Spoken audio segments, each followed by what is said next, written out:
Again, may we request the DOTr panel to please take your seat?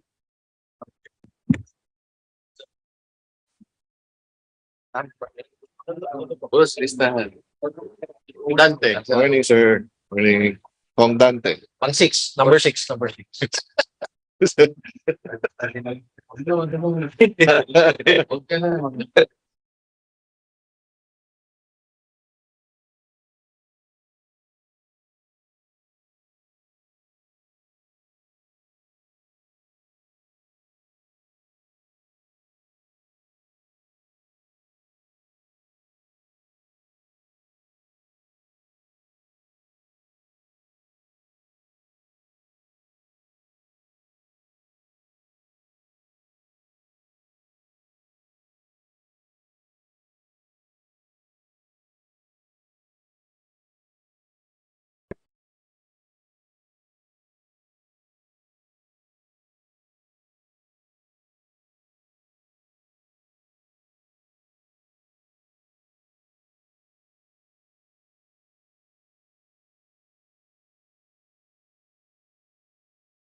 Budget briefing is hereby resumed.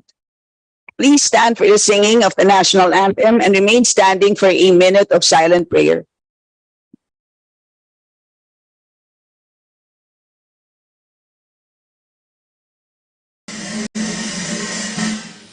Bayang magiliw, perlas ng silanganan, alab ng puso, sa dibdib mo'y buhay. Upang hinirang, duyan ka ng magiting, sa manlulupig, di ka pasisiil. Sa dagat at bundok, sa simoy at sa langit mong bughaw, may hilag ang tula at awit sa paglayang minamahal. Ang kislap ng watawat mo'y tagumpay na nagniningning. Ang bituin at araw niya kailan pa may di magdidilim. Lupa ng araw ng luwalhatit pagsinta, buhay ay langit sa piling mo. Aming ligaya na pag may mga abig, ang mamatay ng dahil sa'yo.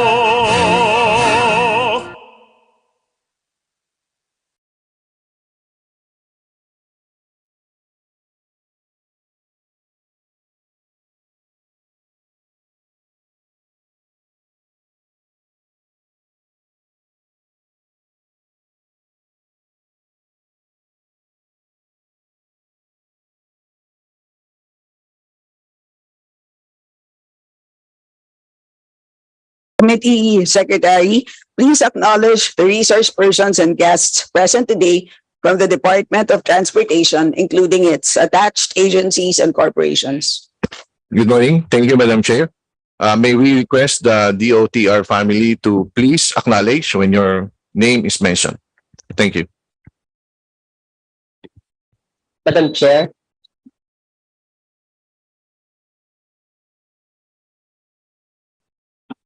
Good morning, Your Honors.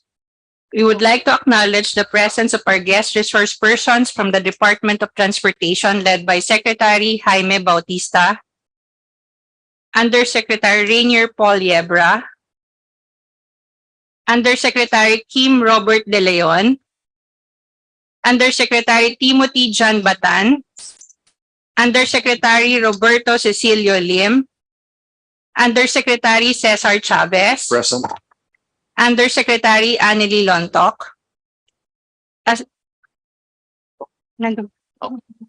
Assistant Secretary Vigor Mendoza of the Land Transportation Office, Assistant Secretary Teofilo Guadis of the LTFRB, Director for Operations Oscar Bongon of MRT-3, Executive Director Carmelo Arcilla of the Civil Aeronautics Board, Administrator Hernani Pavia of the Maritime Industry Authority, Chairman Jesus Ferdinand Ortega of the Office of Transportation Cooperatives, Administrator Maria O. Aplaska of the Office for Transportation Security, Commandant Artemio Abu, Philippine Coast Guard, Executive Director Alvin Carullo, Toll Regulatory Board, GM Francisco Comendador, Cebu Ports Authority, Director General Manuel Antonio Tamayo, Civil Aviation Authority of the Philippines, Administrator Hernando Cabrera, Light Rail Transit Authority, OIC Brian Anderson Co., Manila International Airport Authority, GM and CEO Julius Neri Jr., Mactan Cebu International Airport Authority, Superintendent Joel Abutal of the Philippine Marine Merchant Academy, GM Jeremy Regino, Philippine National Railways, and GM J. Daniel Santiago of the Philippine Ports Authority. Members. Would like to acknowledge the members present. Deputy Majority Leader Wilter Palma, Minority Leader Marcelino Libanan, Deputy Minority Leader Franz L. Castro, Deputy Minority Leader Mujib Hataman, Senior Vice Chair Stella Luz Kimbo, Vice Chair Jose C. Alvarez, Vice Chair Raul Angelo Bongalon, Vice Chair Arthur F. Celeste, Vice Chair Faustino Ino D, Vice Chair Joseph Jojo Lara, Representative Yeser Alonto Balindong, Representative Edwin L. Garjola, Representative Anthony Rolando Goles Jr., Representative Jerbil Jinky Beatrix Luisro, Representative Salvador A. Plato, Representative Arlene Brosas, Representative Wilbert Lee, Representative Loreto Acharon, Representative Raul Daniel Manuel, Representative Rodante Marcoleta, Representative Johnny Pimentel, Representative Churdin Jesus M. Romualdo, Representative Egnidio P. Tanwatco, Representative Romeo Acop, And DC Pancho. Representative. and Representative BG Pancho. So, That's all, Madam Chair. On behalf of our Appropriations Chair, the Honorable Elizaldy S. Magandang umaga sa sorry, sa ating DOTr Secretary Jimmy Bautista, esteemed members of the DOTr family, and of course to my esteemed colleagues. Welcome po to this budget briefing. Efficient transportation systems are fundamental to economic growth and development. They facilitate the movement of goods, services, and labor, directly impacting productivity and market access. The 2022 Urban Mobility Readiness Index, which placed Manila at 58 out of 60 cities, underscores the urgency of addressing our transportation challenges. The daily economic loss of 3.5 billion pesos due to Metro Manila's traffic congestion, as highlighted by the Philippine Chamber of Commerce and Industry, further emphasizes the economic ramifications of our current transportation infrastructure. The Department of Transportation, with its expansive mandate across road, railway, maritime, and aviation sectors, is at the forefront of addressing these challenges. Their responsibilities extend beyond infrastructure development. They play a pivotal role in shaping the economic landscape by influencing trade, investment, and overall economic efficiency. The proposed 130% increase in the DOTR's budget for 2024 in the NAP is a testament to the importance of their mission. Such a significant budgetary allocation signals our government's commitment to enhancing the nation's transportation system. However, with this substantial increase comes the responsibility of ensuring judicious and impactful expenditure.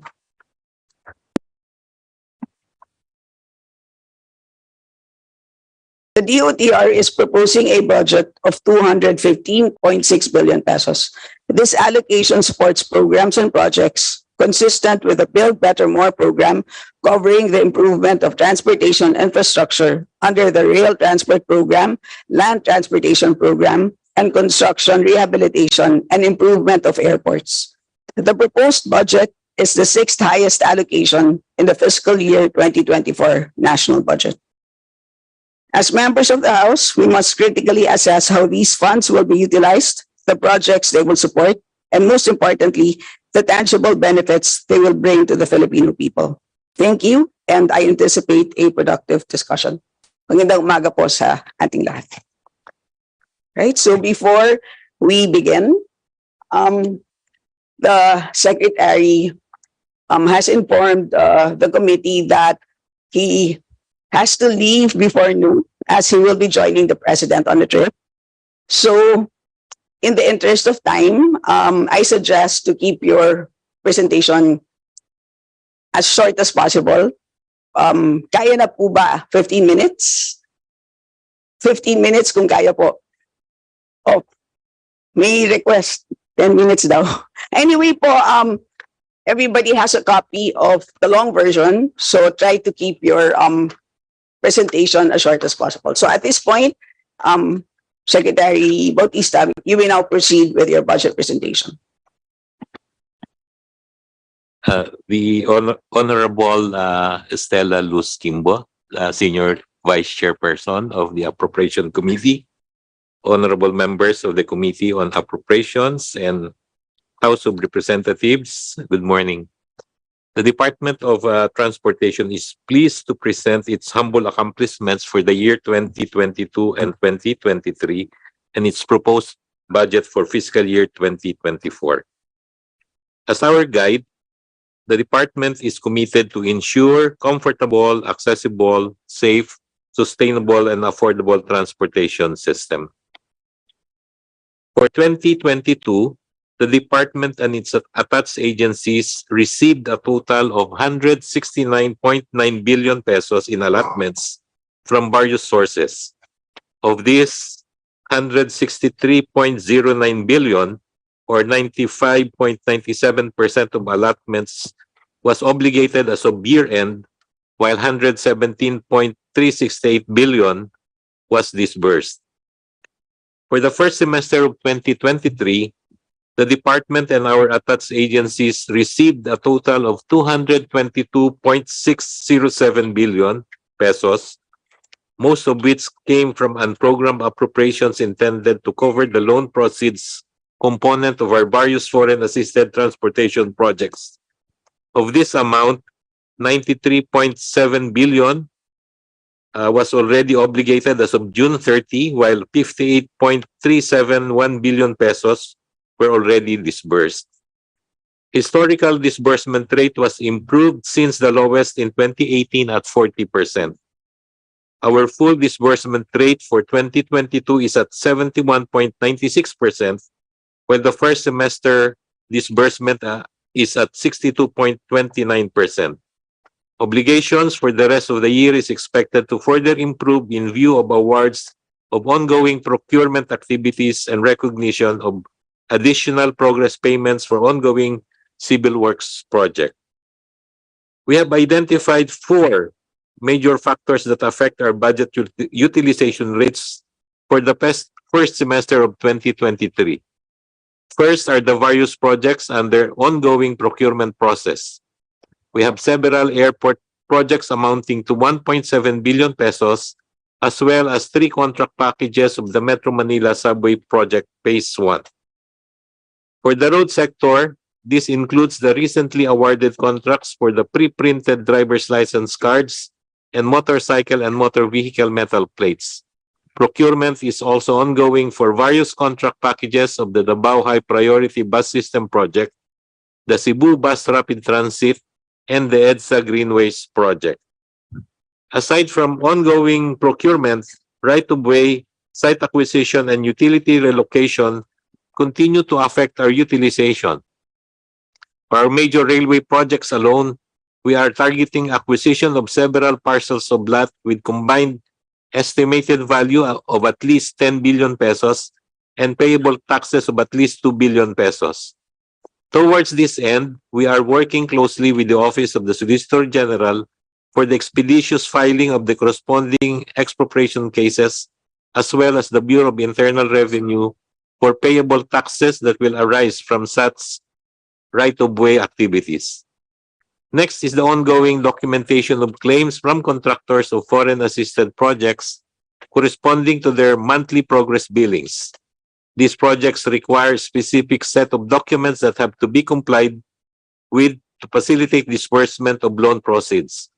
We are targeting at least 10 billion pesos worth of disbursements for the third quarter of 2023 and another 10 billion for the last quarter as we ramp up implementation to ensure timely completion of priority infrastructure projects. Last is the downloading of funds for projects to be implemented by LGUs and other partner agencies. Documentations are being finalized to facilitate fund transfer consistent with the corresponding memorandum of agreement. Specifically looking at the DOTr Office of the Secretary, this slide shows that our mid-year obligation of 77.438 billion for 2023 is equivalent to 60% of our 2022 full-year obligations.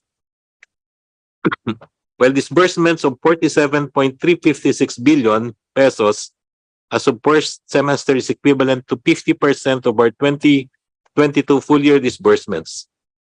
As we keep and further advance this momentum, we are confident that we will be able to surpass our nominal disbursements by year-end.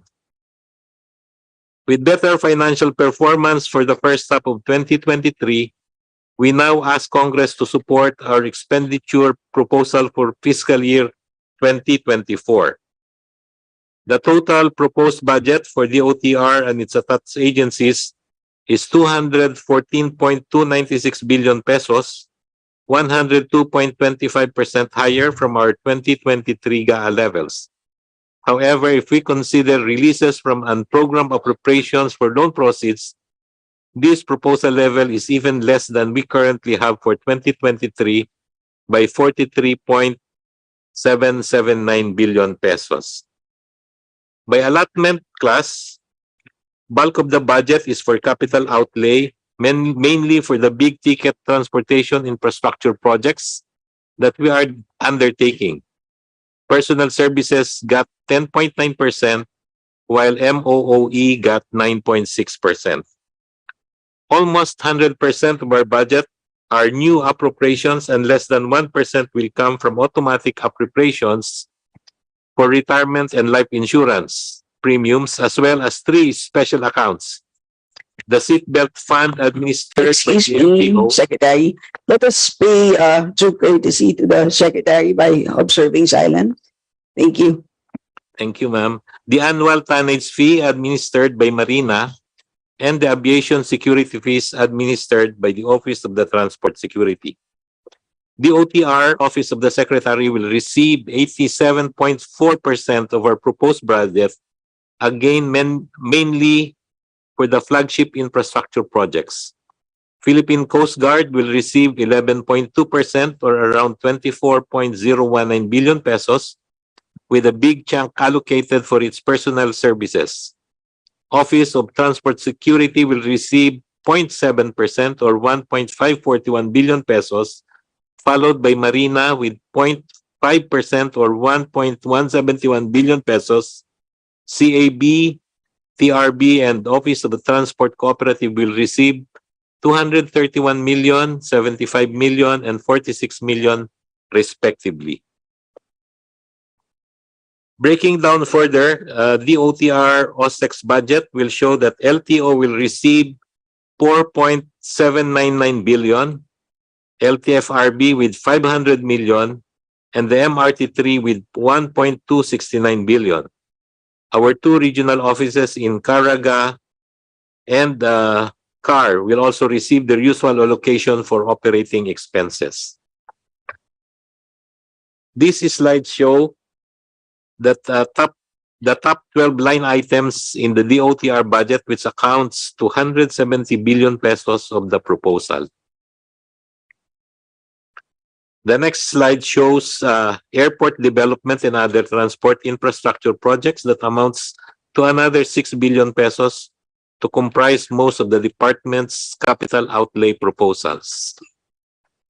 To support this budget proposal, we are pleased to share our key accomplishments for our flagship and priority infrastructure projects in support of Chapter 12 of the Philippine Development Plan 2023 to 2028. The expansion and modernization of the Ninoy Aquino International Airport is co-granted by the Department of Transportation and the Manila International Airport Authority. Part of the objectives of the project is to increase the capacity of the airport from 35 million passengers per annum to 62 million per annum. Increase the air traffic movements from 40 to 48 air traffic movement per hour, and improve passenger experience within the airport. Transition of current employees is also part of the plan of the project. The project will address the congestion issues by enhancing the capacity of the airport in order to accommodate the increasing air traffic, which in turn is expected to further improve and spur economic growth in other regional centers here in the Philippines. The solicited PPP project was endorsed by the ICC Cabinet Committee to the NEDA Board for approval during its meeting last July 3, 2023. The target is to issue the notice of award by fourth quarter 2023 or early 2024. We are also developing multiple regional airports, the first 3 of which were submitted to NEDA for evaluation and approval last March 24, 2023. This includes unsolicited proposal for the operation and maintenance of Bicol International Airport, Bohol Panglao International Airport, and Laguindingan Airport. The 6 other airports are currently being reviewed by interagency TWG composed of representatives from DOTr, DOF, CAAP, and PPP Center following the submission of updated documents by the proponents. The implementation of the new Manila International Airport in Bulacan is currently ongoing. Land development works is ongoing with sand supply of 66.63% as of May 31, 2023, with phases 1, 2, 3A, and 4 already having 100% supply sand. The target completion date of land development works is July 2025. Procurement activities for the engagement by concessionaire of consultants who will prepare detailed engineering designs are ongoing. The target commencement of DED's preparation remains to be September 2023.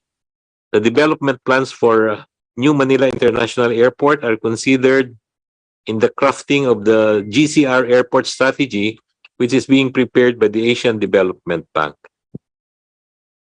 The construction of the new Dumaguete Airport and utilization of the remaining CNS-ATM loan balance have been both approved by NEDA Board. Preparations for the implementation of these projects based on the NEDA Board approval are ongoing.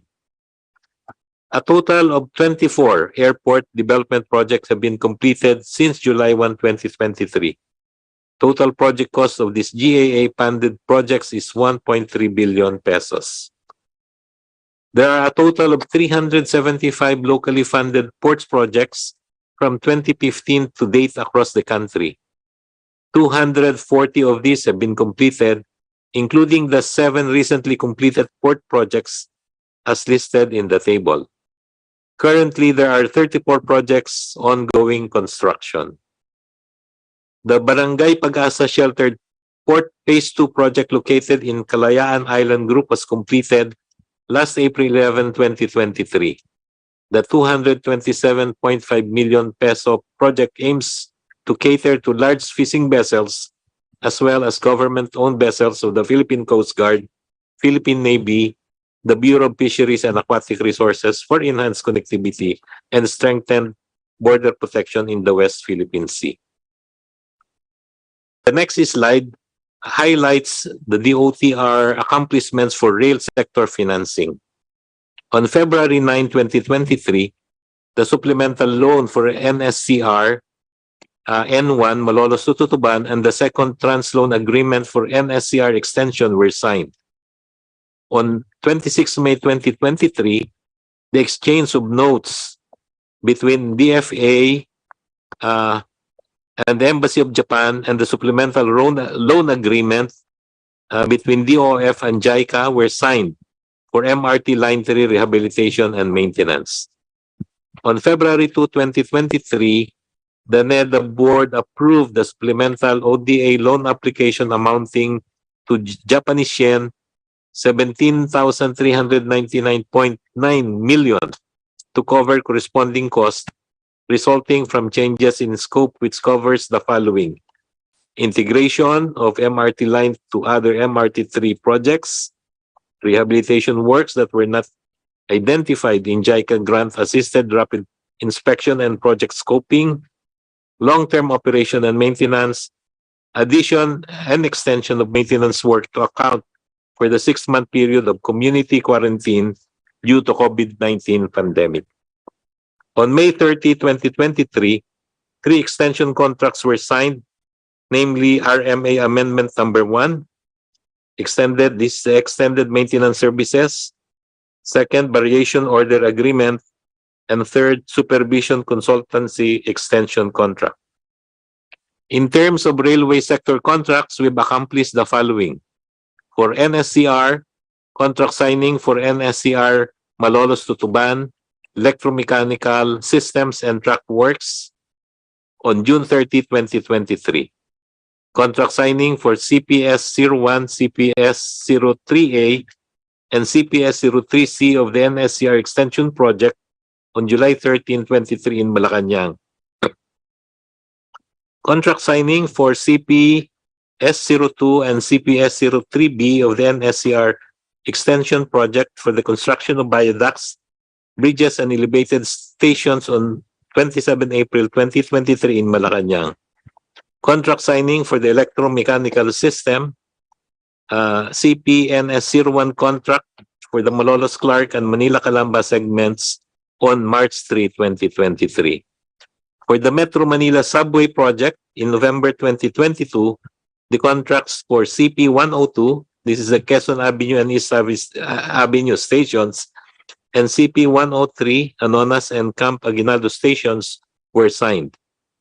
In February 13, 2023 and April 28, 2023, the groundbreaking ceremonies for CP-103 and CP-102 were held respectively. For MRT-3, on May 30, 2023, 3 extension contracts were signed. The project extension will continue until July 2025. And on June 1, 2023, the implementation of the extension contracts commenced. For MRT Line 4, on March 30, 2023, the shadow operator contract that was awarded to Ricardo Rail was signed. On 31 August 2022, independent checking engineer contract awarded to RROW and partners. And for rail LRT1 Cavite extension, in January 2023, 2 contracts for depot equipment were signed. We have unlocked significant construction milestones, including the commencement of actual tunneling for the Metro Manila Subway. Project NSCR N1 has ongoing construction of depot, stations, and viaducts. First and second train sets are already currently deployed at Malanday Depot. For NSCR N2, this is Malolos to Clark, the Apalit Station Viaduct was completed and construction of the Apalit Station has commenced. Construction of NSCR SC Manila to Calamba is about to commence with currently ongoing pre-construction works including right-of-way acquisition. LRT1 Cavite Extension is ongoing construction.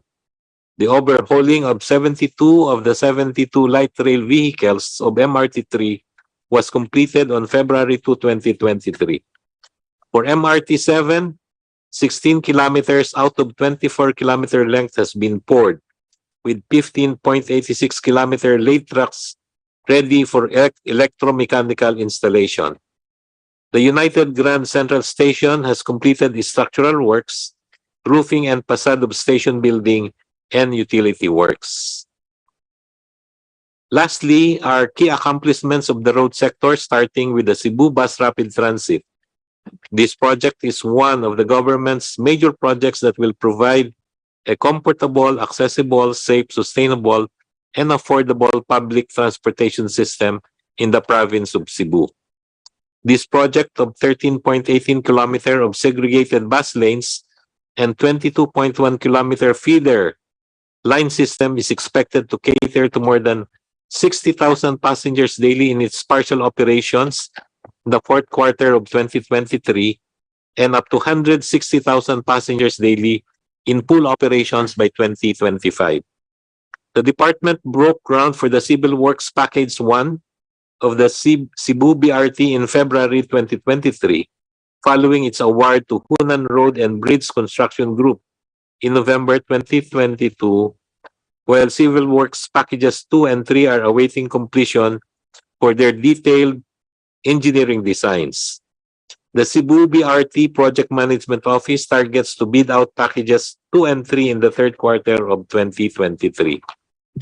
To promote sustainable mobility options for Filipinos, the Department of Transportation is also pushing for pedestrianization with the EDSA Greenways project, which aims to connect pedestrian networks to key train stations along EDSA, namely Balintawak, Cubao, Guadalupe, and Taft, to enhance the overall urban environment and transport connectivity in the identified areas. Relative to the right-of-way and site acquisition, the parcellary survey and property appraisal reports have been completed in August and September 2022, respectively. Likewise, notices of taking and offers to buy to landowners were already issued, and 2 right-of-way usage arrangements with the DPWH and the Quezon City LGU were executed. Furthermore, the agreed principal relocation plans and MOAs with certain utility service providers and offices have been completed for utility relocation. Relocation works at Guadalupe and Balintawak have already been completed. The target start of the civil works for the EDSA Greenway is June 2024 and is expected to be finished by February 2027. The Davao Public Transport Modernization Project aims to provide Davao with a bus-based public transport system designed to provide a comfortable, accessible, safe, sustainable, and affordable public transport system that will support inclusive economic growth for all its inhabitants. The project is the country's first network solution to address urban congestion and mobility challenges. As such, it serves as a benchmark for public transport projects in other cities. Diesel and electric buses will provide integrated and interconnected services through 29 routes along a 673-kilometer road network, and it is projected to transport 800,000 passengers daily. The project recently obtained NEDA board approval for the changes in scope, increase in cost, and changes extensions of its timeline. The target loan signing for this project was already done in June 2023. Procurement of the project civil works packages is also underway, and coordination with utility service providers for utility relocation works is ongoing, as well as coordination with the main power company in Davao City to discuss the proposed substation needed for e-charging facilities. The project is expected to achieve partial operations by the fourth quarter of 2024 and full operations by the third quarter of 2025. Going back to Metro Manila's major thoroughfare, EDSA, the DOTr also has the EDSA Busway project. This project, which is a joint undertaking of the department with MMDA and DPWH, features the use of dedicated median lane for buses along with stations built at the median island, allowing for more efficient travel. The EDSA Busway project, which commenced as an offshoot project during the pandemic, is continuously proving its efficiency in serving commuters in one of the busiest thoroughfares of the country. Along with the success of the project, this office still recognizes the need to construct additional stations in areas with high passenger demand and improve the current situation. That is why in 2021, in partnership with MMDA and DPWH, 3 civil works contracts were awarded, and among the scope of these contracts are the construction of 4 new median stations in Macapagal, Taft, Tramo, and Magallanes. Furthermore, we managed to secure a technical assistance grant from the Swedish government, which aims to provide us with design recommendations for the new busway stations and the improvement of existing ones. DOTr is bridging the gap towards our vision for the transport sector across all our 4 operating sectors: aviation, maritime, railways, and road transport, as we aim to transform the Philippine transport industry and elevate it to global standards, make the transport service throughout the country accessible, affordable, comfortable, and safe, and to build on this administration's 8-point socio-economic agenda, which includes the reduction of the transport and logistics costs in the near term and the improvement of infrastructure in the medium term. DOTr has more than 160 projects across the project cycle. Of these, around 28 are under the aviation sector, 26 under the maritime sector, 59 under the railway sector, and 47 under the road sector. We are also pushing thematic initiatives that are non-sectoral specific, all-encompassing in terms of scope, and those initiatives that cannot be accomplished by a single project. Among these are lowering of logistics costs, tourism, and enhancing transport job creation and security, which are identified priorities of the current administration. Among these projects in the DOTr pipeline are 71 projects out of the current list. Actually, it's 72 projects out of the current list of 197 infrastructure flagship projects accounting to 36.6%. And in terms of value, total project cost, DOTR's infrastructure flagship projects total is 4.77 billion with an indicative cost share of 58%. With these accomplishments and still long list of our pipeline, we bank on the support of Congress to translate our vision to reality. Thank you po. Maraming salamat. Salamat, Secretary Bautista. Before we proceed to the interpellation, I'd like to introduce the sponsors of your budget. The lead sponsor is Vice Chair Eric Martinez, and the co-sponsors are the following. We have Vice Chair Claudine Diana Bautista Lim, Vice Chair Angelica Natasha Co, Vice Chair Peter John Calderon, Vice Chair Joseph Gilbert Galago, Vice Chair Arthur Celeste, Vice Chair Joseph Lara, Vice Chair Ted Haresco. Okay. So at this point, I yield the chair to the Honorable Nika Co. Thank you. Good morning. May I remind our distinguished colleagues that each member is given 5 minutes for questioning or interpellation, excluding the response of the resource persons. And when you hear the bell sound, it means you only have 30 seconds to wind up your questions.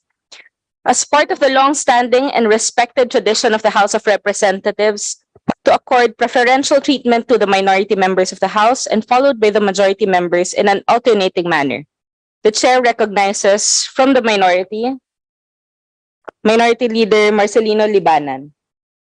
Wala. For the next minority, we have Deputy Minority Leader B.H. Herrera.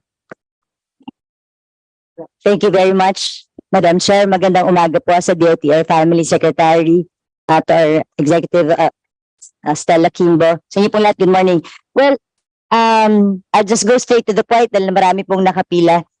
Manila is ranked number 5th among the worst public transport sectors. Medyo masakit po yun para sa atin, but we notice it every day.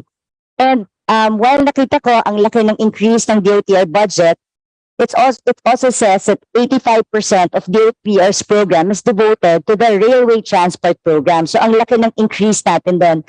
But my number one worry is dun sa railway transport program natin, dito rin yung pinakamababang disbursement rate natin. So, how do we intend to do this? Nag-privilege speech po ako. Yung South Long Haul natin has a 0 disbursement rate up to this very point. At ito rin yung malaking budget na sinet aside natin. Ano pong balak natin dito? I'd like an answer to this because I delivered my privilege speech. I don't know if DOTr is aware of it. Na walang nangyayari 5 years na. Ano po bang balak ng DOTr dito? And yet we set aside a big amount of funding again for this. Secretary. Yusek Chavez po will answer the question. Madam Chair, May we request everyone to observe silence? Thank you very much. Yusek. Madam Chair, context. Number one, the South Long Haul is Calamba to Daraga Albay. That's about 368 kilometers. The government has a existing contract with China Railway Design Corporation for a project management consultancy or PMC in the amount of 14 billion.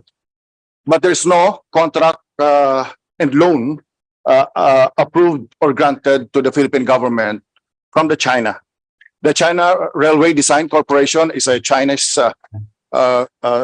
funded project, and China and the construction previously awarded by the previous administration sometime in February 2022 in the amount of 142 billion, but there was no loan approved, granted by the China Exim Bank, and therefore there is no civil works contract.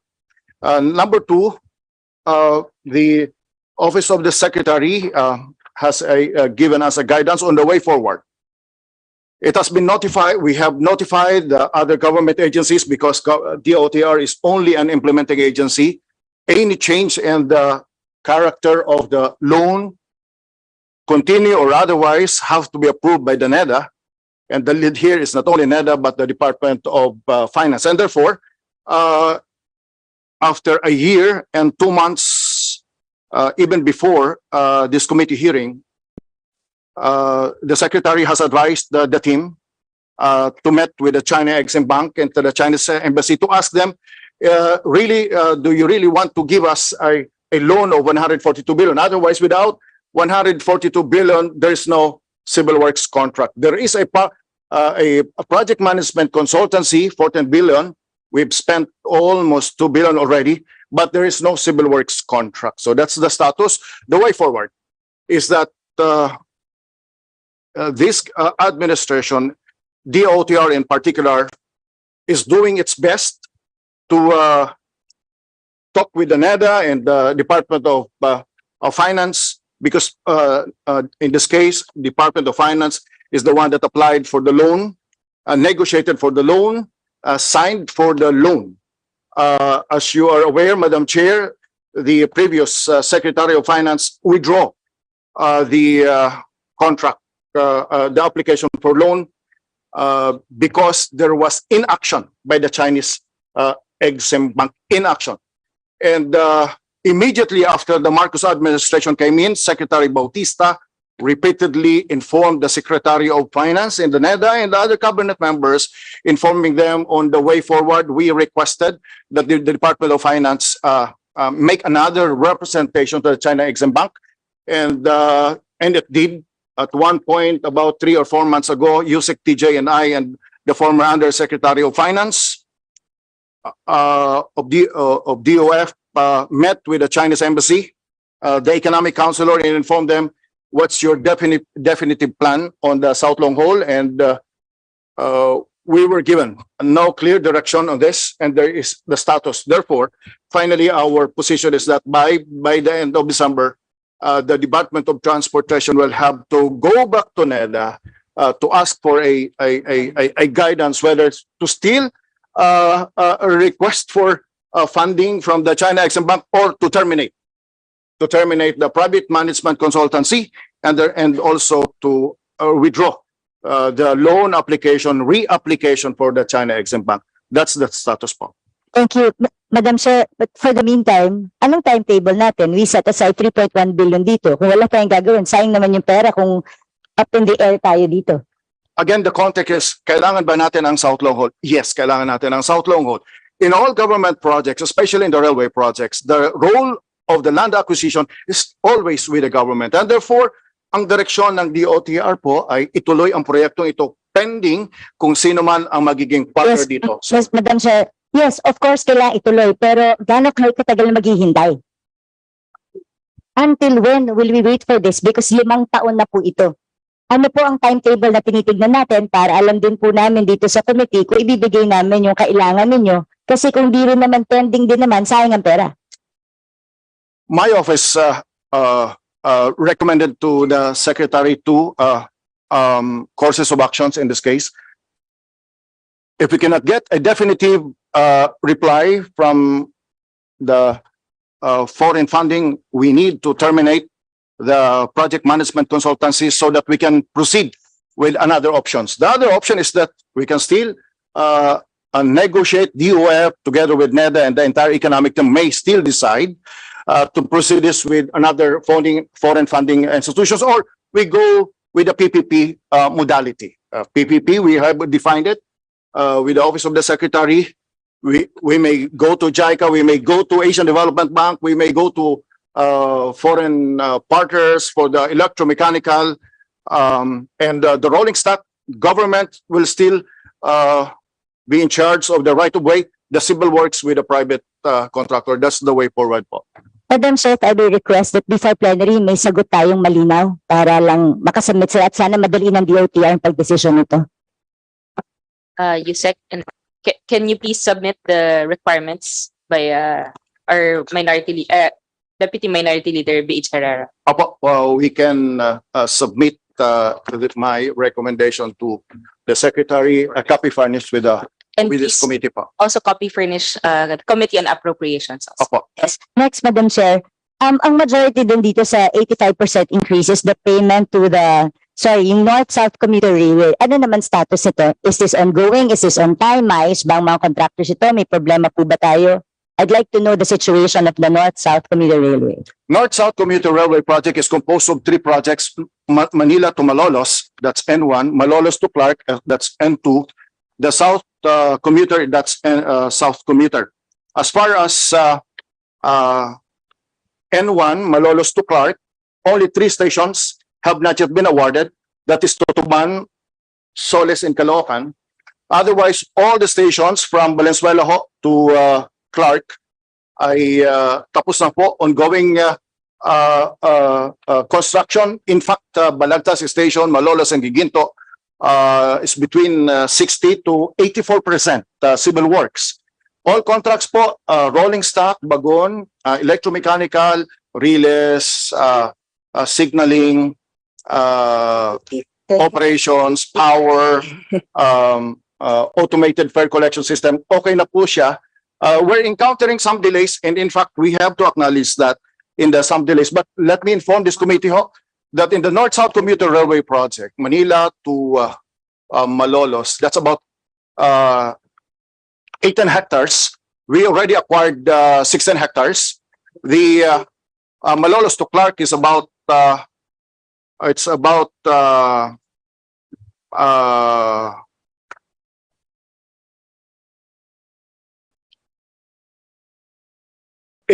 a 52 kilometers, representing about 6 stations.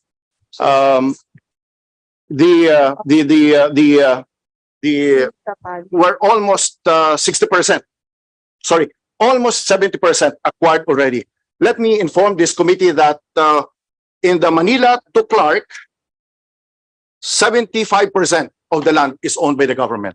25% lang po ang private. And therefore, medyo hindi ho tayo masyadong nagkakaproblema ho dyan, because 75% po ay PNR plus other government properties. Ngayon, baliktad po tayo sa south, that's Manila to Calamba. Manila to Calamba is about 56 kilometers, 19 stations. So, approved na ho po at napirma na ho ang lahat ng kontrata dito. Dito ho, 49% ng lupa ay gobyerno lang po, at yung 51% is private. Pero ang ginawa po natin dito sa methodology ng construction, doon tayo mismo po sa gitna ng PNR property, gagawa ng istasyon at gagawa ng relays para yung problema ho natin sa right-of-way, relocation of utilities, relocation of ISF, including the land acquisition ho sa labas ng PNR property, hindi ho tayo masyadong problema.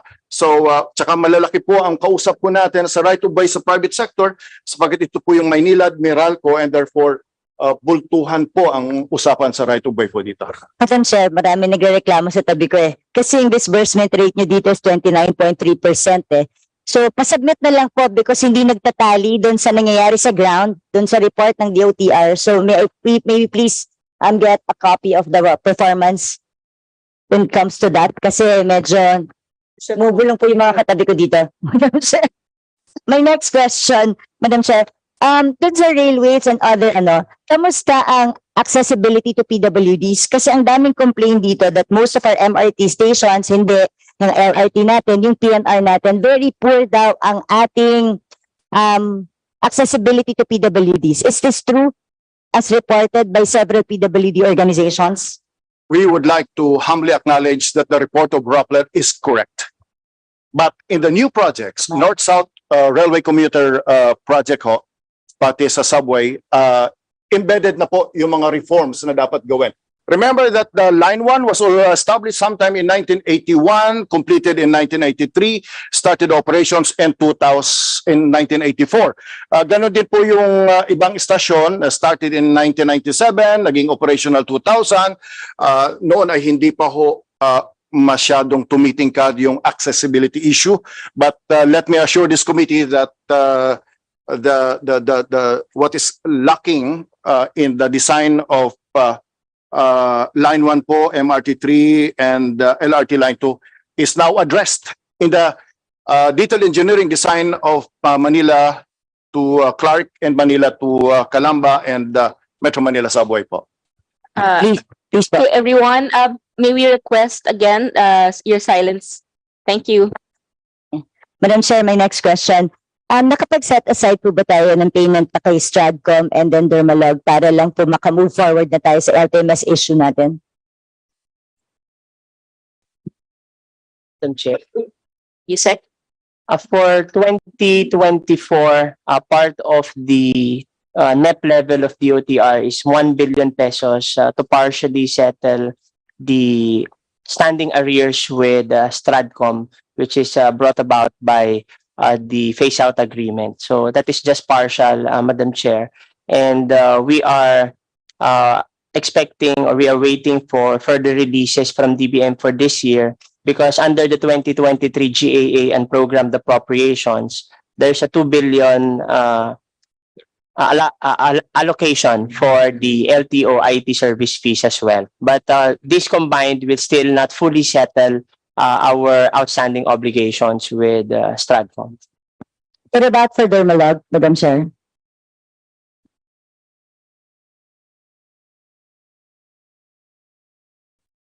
Madam Chair, for the existing LTMS provided by Dermalog, we are our planning office is working closely with LTO for the restructuring and updating of the NEDA board approval of the LTMS to ensure continuous funding of the Dermalog provided LTMS project. And this will later on include the regular maintenance provision for the said project.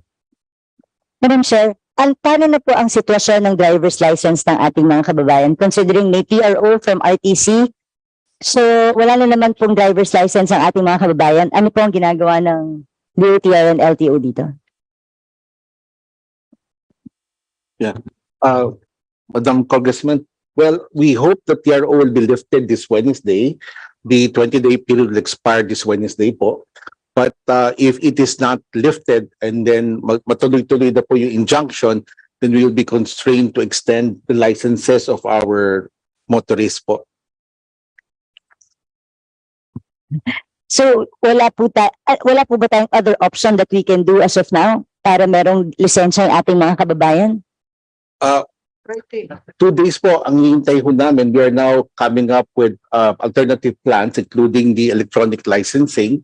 But we are very confident that yung PRO po ay hindi matutuloy, but we are now putting in place the electronic licensing, and of course, pinakamadali ho sa amin extension, because not everybody yet has the electronic licensing. But doon ho kami papunta sa Plan B. Okay. Pasubmit na lang ulit, Madam Chair. My next question is, what about the backlog for our license plates? Ano na po ang status nito? Dahil ang laki-laki po ng backlog natin when it comes to this. What is the plan of LTO with this or DOTr? Madam Chair, tuloy-tuloy po ang deliveries natin ng license plate. As of today, our backlog po for motor vehicle is 179,000. Ang backlog po natin for the motorcycle is 13.2 million. But we already ordered 15 million plus license plates. Every two, nagde-deliver na po yan. So we continue to reduce this backlog on a month-to-month basis. But given the volume, aabutin po tayo ng by next year pa ho ang complete backlog removal. Ilang years pa? Did we set aside budget for this para ma-catch up natin yung backlog? Opo, we have enough with the order today at saka yung allocation po for 2024, we can already meet the backlog and the current consumption rate of LTO. But is it true that every month, nagkakaroon pa tayong additional backlog because the delivery and the one printing it is not consistent or hindi siya sabay ng sabay? Opo, pero humahabol na ho tayo kasi bumibilis na po yung delivery ng plates, no? So at the tune of around 2.2 million pairs po yan, no? Every 250,000 pairs every month for the motor vehicle and 1 million every month for the motorcycle. So this is speeding up already, Madam Congressman. Even our production capacity is also increasing at 32,000 per day, no, or around 700,000 per month. Again, Madam Chair, sana po mapasubmit po sa atin yung catch-up plan with regards to that. My next question is with regards to the bike share program. Meron tayong ganung project na up to now, wala pa rin nagagastos kahit piso. Ano nang status nito? Secretary?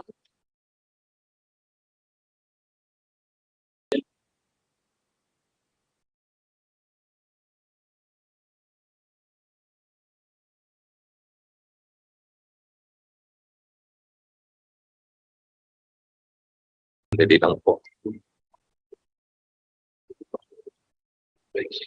Walang dito release yung 2023 na.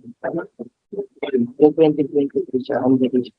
Ang request mo lang natin sa yung 2020 ito lang yun.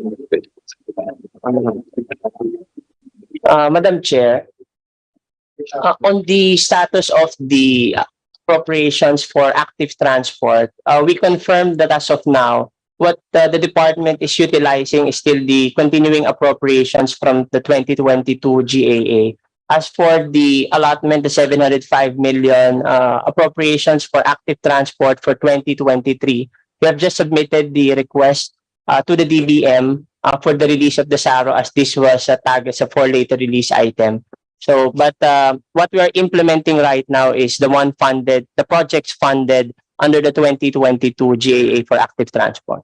But we still have 2023 that you haven't touched anything on that yet. And then we are setting aside another one for 2024, 700.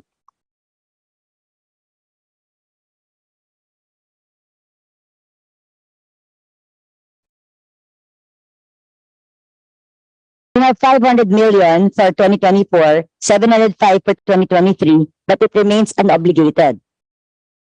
That is correct, Madam Chair. Anong balak ng DOTr dito?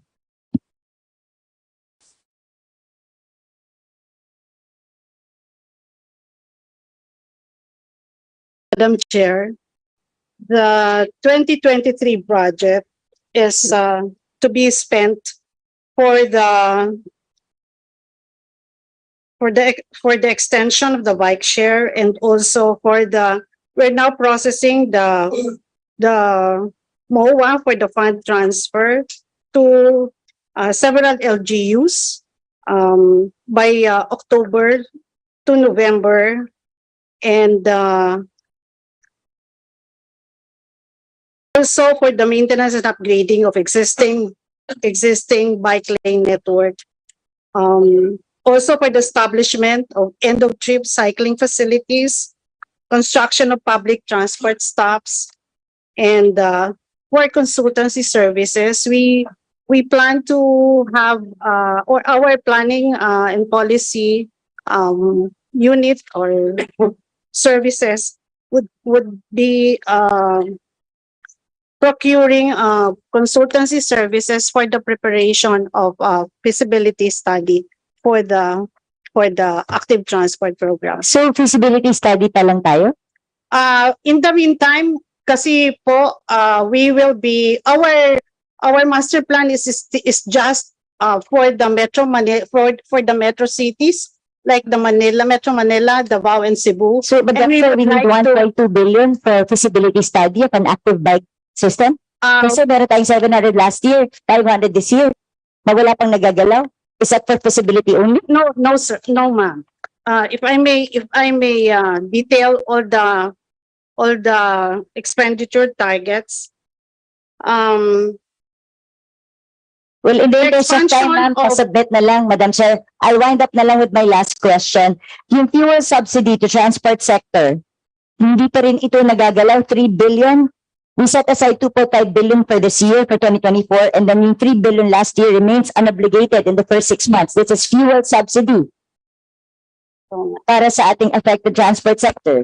Madam Chair, we are only awaiting for the release of funds from the Department of Budget and Management. The documents have been submitted, and we are waiting for the release of the funds. Madam Chair, I'd like to put it on record. It's already September. DBM hasn't released. This is fuel subsidy para sa mga kababayan natin. So hindi ko po alam bakit. Maybe ask from DBM bakit nagkaganito. Honorable Herrera, please write up your questions. Yes, that's my point. I want to hear from DBM. Bakit September na, wala tayong nirelease ni piso para sa fuel subsidy ng ating mga kababayan? Transport sector. 3 billion. Can we hear from the DBM, please?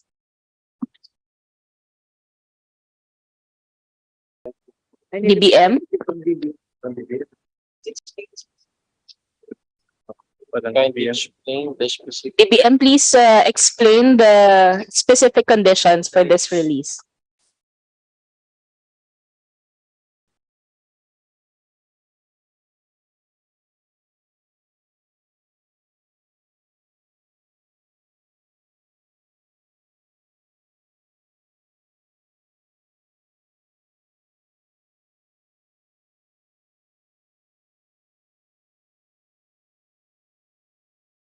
Ma'am, go ahead. Yes po. I'm Maria Celia Abogado from DBM Bureau A, handling DOTr.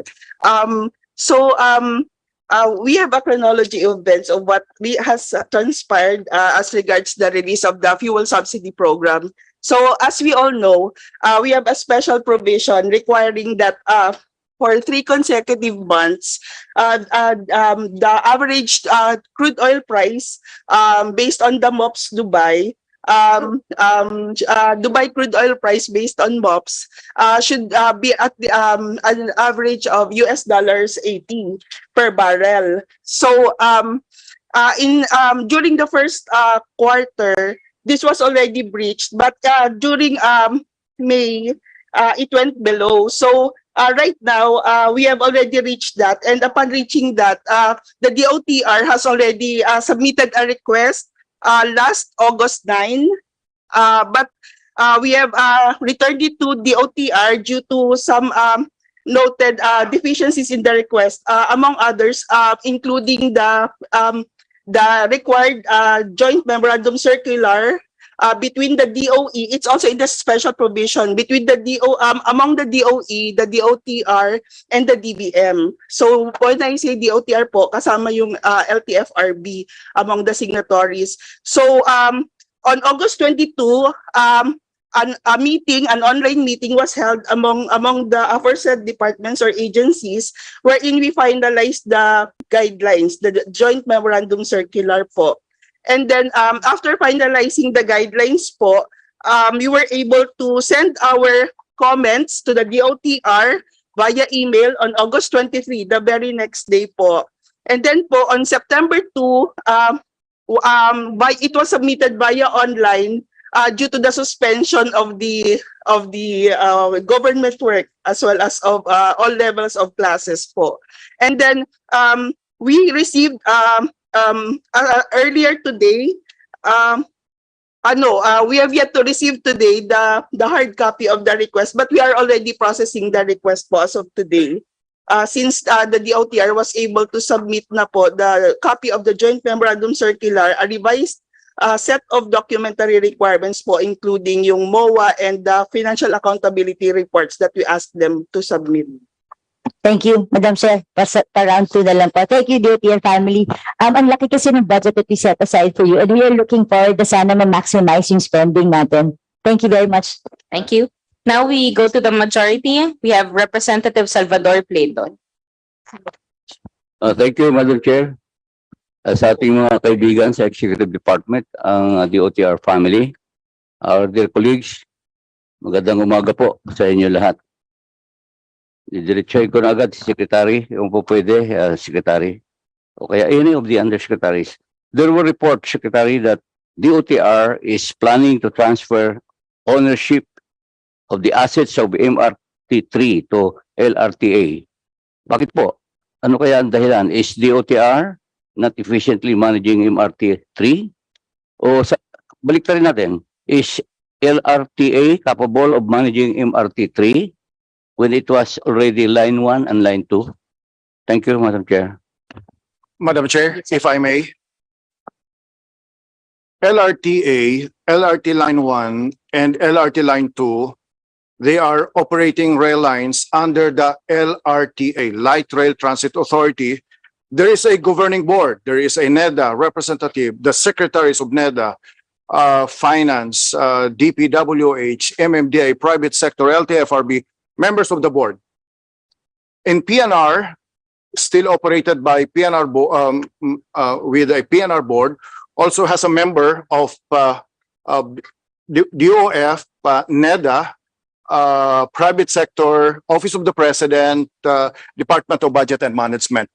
On the other hand, MRT-3 is maybe at the caprice and whims of the undersecretary or assistant secretary or the general manager or the secretary, because there is no board. It is our intention, Madam Chair, that MRT-3's assets be transferred, management be transferred to the LRTA so that it is given the benefits of the board similar to LRTA and PNR po. Yun po ang intention niyan. Is MRT-3 under the DOTr capable of managing it? Opo. Is LRTA capable of managing additional line like MRT-3? Opo.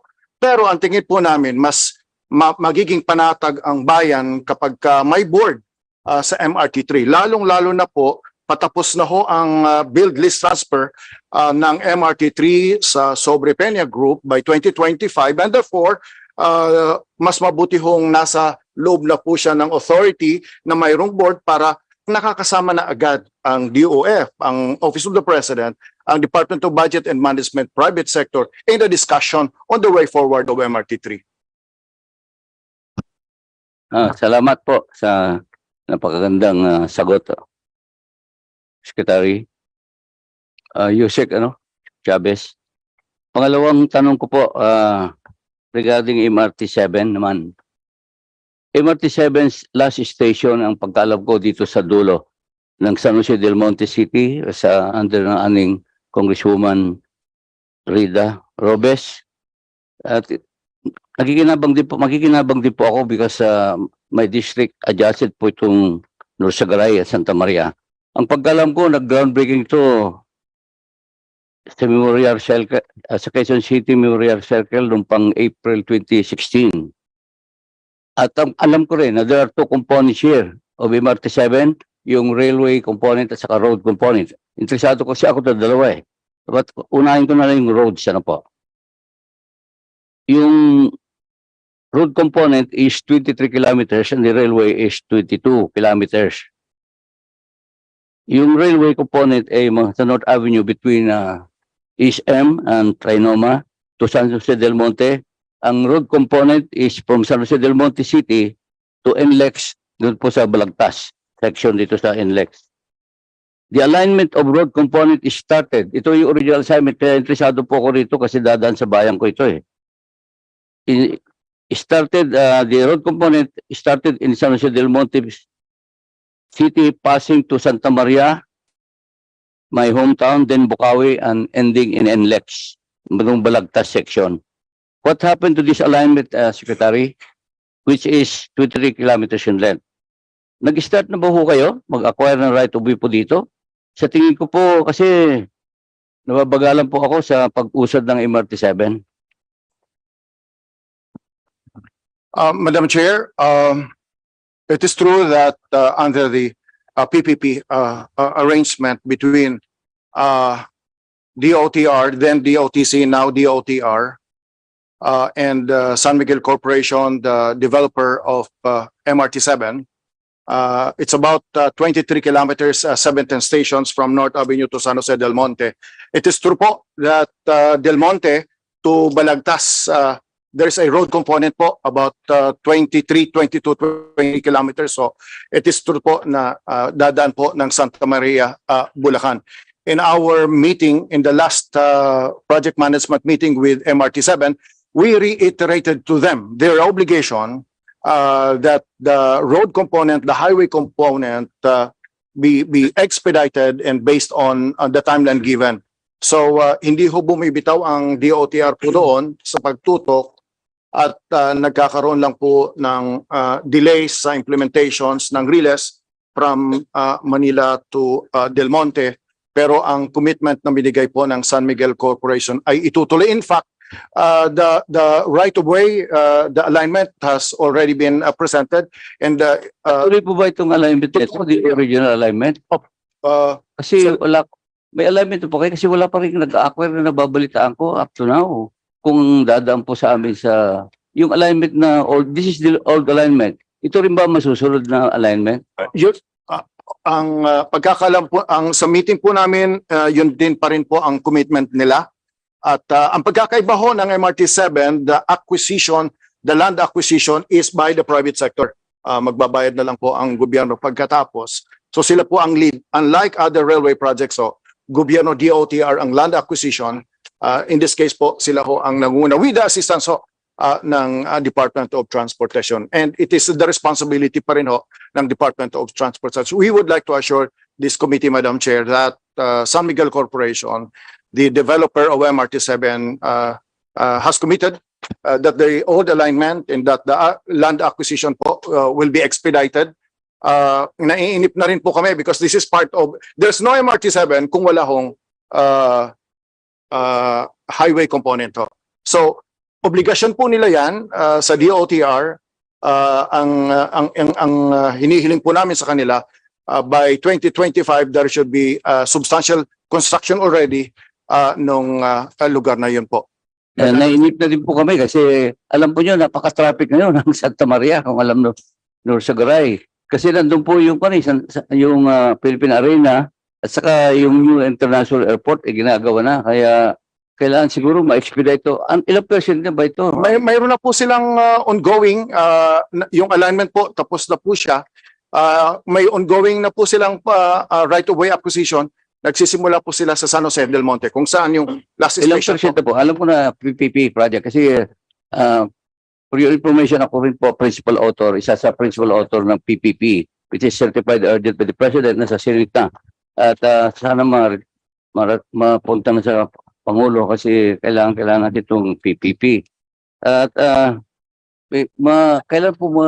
ilan po ang accomplishment na ng sa MRT-7 dito? Madam Chair, if I may I suggest to recognize the Assistant Secretary for Rails, who is the project manager of MRT-7, Assistant Secretary Jet Aquino po, to specifically reply. Go ahead. Good morning, Madam Chair.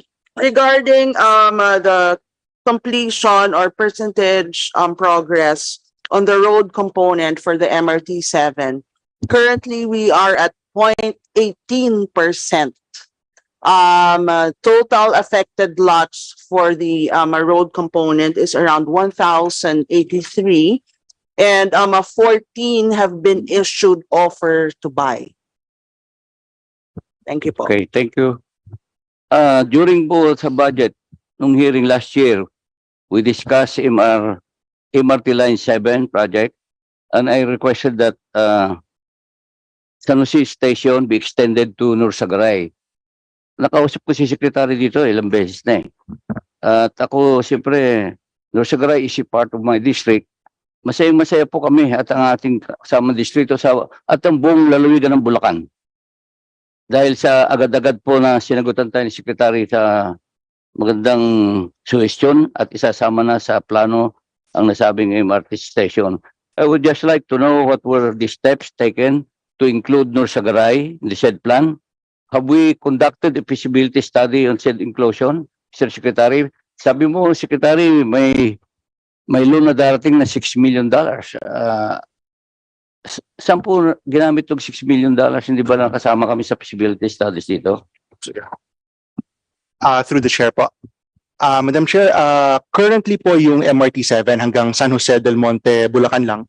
And what is being referred po to is yung possibility po of a further extension north to Norsagaray. Meron po tayong kasama na feasibility study budget dito po sa ating hinihinging budget para po sa 2024. At meron din po tayong budget na manggagaling or babangga po doon sa project preparation loan po natin from the Asian Development Bank, at dyan po natin kukunin yun pong pondo para po pag-aralan itong posibilidad po na magkaroon ng further extension po Norsagaray po ng MRT-7. Thank you po, Mr. Chair. Thank you for hearing that. Salamat po, Secretary. At pwede pa, isa pa po. Go ahead, Honorable Plato. There was so much traffic for so many days in NLEX caused by flooding last month. Balita, alam naman po natin, the President visited us there. We were together there. I have not heard DOTr explaining your traffic management plan in that area. Kasi when I was in government, meron tayo tinatawag na real time management. Ano po ang plano ninyo sa mga motorista kung sakaling maulit po ito? Pagba sa Pampanga o sa Bulacan? At pwede secretary o anybody po, pwede siguro sa LTRFRB.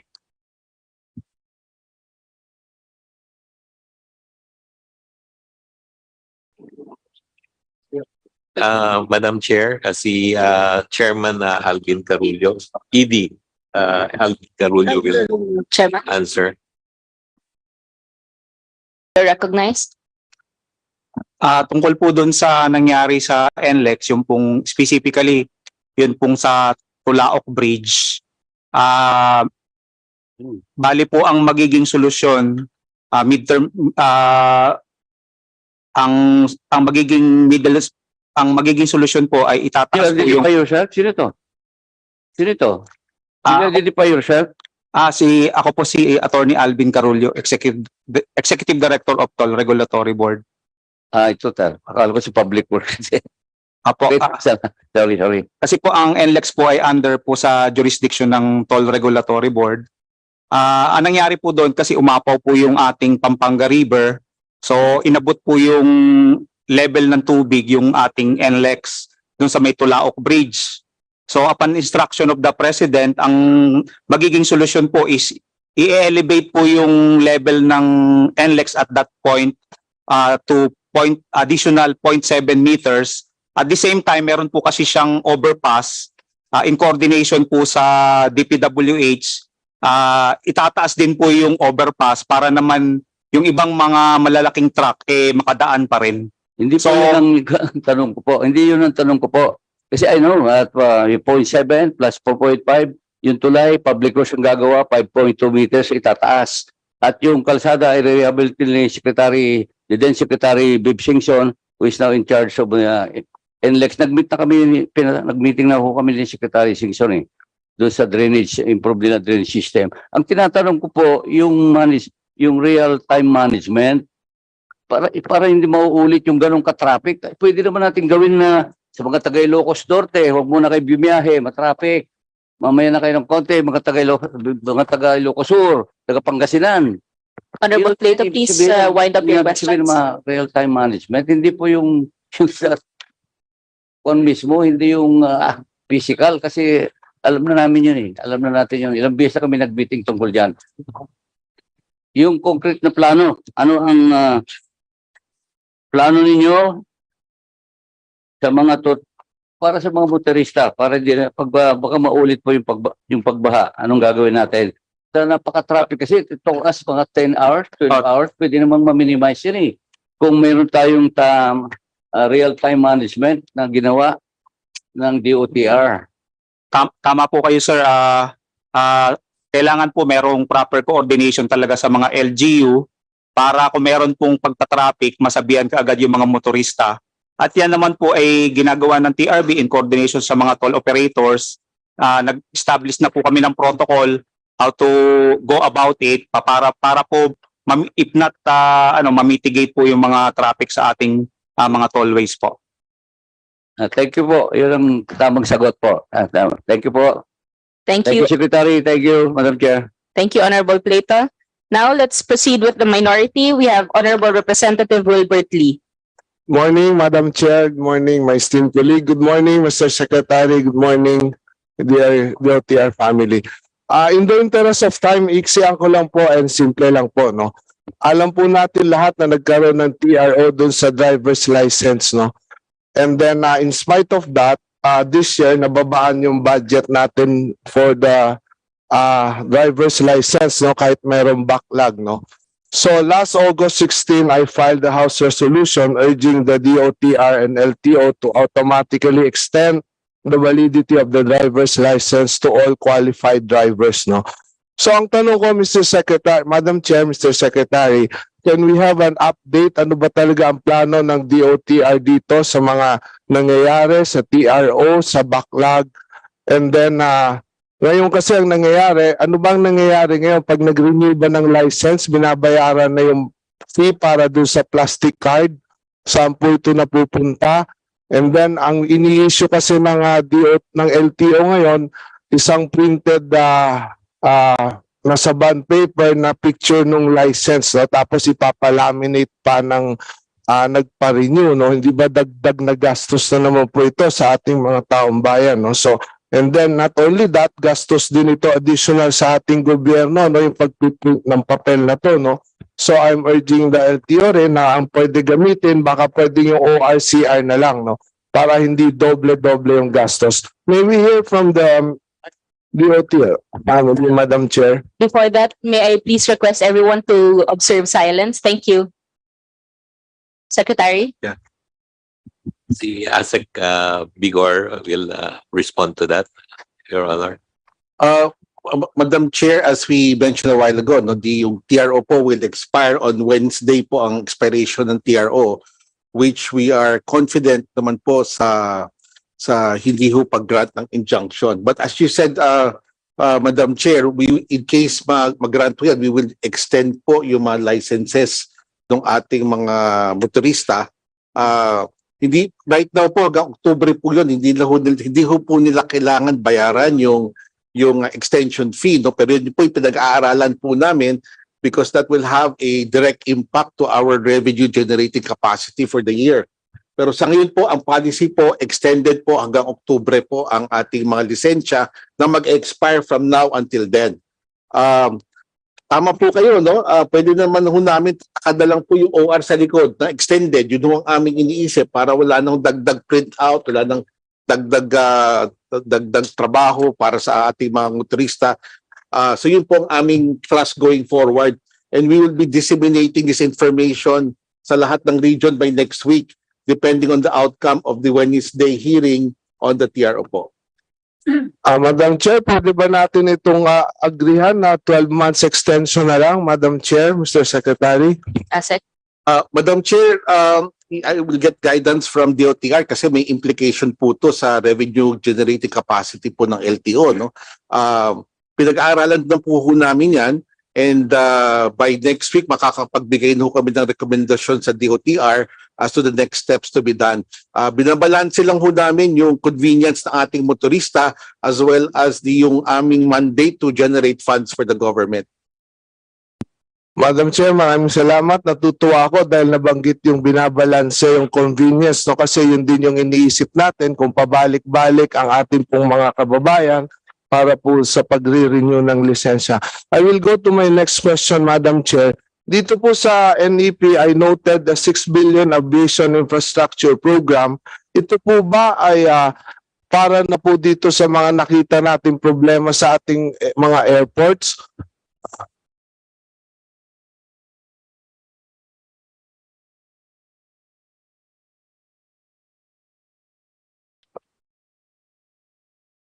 Madam Chair, may I answer the question po, no? Go ahead, Secretary. Yung pong 6 billion po na gagastusin natin, ito po ay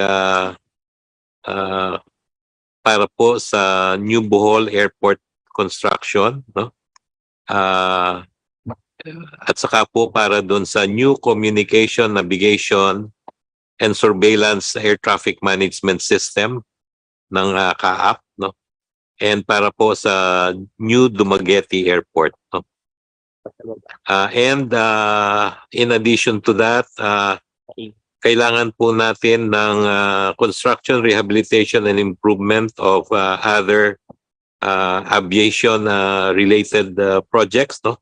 Kasama po dyan yung paglalagay ng tinatawag natin na automated guidance docking system, no? Para po pag umuulan ay pwede pa rin o kung magkaroon po ng tinatawag na lightning alert, no? Kasi po pag mayroong lightning alert, pinapatigil natin ang operations ng mga airport, no? But kung magkakaroon tayo nitong automated docking guidance system, ay pwede pong mag-park pa rin yung eroplano gagamitin itong bagong system na to, no? Alam niyo po yung itong system na to dapat mayroon ang Terminal 3 pero hindi po ito nangyari, no? Pero dun sa original design ay meron po, no? Kaya ang balak natin ay lagyan ng automatic guidance docking system ang lahat ng terminals, no? Para po maski umuulan, maski merong lightning alert, ay continuous po ang maging operations ng ating mga eroplano. Madam Chair, I noted before yung mga problema nung mga nangyari sa ating pong mga airports are all maintenance issues. During the last committee hearing, I suggested na ibigay po ito sa ating service utility provider ng mga maintenance contract considering na ang laki po ng ating mga binabayad sa kanila, no? Kasi ang nangyayari, yung mga naging issue before ng pag-sesara, yung nasulog yung mga kung ano-ano are all maintenance issue. So my question is, I would like to ask for an update regarding that, and then kung wala man, meron ba tayong inilagay na budget for this maintenance ng mga ganitong gastusin sa maintenance? And also, Madam Chair, I also suggested in the last committee hearing that maybe we can look into a direct connection with our utility suppliers, especially yung mga kuryente, dahil po sa laki ng konsumo, pwede naman po tayo mag-direct connection para po makatipid tayo. Up to 40% po ang nakikita natin pwedeng matipid, no, pag naka-direct connection tayo sa mga utility provider. May I also ask for an update regarding that, Mr. Secretary, Madam Chair? Salamat po. Si acting GM po ng MIAA will respond. Si Brian ko. Through the chair. Good morning po, Chair.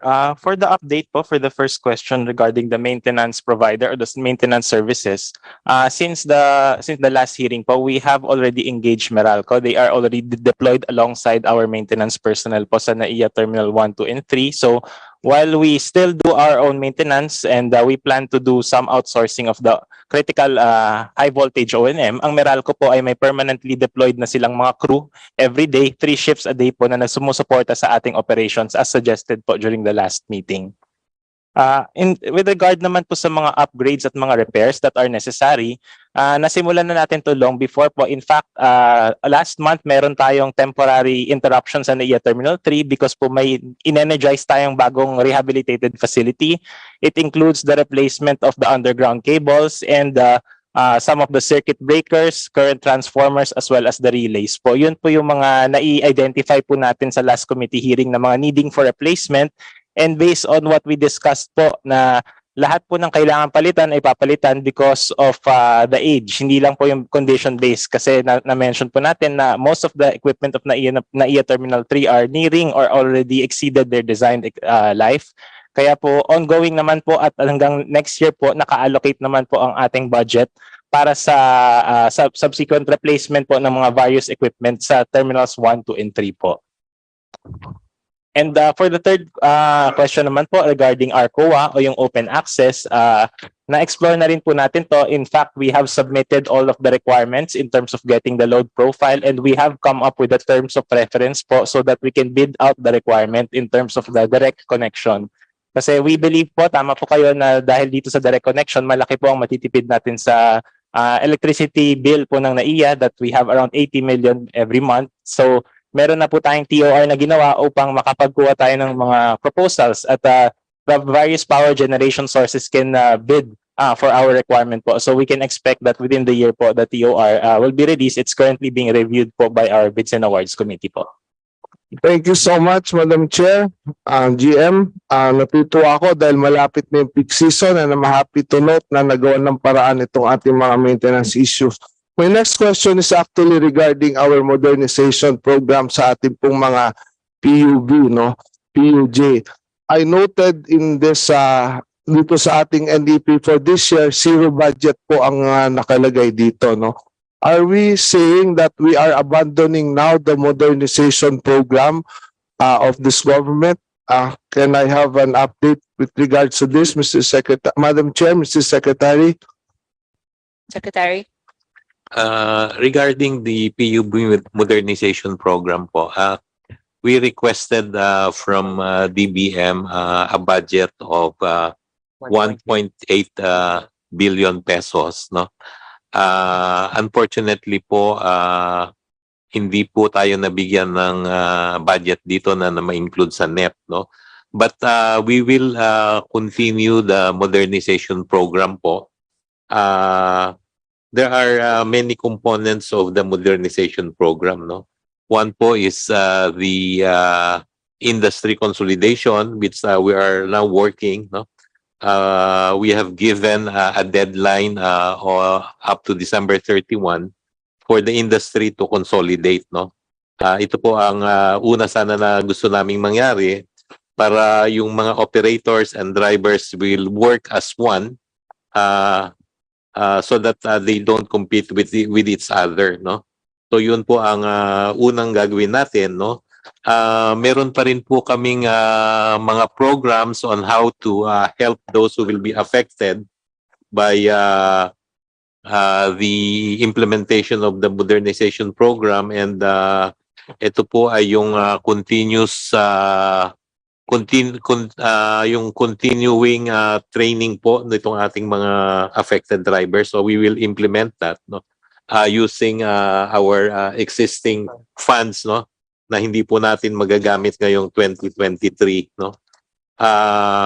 Yun pong equity subsidy, meron pa rin po kaming naiiwan na budget, no. So ito ay pwede namin gamitin din for 2024, no. So hindi po masyadong nabigyan ng pondo, but we will continue po the program of PUV modernization. Okay, thank you, Madam Chair, Mr. Secretary.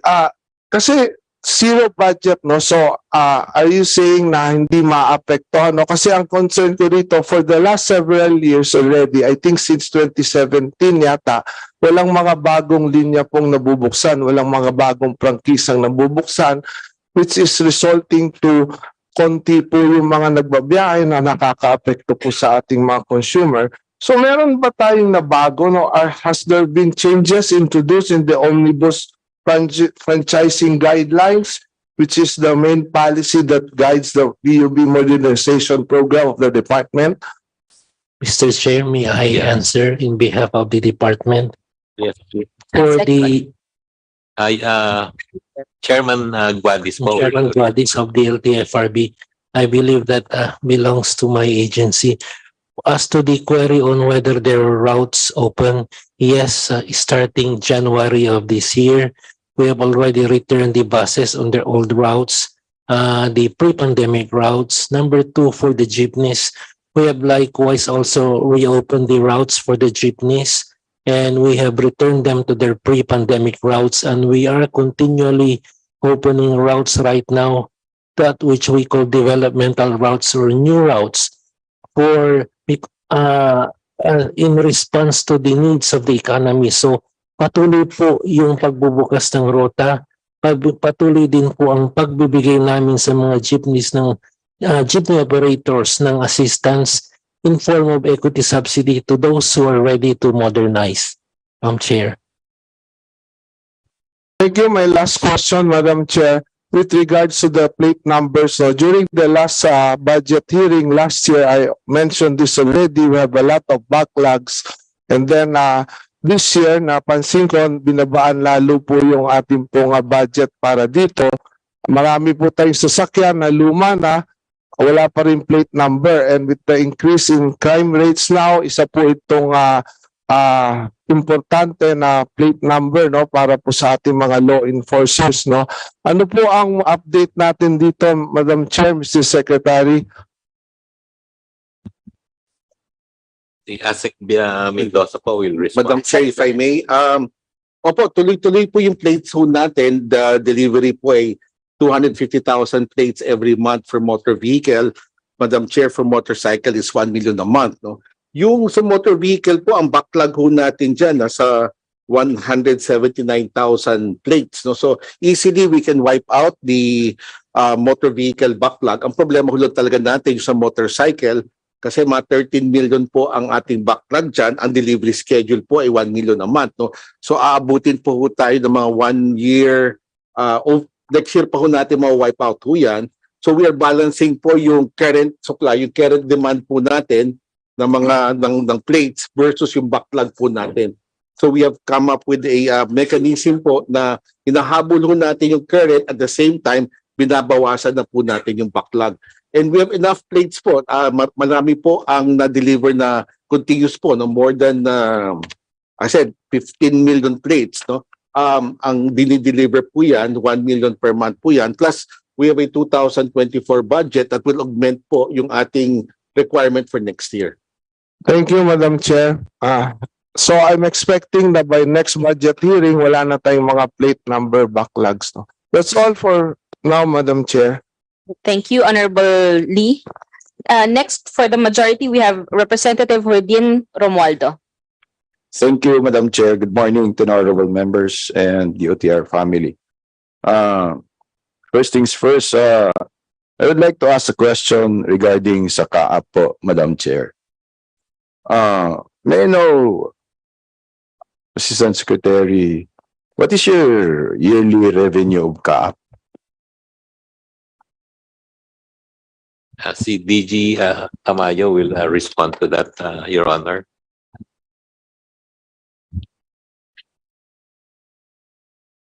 Through the chair, I'll just check the notes.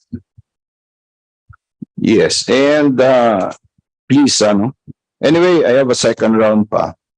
And how many are leasing your properties, Assistant Secretary? Sa CAAP, yung properties po ninyo. I want to know the coverage of your properties all over sa airport natin. Sa Manila lang to ha. And sino ho nagli-lease doon? To the chair, as far as Manila po, we hardly have any properties for lease dito. I think it's mostly sa MIA ho yung naka-lease, especially for the hangars. Yeah. Anyway, sa MIA. But I want that the revenue income po mamaya later. Kasi marami po magtatanong, bilisan ko lang po to. And the list of lessees of CAAP properties. Yung hangar na nililis po, under po sa inyo yun or MIA? Is it MIA? Sa MIA po for CAAP. Yeah. Mr. Secretary, Your Honor, Mr. Chairman, Your Honor, tanong lang ako, kasi ang daming hangars dyan na nililis, pero wala nang operations, pero pinasublease.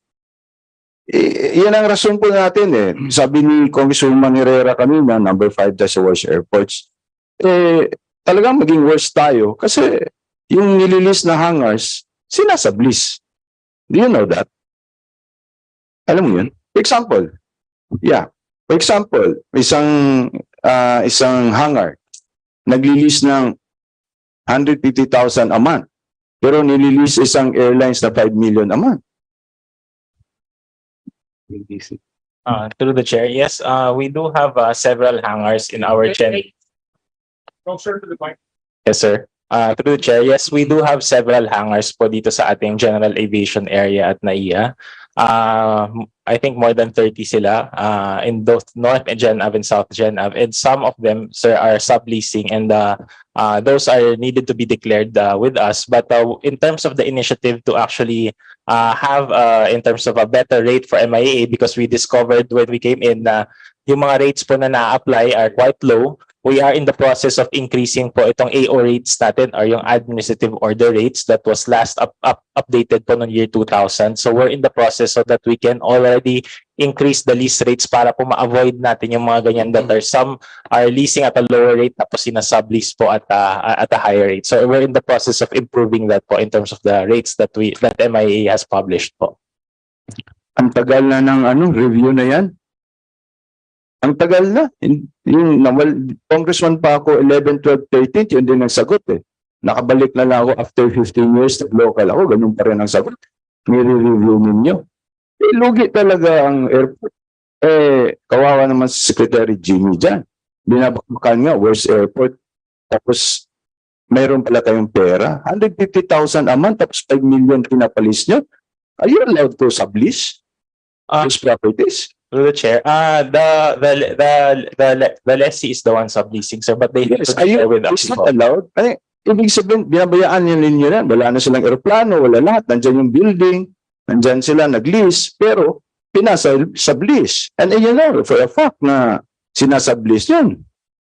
Yes, sir. Anong ginagawa ninyo? As part of the cleanup effort, sir, we are right now talking to the different providers that saying na hindi na pwede yung mga month-to-month lease. In fact, we are closing some new leases right now that are at around 600 pesos per square meter na po. So that's an improvement from the AO rate of around 140 pesos lang. And the average previous to that is around 150 pesos per square meter. But in terms of the recent mga kino-close po nating lease, napataas na po natin yung rate because we want the market to dictate po para hindi po Hindi na nagpo-function. Paano yan? Like for PADC, yun na nagpo-function yun. Di ba? Yes, sir. The PADC po kasi has a long-term contract and it's still valid. Yeah, pero wala na eh.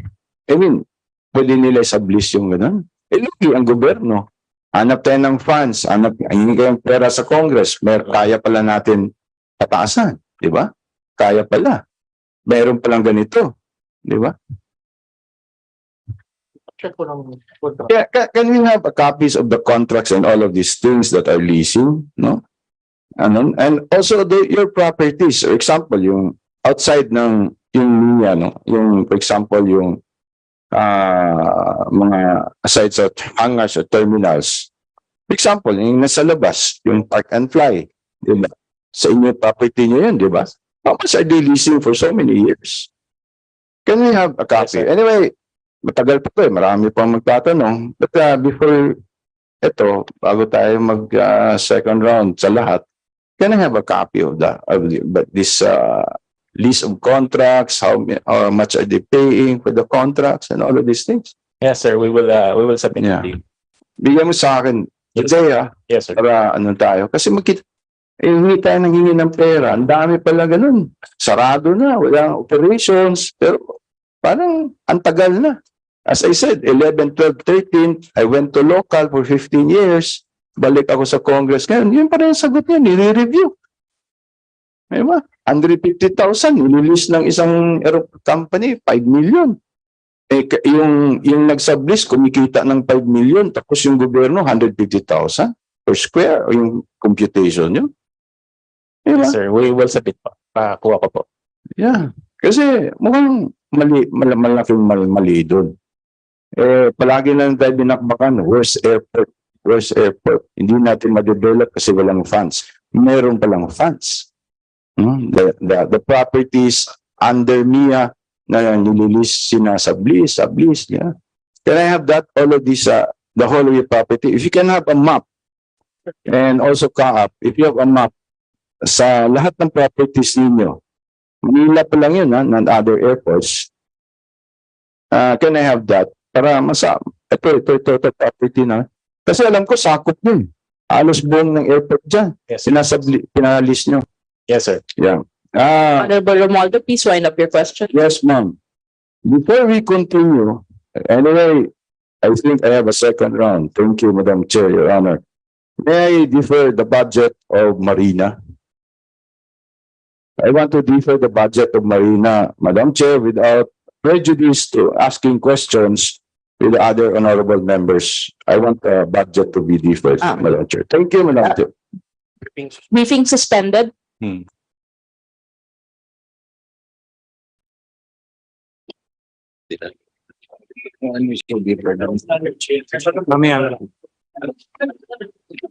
Madam Chair, can I be excused? I have to join the presidential flight today, and I should be there by.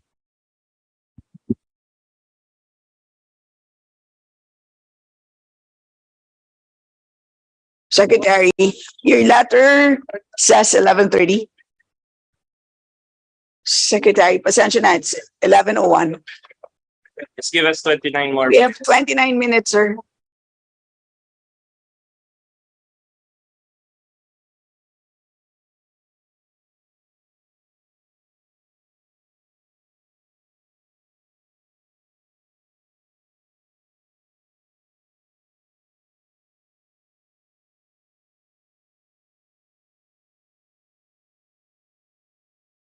Budget briefing is resumed. Madam Chair, I want to make it into a motion, Madam Chair. A motion to defer the budget of Marina, Madam Chairman, Your Honor, without prejudice to other honorable members of this committee to ask questions further. But for the meantime, I move that the budget of Marina be deferred, Madam Chairman, Your Honor. Second. We will take it up on another time. At the proper time. Yes, ma'am, no problem. But I want it deferred. Thank you. Okay na. So, Second. okay, let's proceed. We have from the minority, Assistant Minority Leader Marisa Magsino. You're recognized. Yes, good morning to our fellow colleagues, to the DOTr family, Secretary Bautista. Recently, there have been persistent complaints from the air passengers of being offloaded due to overbooking, flight delays, cancellations without timely and valid explanations, lost baggage, and other operational issues that make travel to and out of the country a very disappointing and damaging experience. Madam Chair, napakalaking problema po nito sa labor migration at kasama dito ang ating aviation industry. Ang pagbabago po ng presyo ng mga flights, kaguluhan sa schedules, aberya sa mga paliparan ay direktang epekto sa kabuhayan ng OFWs ng ating lahat. Kapag nakansela ang flights nila sa anumang dahilan, ito po ay naglalagay ng alanganin sa kanilang mga trabaho. These are incidents attributable to the fault or negligence of air carriers complained of significantly by Cebu Pacific. In fact, I have filed House Resolution number 1105 to investigate on these incidents.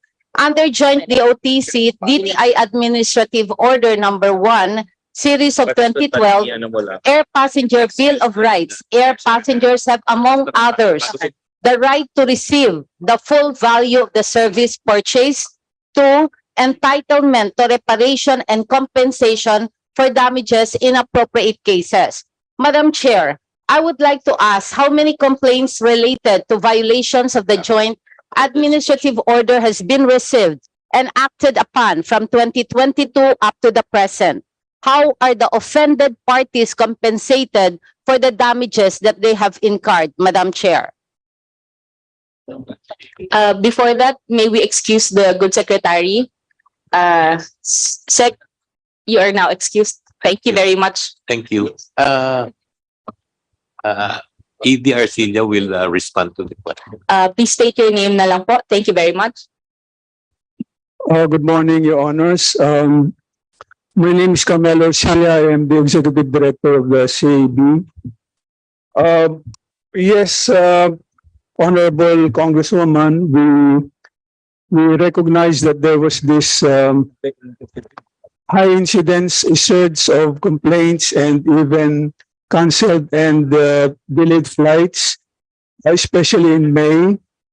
There was a dip in the on-time performance of all the airlines, the domestic airlines. They started in May, continued in June and July, and then in the month of August, there was an improvement in the on-time performance. We will submit the graph later on. We investigated the matter, Your Honors, and our findings point to several factors, one of which was the supply chain disruption that was experienced not only by local airlines in the Philippines, but airlines all over the world were confronted with the supply chain problems. And on 2 occasions last August, we had meetings with the representatives of Boeing and also of Airbus to validate the situation, and they confirmed the fact that the aerospace industry is currently beset by the supply chain problem, which has caused the delay in the construction or manufacturing of aircraft, so that most of the airlines, the delivery of the aircraft of the airlines was delayed, and there was also the shortage of spare parts, so that the MRO, the maintenance, repair, and overhaul of the aircraft of our airlines were also delayed. And the long and short of it, Your Honors, was that there was this shortage of equipment that was unprecedented in the history of our aviation industry. So the airlines, as early as May and June, we sensed, the CAB already sensed the situation, and we already conducted meetings with the airlines to assess the situation. It is unprecedented in the sense that it has not been experienced, and we did not know how it would unravel, how it will unfold. And so the airlines were asked to exhaust every means and leave no stone unturned towards rectifying the shortage of the equipment. And even as they did try to source out equipment, source out spare parts and engines, notably the engines of the Pratt & Whitney brand that was the mainstay of the Airbus 321, which is the mainstay of our local airlines. The backlash of this supply chain disruption really caused these delays and cancellations. So, in line with that, Your Honors, what we did is we were looking forward to the passing of the Air Passenger Bill of Rights in Congress, but what we did as a short-stop measure was to amend our Air Passenger Bill of Rights, because for one, the Air Passenger Bill of Rights has practically no teeth in terms of its deterrence value, because the penalties that could be assessed by the CAB under a very old law, which is Republic Act 776, is only limited to 5,000 pesos. And what we did in the old days was to stretch the law by imposing 5,000 pesos per passenger. I mean, the total configuration of the aircraft, that's what we did. But we are happy with the passage of the amended Public Service Act that provided that the limit for public service undertakings in terms of the penalty that can be imposed has been raised to 2 million. So we held the public hearings. We have had 3 public hearings already to amend. We already have a draft of the new amended Air Passenger Bill of Rights. We called on the DTI, consumer groups. Consumer groups were with us, and we are at the threshold of finalizing the draft. We have a final meeting on September 14. So we are going to give teeth into the new APBR and increase its deterrent value. And happily, we are able to improve the on-time performance through the programs that we compelled the airlines to perform in response to the contingency. And also, Your Honors, in terms of penalties, we were able to charge the airlines about 93 million pesos in recent months. So that is the overall in bold strokes, Your Honors. That's what we have done. Thank you po for that, Madam Chair. May we ask po, may we ask if the offended parties were compensated? Can we have a list on that? This representation you may submit to our office, the OFW party list, because a lot of complaints are still hovering our office up to this present day. The offended parties that were compensated, so that we can have a report on them po. We can have that po. And also, Madam Chair, we would like to say that what are the other steps and measures that are being undertaken to address the issue of air travelers in the country, and have they resulted to a decrease in the reported or filed complaints?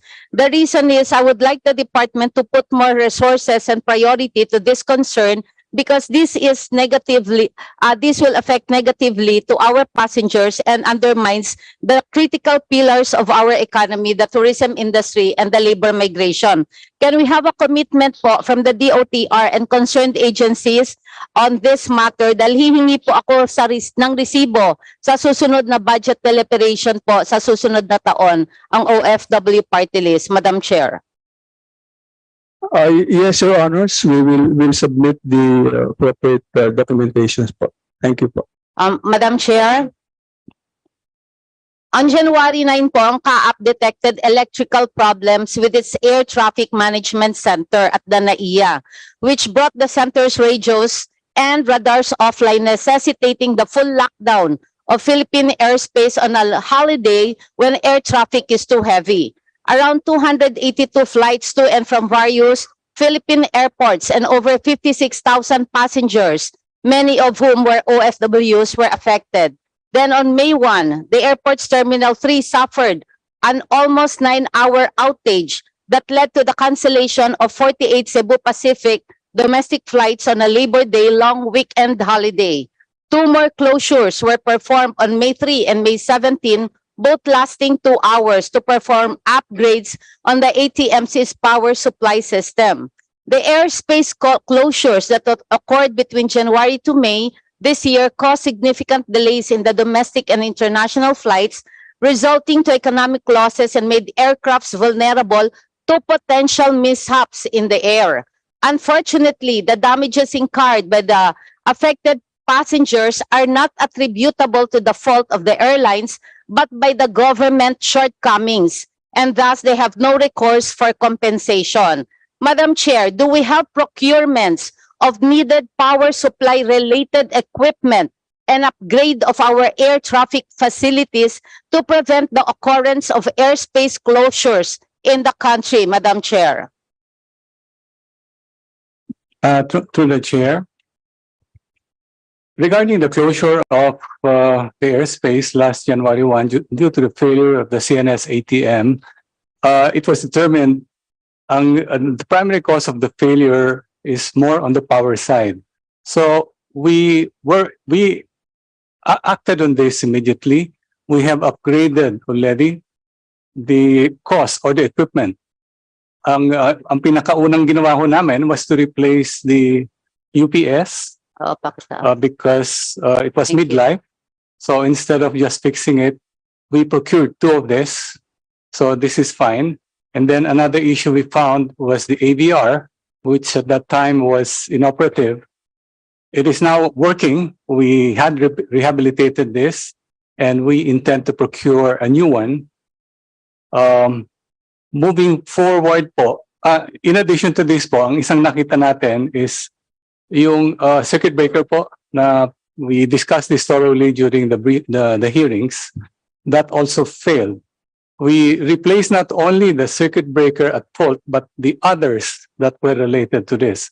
So as far as the power side is concerned for the CNS-ATM, na-resolve na ho namin ito through upgrades.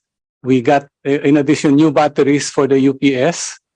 So power side po, we are confident. We had a power quality assurance check recently para ma-determine po natin kung meron pang mga glitches that might happen.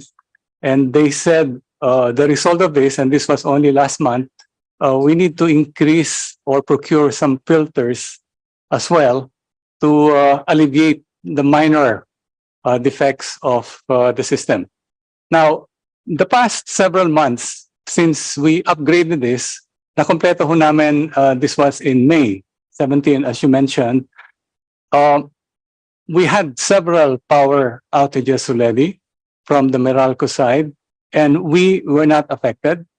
So basically, we are confident po the parts that we have replaced will hold again for the next several years, but we will not stand by. We are also procuring standby parts that are time change po. Kuminsan kasi hindi ho pa sira, pero kailangan ng palitan. So yun ho ang ginagawa natin. What caused this? The warranty of the CNS-ATM expired in 2020. Then because of claims and counterclaims by the supplier and the DOTr, wala ho kaming maintenance o parts na na-acquire or training na na-acquire. However, this was resolved by DOTr early this year. So again, we are now in contact with the primary OEM, which is Thales and Sumitomo, regarding the upgrades po. Kailangan po natin ng bagong software, kailangan po natin ng ultimate fallback system, which dapat ho na ilagay at the onset. So it is under procurement po at this time.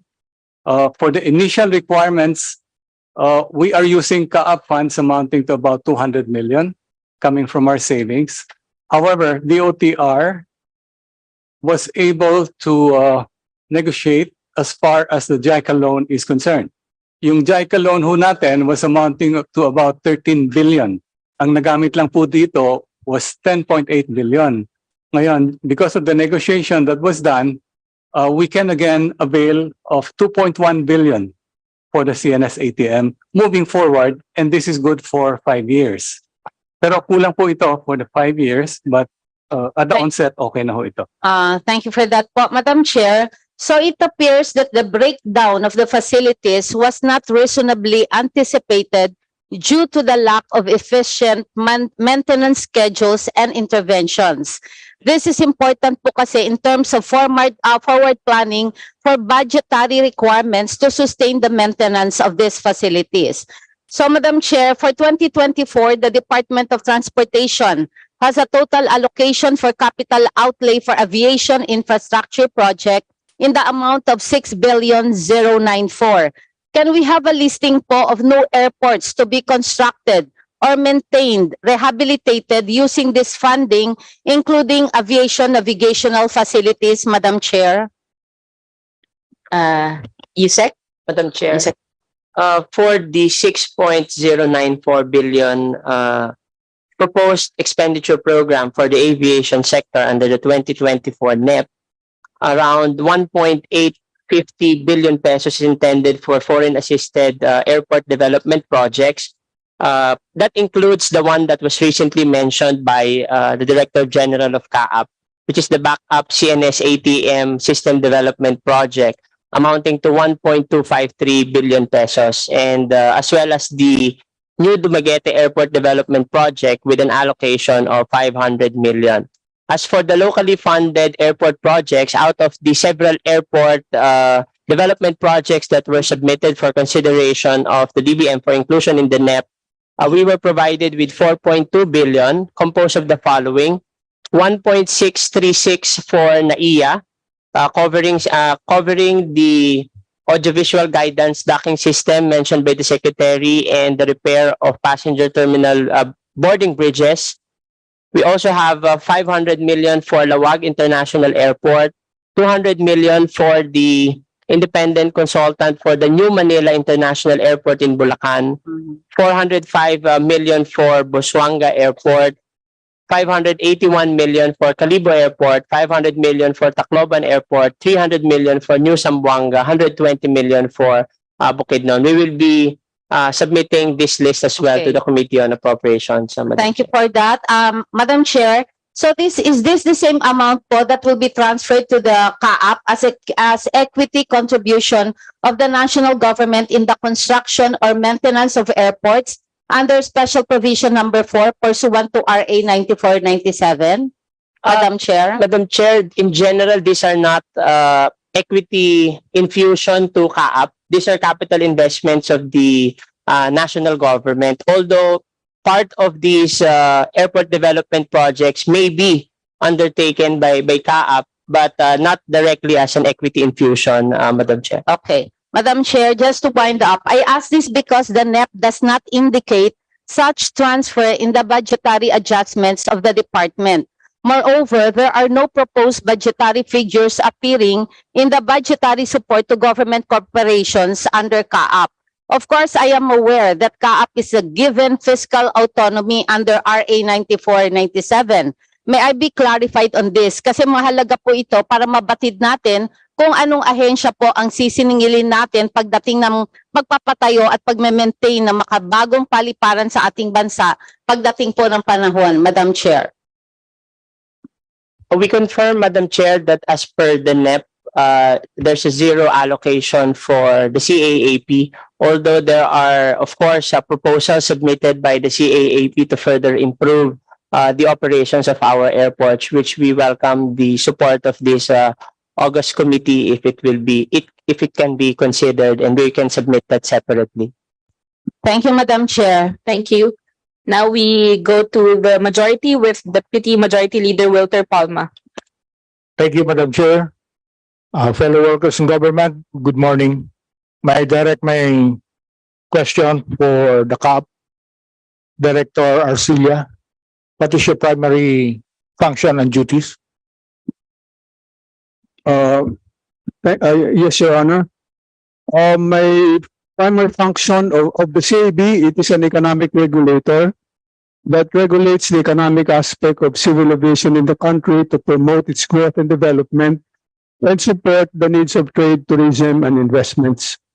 So we are basically a franchising agency delegated with authority to pass upon the fitness, capability, and willingness of an applicant airline to perform the service that it's applying for. In recent times, Your Honor, one of the mandates of the CAB, which is to promote efficient, adequate, and convenient means of air transportation, has attained a very significant and bigger role in light of the fact that there has been an exponential growth in traffic in the Philippines. Prior to COVID, we were one of the fastest growing aviation markets in the world, although the base number is low because we're still one of the least traveled people even in Southeast Asia. But we were catching up, except that we were hit by COVID. So the growth of aviation, a lot of options, a lot of flights, they engender confusion on the riding public, flight cancellations because the resources of the airports are taxed heavily, and therefore the need to strengthen the air passenger bill of rights. And so the focus of the task of the CAB has now been directed towards improving passenger protection, consumer protection. And so about a decade ago, the DOT and the DOTr, the DTI and the DOTr came up with what we call now the Air Passenger Bill of Rights, adopted by the CAB as an economic regulation number 9. And then in recent times, we have been drafting the amended version that would, as I said earlier, would put more teeth into the guidelines and regulation in order to increase its deterrent value and be able to protect consumer interest better, Your Honor. Before that, may I please request everyone to observe silence? Thank you. Honorable Palma? Yeah. You said that the CAB is an economic regulator. And did you consider, how about the airfare of this airline? Airfares, Your Honor, is quite, if I may say so, a quite complicated the subject matter because under the law, the CAB shall fix the charges that can be imposed by airlines, or the CAB can adopt the fares proposed by airlines, provided they are not unreasonable. No? And this statement that I made should be seen in light of what the developments in the aviation industry in the global setting in the past few decades.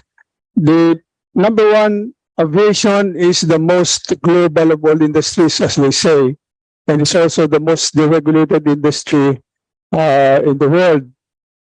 And the world was swept by a tide of deregulation and liberalization, so much so that the usual areas of regulation, there are three of them.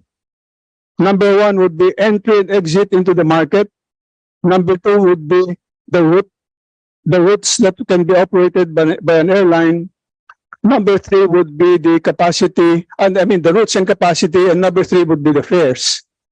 And because of this tide of liberalization and deregulation in the world, all countries have adopted somehow to differing degrees a mode of liberalization, and we are not spared from that because our airlines needed to compete in the global industry, and we need connectivity to grow our economy.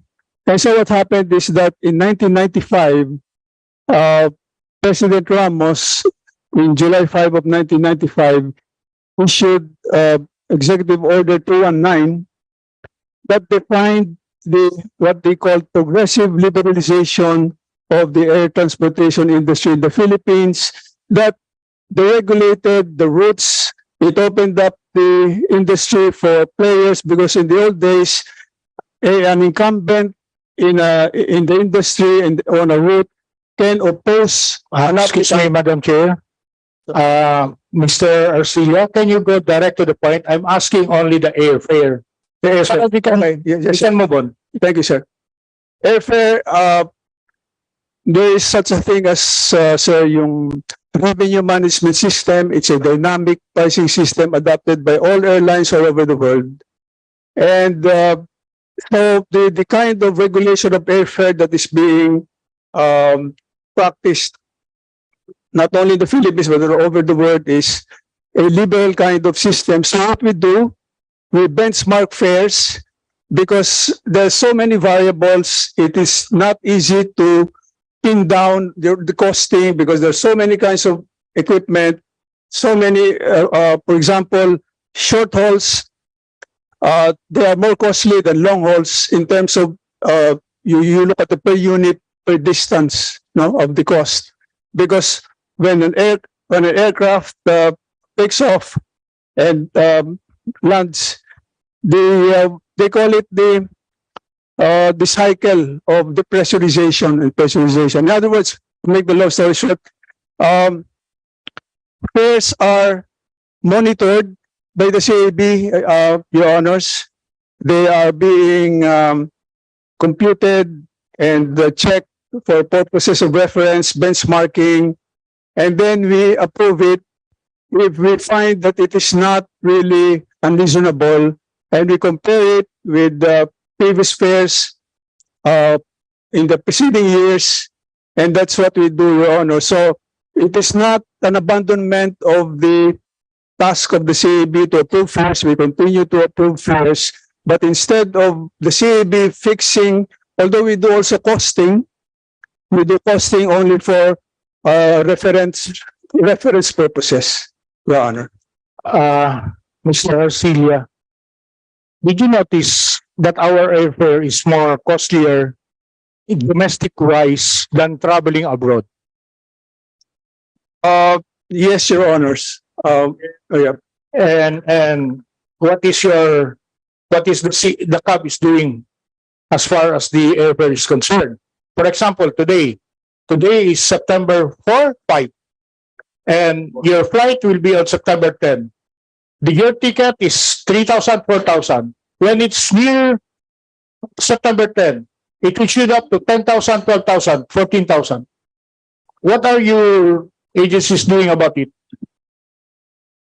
So we fix the ceiling of airfares, and the fact that it's becomes more expensive. When you say fixed, meaning constant. Pero as the near the date that your travel time is near, it goes up also. It's the fix. We fix the ceiling, sir. The ceiling, but not the airline has the latitude to charge depending on demand and the time. And this is a global practice all over the world that is being adopted by all airlines, sir. Yeah, why you see that's very cheap to go abroad, Hong Kong, Singapore, Taiwan, and so on, rather than domestic travel. When you do something about the airfare, it's very, very, we are increasing our tourists to come here, and then yet our pricing are quite exorbitant. We will continue our review of the fares. This is a continuing work that we're doing. But if I may say something, sir, A to B and then B to C, if you travel from A to C and you double the distance, the cost will be not the same. Because takeoff and landing, they use up a lot of fuel, sir. They use up a lot of fuel. So the variables, it's not an apple-to-apple comparison po. Okay. Anyway, I'm laying to you what is supposed to be done before the plenary. Can you submit to me or to this committee if you can meet the different airlines company for this matter? Anyway, 2 weeks pa before the plenary. Can you do that? Yes, sir. Because kawawa eh. I know that you're also traveling. Ikaw, private plane kayo ng gobyerno. Pero yung pamilya mo babayad, di ba? You either take the PAL, Cebu Pac, or Air Asia, whatever it is. Anyway, where's Marina? With more reasons that we are going to defer his budget. Okay? I'll shoot up to MIA. What is your primary function? Through the chair, sir, we operate and maintain Manila International Airport and NAIA, sir. Yes. Sir, it's for NAIA, so this includes the 4 terminals, terminals 1, 2, 3, and 4, as well as the airside assets, as well as the landside assets of MIAA po. Okay, where's your office? Terminal 1, 2, or 3, or what? It is adjacent Terminal 2 po. Terminal 2. Apo. How often do you visit this Terminal 1, 2, and 3? Sir, we do regular visits po with our terminal. What do you mean by regular? Every week po we go around. Every week? Yes po. Did you try visiting Terminal 3? Yeah, yes po. Okay. 3 po. Next time when you visit, do not announce in advance. You go there, nobody will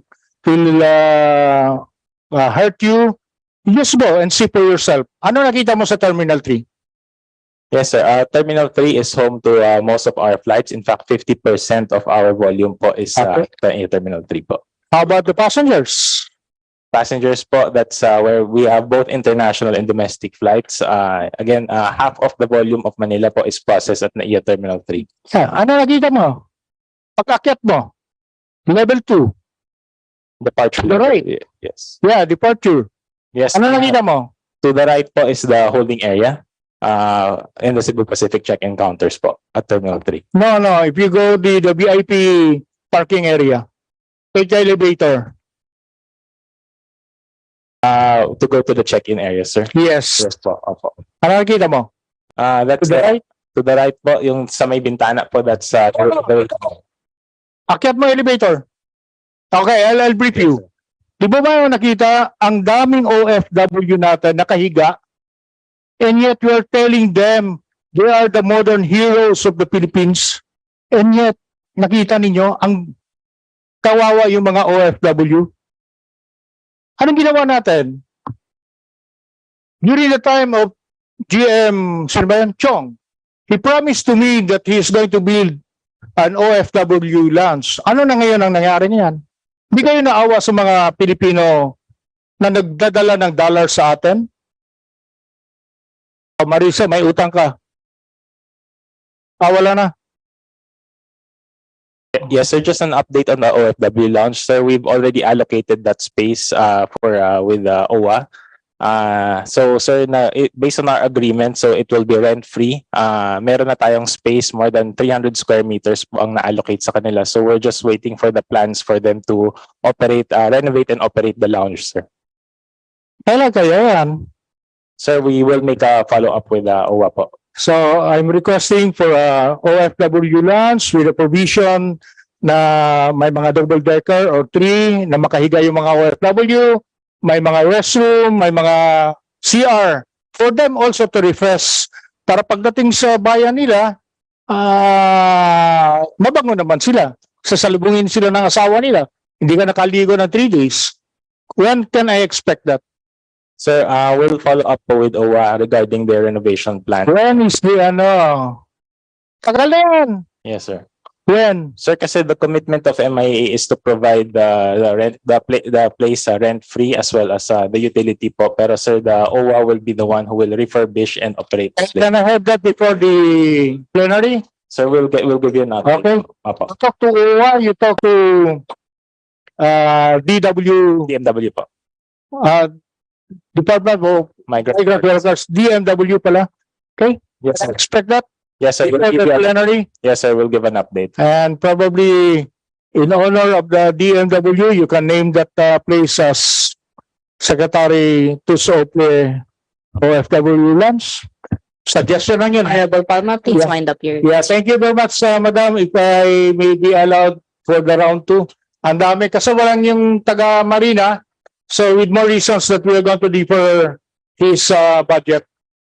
Thank you. Thank you. Now, we go to the minority. We have Representative Raul Manuel. Thank you, Madam Chair.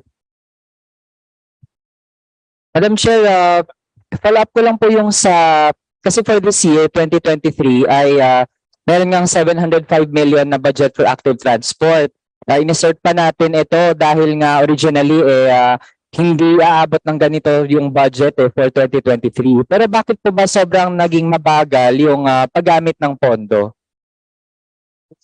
Madam Chair, as an update on the active transport allocation for 2023 and in coordination with the DBM, kinailangan po kasi na ma-identify yung mga actual location ng mga bike lanes and end of trip facilities na popondohan po nitong 705 million, but with the work of the active transport PMO, we have already submitted to DBM the detailed list as they have required para po doon sa breakdown ng 705 million.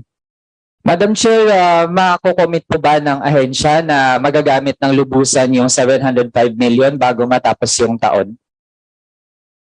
Madam Chair. Madam Chair.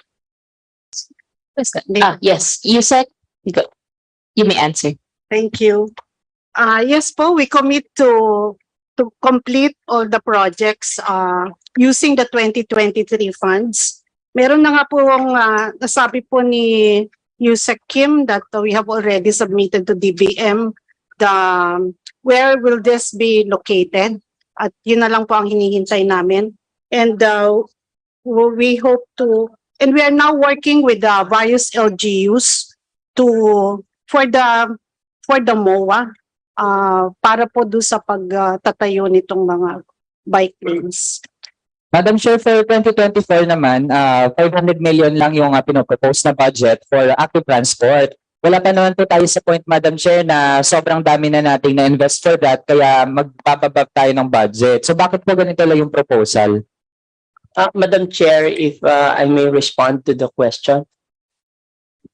Yusek De Leon. The original proposal for Tier 2 of active transport for 2024 is actually a little less than 2 billion, 1.996 billion pesos. Ito po ay alinsunod po sa ating continued expansion of our bike lanes nationwide. However, in the initial confirmation that we received for the NEP from the DBM, zero po ang na-consider dito, partly because of the utilization of the 2023. Kaya lang po ay nag-request lang po tayo ng reconsideration. Kaya po napagbigyan tayo ng makapaglagay ng 500 million out of the original proposal that is 1.996 billion. But again, we welcome the support of this August Chamber kung ito po ay mamarapating madagdagan to further expand our bike lane network nationwide. Thank you, Madam Chair. Madam Chair, tingin natin hindi sapat yung 500 million lang. So, in-address natin ito sa DOTr tsaka maging din sa buong admin. Kasi nga, Madam Chair, 4 times po ang mga bike owners natin kaysa car owners. 1 in every 3 Filipinos ngayon na households ay gumagamit o merong bisikleta. Tapos Madam Chair, lahat ng mga Pilipino naman naglalakad, lahat pedestrian. Pero hindi yun aligned din, no? Yung budget proposal, hindi siya aligned din sa facts at realities na meron tayo, Madam Chair. Madam Chair, kasunod, bakit po parang kulang yung pondo natin for terminals, more bus rapid transits, saka yung pag-expand ng public transport supply? Pati din po yung mga proper stops for dignified commutes.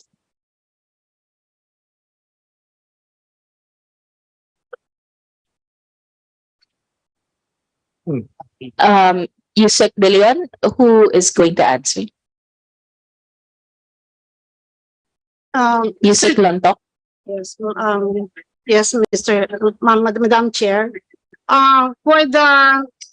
Also for the busway, we have a budget allocation of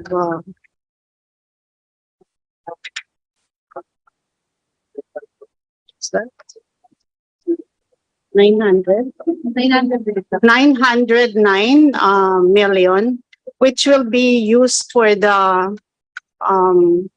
expansion and improvement of loading bays of EDSA bus stations,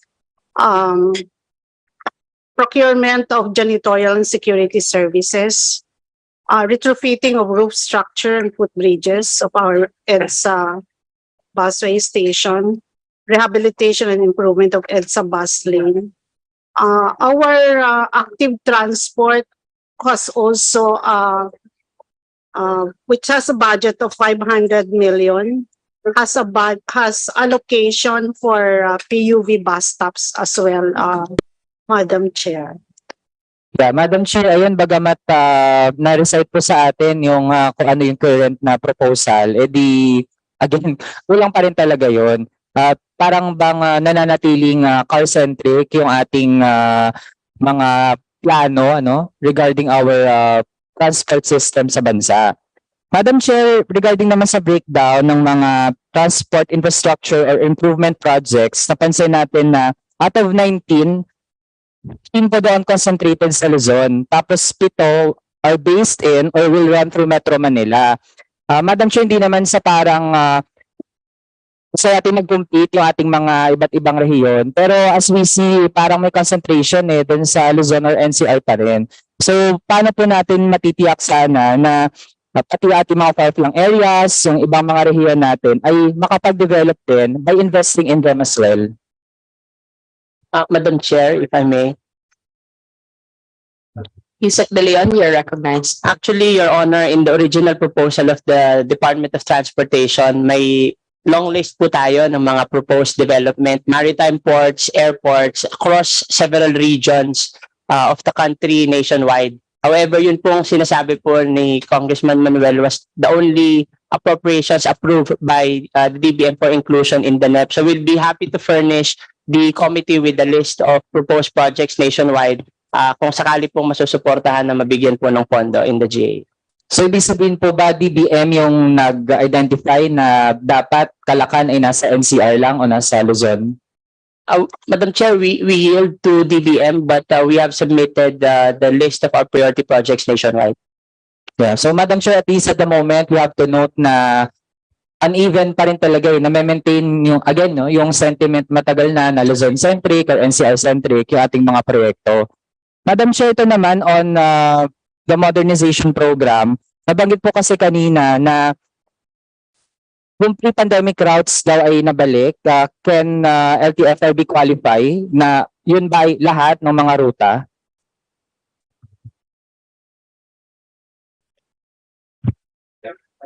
Chairman Guadis, you are recognized. Madam Chair, for the routes we have, at least for Metro Manila, 65% ho na ibalik na po yung mga ruta. Initially po yung mga buses, and then eventually ho, yung mga jeepneys po, binabalik na ho namin ang ruta. As in last time, we have already about 45 routes that were already returned to their old routes. However, sir, because of the recent developments, having created new and developmental routes, we started to look into possible routes po ng mga iba-iba pa hong mga jeepneys ho. Madam Chair, ilan dun sa mga ruta dati, no, ay hindi na ngayon ginagamit nationwide?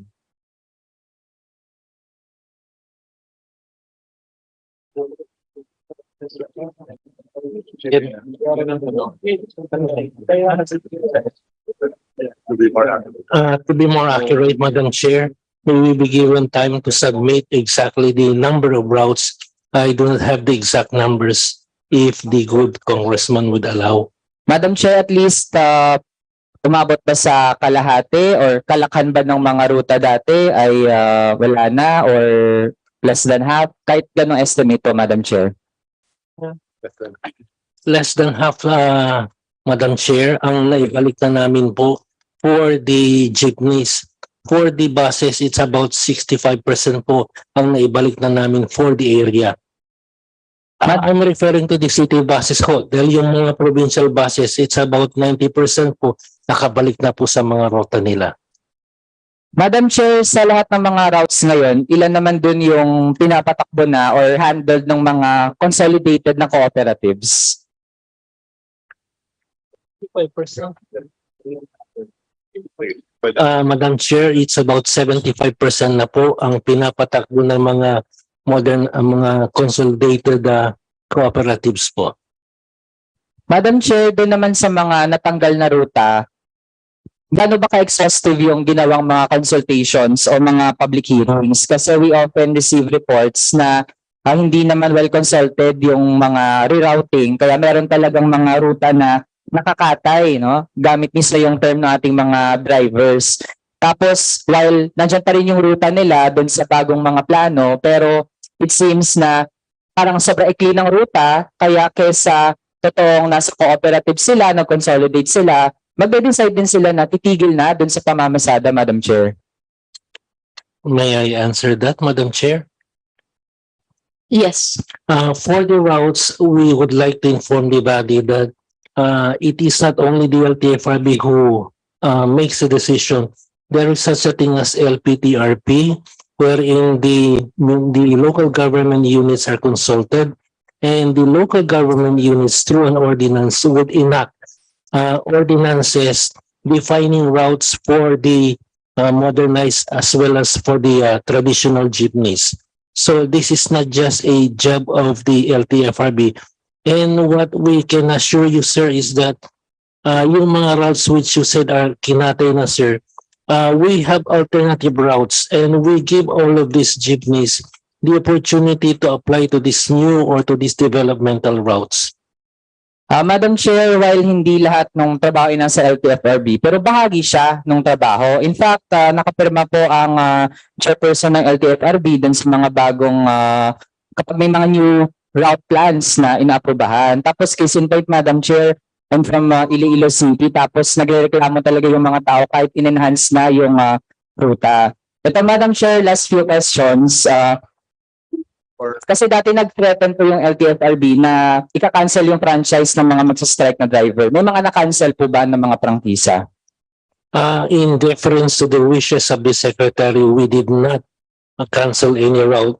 Although initially, Madam Chair, my inclination is to cancel for the reason that there is a violation of their franchise. When you are awarded a franchise, you should be running that franchise. You should not abandon that franchise. However, because of the magnanimity of the Secretary, we chose not to impose any sanction. Yeah, Madam Chair, pinapoint out lang natin na dapat po hindi talaga nagtitrete ng ganon kasi nga part yun ng right ng ating mga drivers, lalo na kung tingin nila with this modernization program, agrabyado po sila. Madam Chair, last na lang. Please wind up your questions. Yes, Madam Chair. Yung rehabilitation ng mga jeep, part din ba siya ng modernization? Kesa yung parang pilitin sila na lahat baguhin yung mga jeep, yung mga current, i-rehabilitate natin. Kasi mas mura siya, iabot ng 2 million, around 900,000 lang per unit kung i-rehabilitate natin.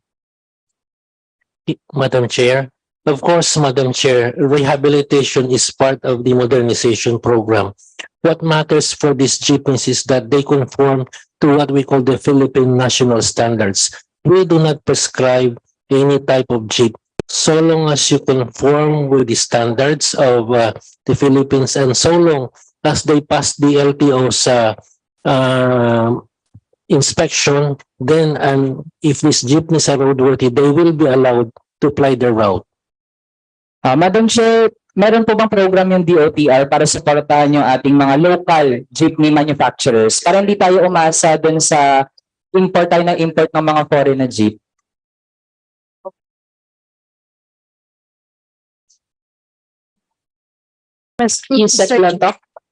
Madam Chair, in partnership with the Department of Trade and Industry, meron po kaming pinag-uusapan tungkol sa incentives para dun sa mga local na manufacturer. Pero ito po ay more of them nagko-consult po sila sa amin kung ilan at ano nga ba yung kailangan namin. Ilan na po yung nakausap ng mga local jeepney manufacturers? Ang Department of Trade and Industry po yung may yung mismong nakikipag-usap. Hinihingi lang po nila sa amin kung ano ba yung aming specifications at ilan ang kailangan namin para doon sa mga modern na mga sasakyan. Okay, yun na lang Madam Chair, I'm wrapping up. Sana lang talaga mas inuna natin yung pagtulong dun sa local jeepney manufacturers. Kasi ang nangyayari ngayon Madam Chair, iba talaga yung mga foreign na jeepney manufacturers na papadala sa atin ng mga units na ginagamit dun sa persahang pagmamodernize. Yun na lang Madam Chair, thank you. Thank you. Next we have Honorable Romeo Momo.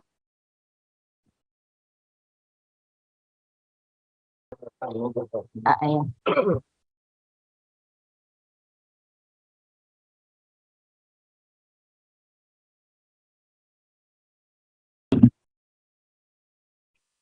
Thank you, Madam Chairman.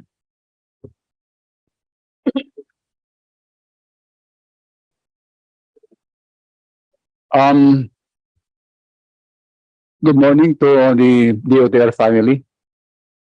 For 2024, the total available appropriations of the Department of Transportation will amount to 214.3 billion pesos. Am I right, Mr. Chairman? That is correct, Madam Chair. Or an increase of about almost 77%.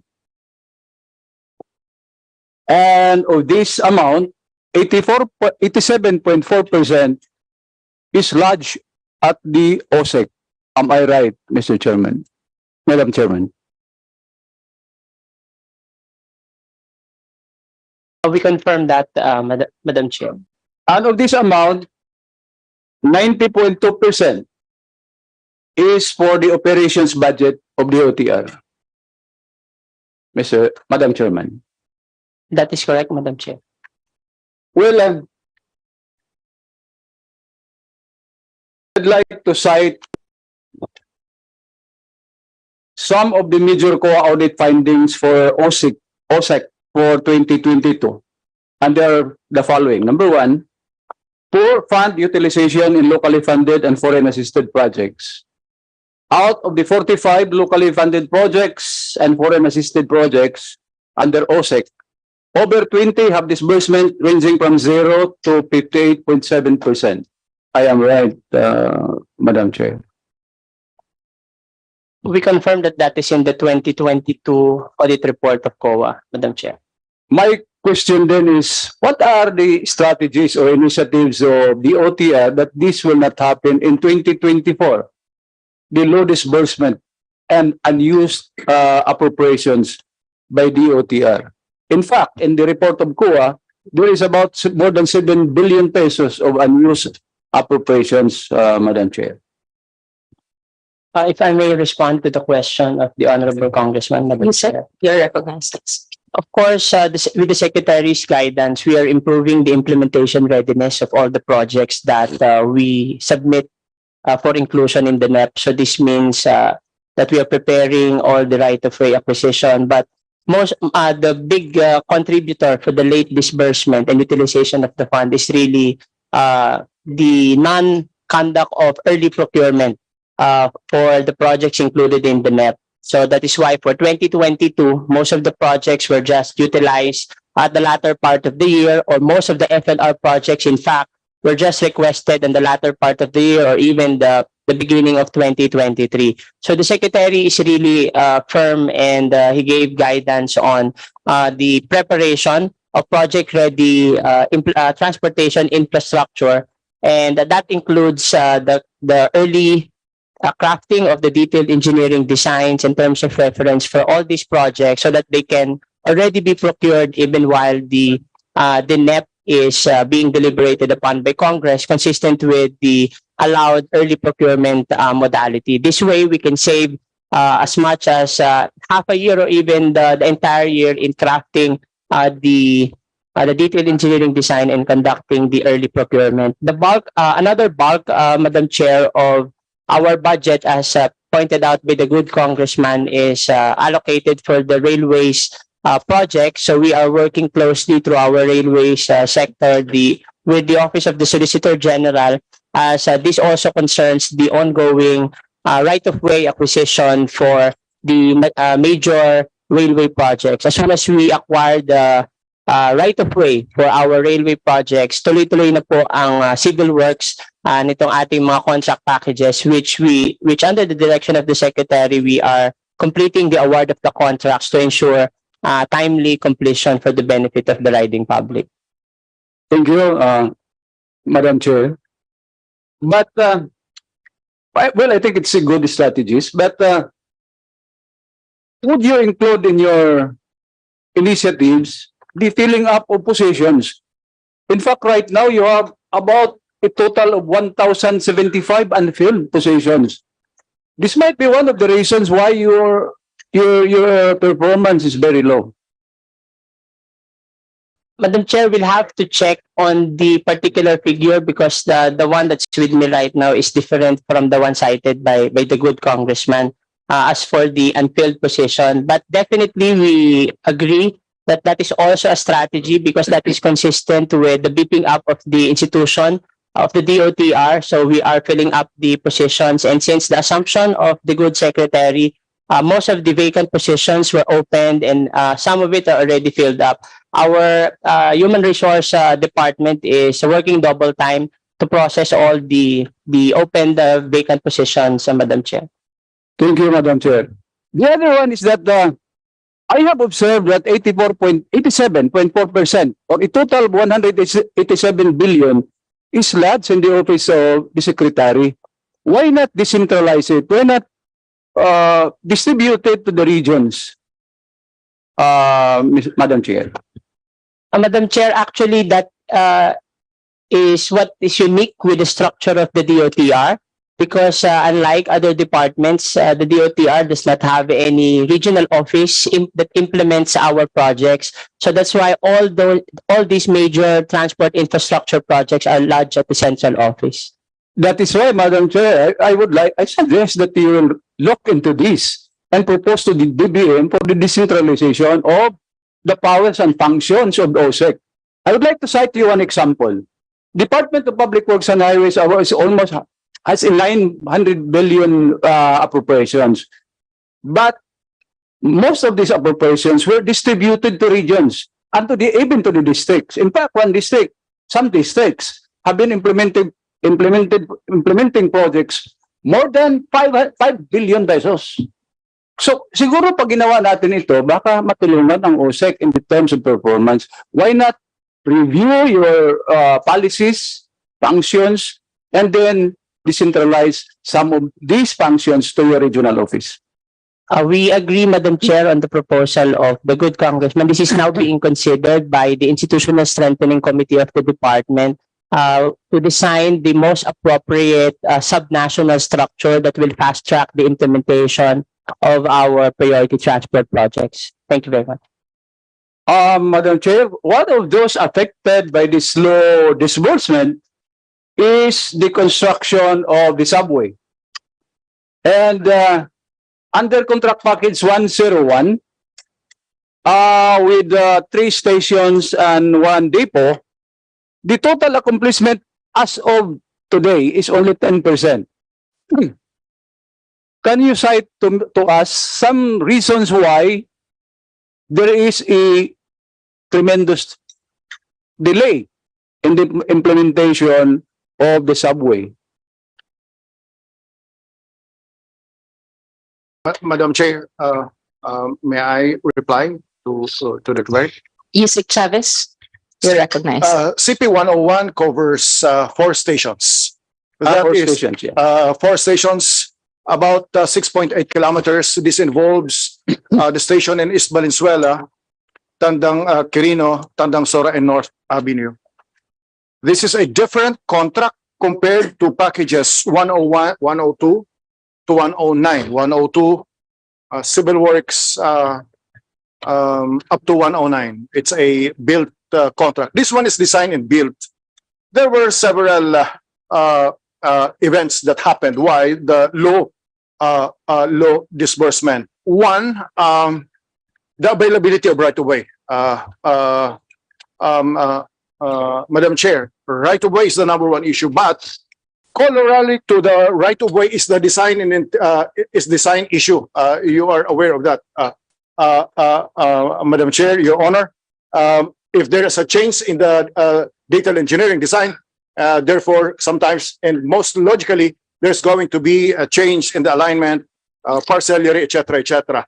There are only 3 important right-of-way issues in package 101, especially in the East Valenzuela, but they determine the large portion of the budget. But let me inform this honorable committee. It takes sometimes a year and 1.5 years for the court to decide on the expropriation. And we can cite many reasons for that, but Expro is taking us quite some time. And because of that, Madam Chair, we have been meeting with the Office of Solicitor General. We have been meeting with the local government units. We have been meeting with different government agencies. We met several times the head of the OSG and his office, the senior technical officials, the technical level. We went even to the palace to meet with them to expedite the expropriations. OSG is also facing a problem in the sense that there is also a fast turnover of lawyers there. When the lawyers are resigned and replaced, and it takes 6 months, sir, sometimes 8 months before the filing of expropriations cases. So the issue, sir, of the utilization is because of right of way. But we are catching, sir. In fact, it has been acknowledged by JICA, by the Japan International Cooperation Agency. It has been here and in Tokyo. It has been acknowledged by the contractors that under this administration, we expedited, we delivered substantial amount to the joint venture. I am not too sure if the 10% is the current disbursement, but in our book, it must be higher than that, Madam Chair. Thank you, Madam Chair. How deep is the deepest tunnel? We have 37 below the ground. We have 25, we have 27, we have 19 below the ground po. So you are paying all this right of way below the ground. We are paying 20% 20% of the fair market value. fair market value. Affected underground po. Okay, thank you. Thank you, Madam Chair. Thank you. On other matters, no, other questions. Go ahead, Honorable Momo. On other matters, Madam Chair, one of the COA findings is on the replacement of plates. Equivalent to over 1.8 million tails with a total amount of 808.7 million, which were paid in 2015, Madam Chair. Were still not yet produced and remain undelivered to various regional offices in, for distribution to motor vehicle owners, Madam Chair. What's the update of this? Madam Chair, may I respond? Asek Mendoza. Opo, that's part of the distributable plates po natin. No? Mga total po niyan nasa mga 1.5 million plates, Madam Chair, that we will be distributing already. We are distributing already. Produced na po yan at saka downloaded na po yan sa mga district offices. So, i-distribute na lang? Didistribute na po nila yan sa mga yung mga motor, yung mga dealers po natin kung saan ang galing po yan, including our own DOs. Continuous effort po natin yan. 1.5 billion po. Thank you, Madam Chairman. But there is also a finding of Wind up your questions. Thank you. Last question, Madam Chair. There is also a finding of COA that out of 20,509,887 pieces of motorcycle plates, only 8,650,311 pieces were actually produced in 2022. Leaving a balance of 12 million pa yun, Madam Chair. Madam Chair, nasa mga 13 million na po yan na kailangan ho namin i-produce. Some of these plates po na produce na po yan, hindi lang po na distribute. For instance po sa Region 7, meron po mga kalahating milyong plates po doon that we are in the process of distribution. Kailan kaya may distribute ito lahat? Ang binigyan po natin ng ang mga regional office po ng 60 days from August or by end of September, early October, kailangan ma-distribute po dyan, no? Lahat na po yan.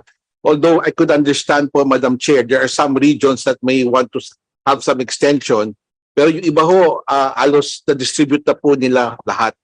So there are just a few more regions that we are focusing, like Region 7, na medyo nagtambak po yung mga plaka na hindi ho napamigay. Thank you, Madam Chairman. Can I request, Madam Chairman, that I be included in the second round? Yes. Thank you. Thank you. Honorable Momo. Thank you very much.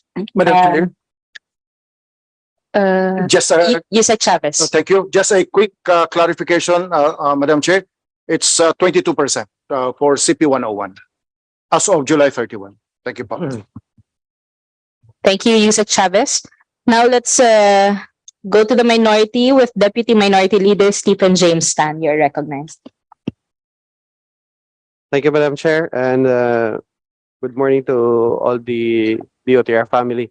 Madam Chair, I have two issues pertaining to the Calbayog Airport, considering also that although there is a lot of flight in the Calbayog, but parati pong puno, and at the same time, yung average na airfare in Calbayog is roughly from 7,000 to 10,000. So, samantalang in Tacloban, mga average of 3,000 pesos. So, may plano ba yung DOTr that will upgrade the airport para ma-consider natin na bringing in more bigger plane or mga jet na plane that will significantly reduce the price of the airfare? Yusek Lim. Thank you, Madam Chair. Honorable Stephen Tan,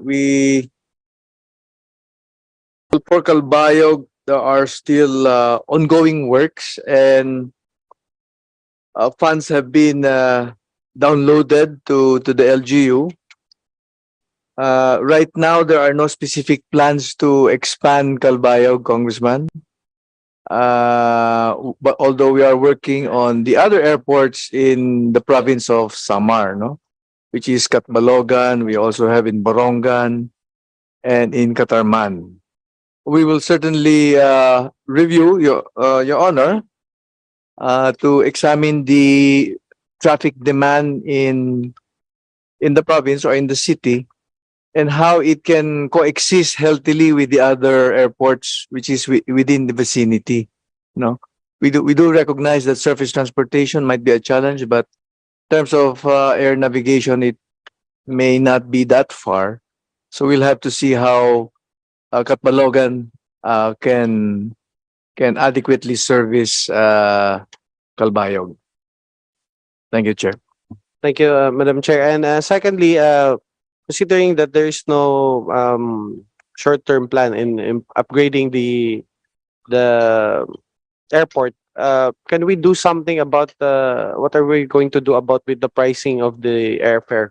Considering also that it's just quite very high. And again, a while ago, I was listening to my colleague that it is quite expensive to fly Manila Calbayog rather than going abroad. So that's one of our issue also, encouraging also the tourism industry in the Summer Island. Yes, Your Honor, we will, to the chair, we will make representations with the airlines concerned, bring to their attention the need to come up with a more dynamic pricing for Calbayog, but bearing in mind that it is really demand driven and also driven by the availability of the aircraft. At this moment, the domestic carriers have been facing this transitory challenge of having more aircraft available for operation.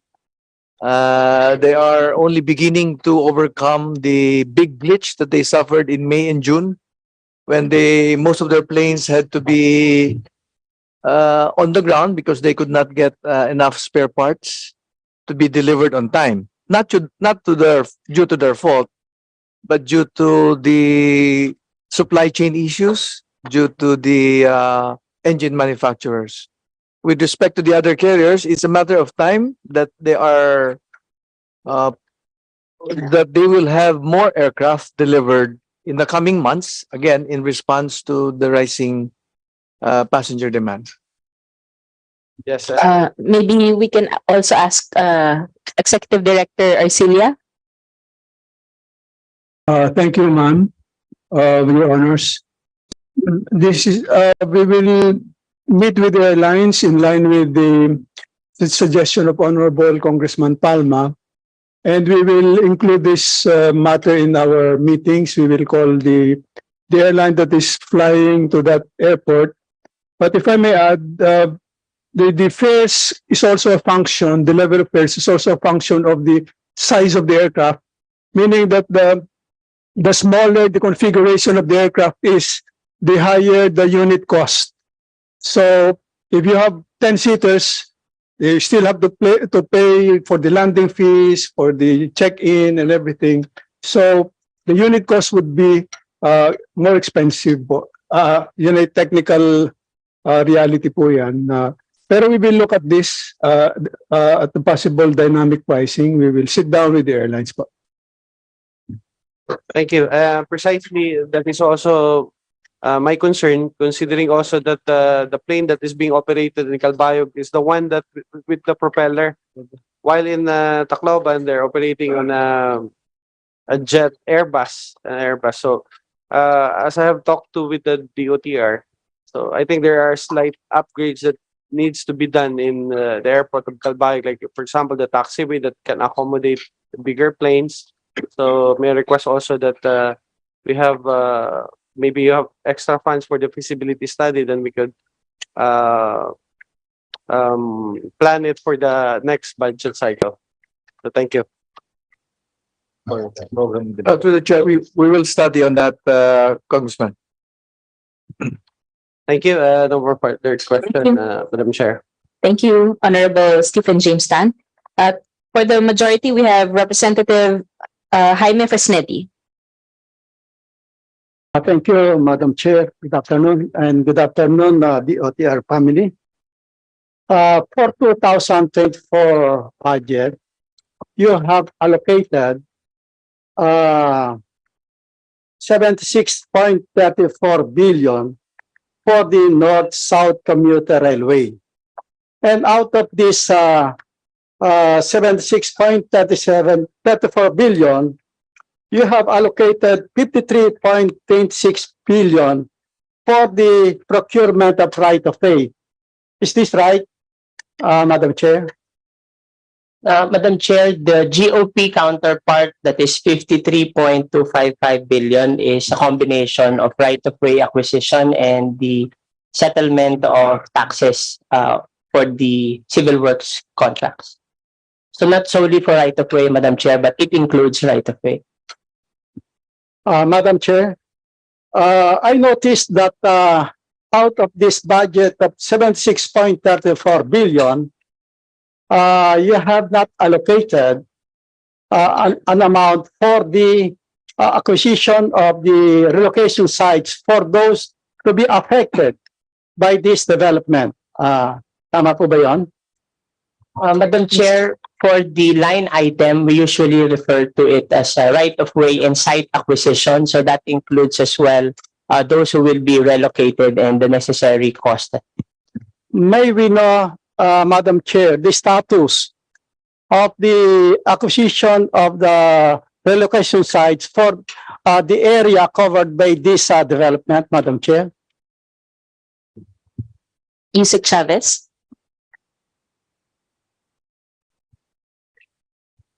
20 out of 29 relocation sites are in city.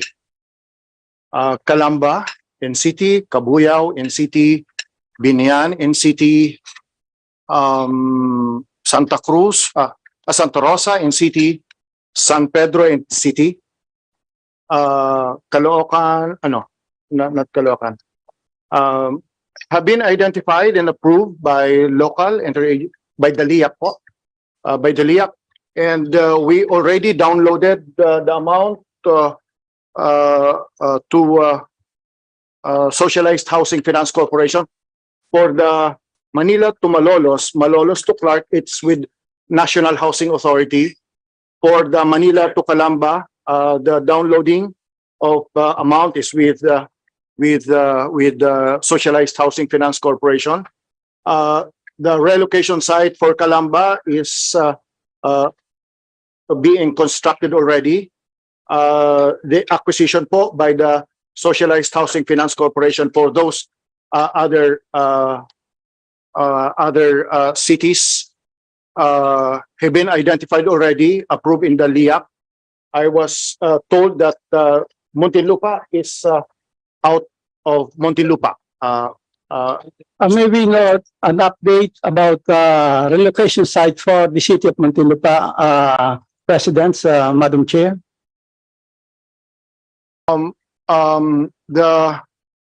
The Socialized Housing Finance Corporation have identified a relocation site in Cavite po.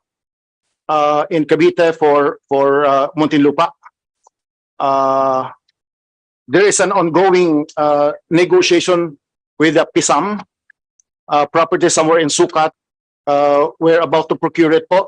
That's another site po, but there's no definitive as far as we are concerned ho. The template and the default is with Cavite po. Well, Madam Chair, I just talked to the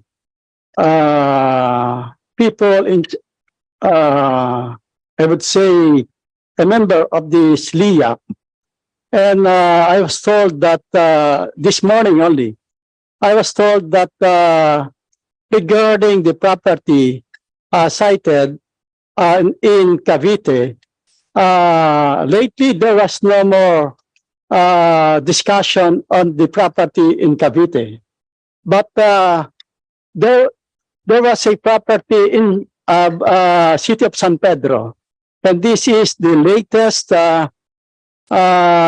discussions about the relocation site, but as far as the residents are concerned, and even some even the people from the local government, I think they were not updated on this development because as per information, the plan is for a private developer to acquire the property and let the private developer develop and sell these units to the affected beneficiaries, Madam Chair. Madam Chair, we commit to give the details to the Honorable Representative from Muntinlupa. We had a meeting with the mayor of Muntinlupa about 3 or 4 months ago with all the department heads. But I think the latest is your discussion with your LIAC. But as far as about 3-4 months ago, we met personally. I went to Muntinlupa, met with your department heads, including the LIAC. Our presentation there is for Cavite, but I have to go back on the San Pedro site being. I think San Pedro on the latest discussion, no more the property in Cavite, no? And I think please take note of the amortization rate because the reason why these people are living in the area, they could not afford to pay for rental, no? Please consider the status of the people to be affected by this relocation, Madam Chair. You said please also copy furnish the Committee on Appropriations with the said documents. We will duly comply. Thank you. We will also make representation again with the Socialized Housing Finance Corporation, who is the lead agency in the relocation. Thank you, Yusek. Another question, Madam Chair. A year ago, when we opened the Skyway from Muntinlupa up to Caloocan, people celebrated because of the ease in traveling in the area from Muntinlupa or from Laguna going to Quezon City, going to Caloocan. It takes only maybe 1 hour, no? But barely after 1 year, we now suffer a gridlock in using this Skyway. Every morning, we use a counterflow, another line from the opposite side to be able to travel from Muntinlupa to Quezon City, and it will take more than 1 hour, sometimes 2 hours going to Batasan. Honorable Fresnelli, please wind up with your questions. Thank you. Okay. May we know from the agency if they have another plans for the constructions of another Skyway in the other part of Metro Manila?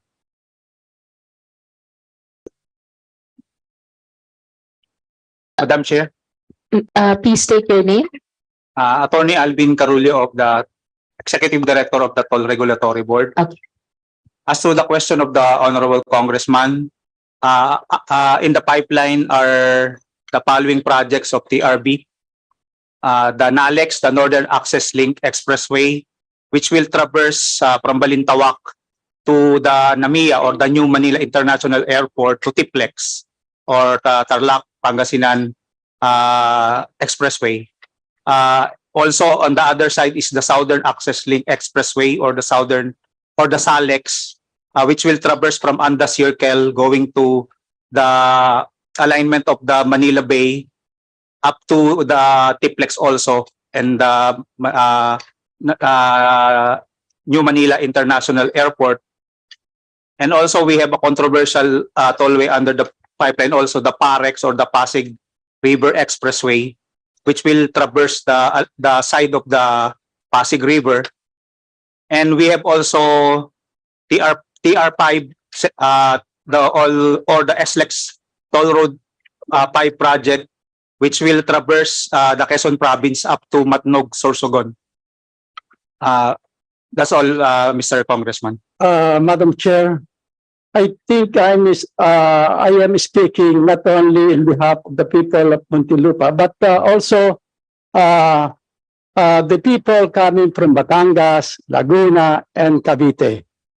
I believe that there is an urgent need for the constructions of another skyway that will traverse, that will complement this skyway being used presently.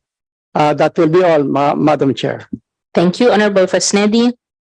Now we have from the minority, Honorable Representative Reynolds Michael Tan.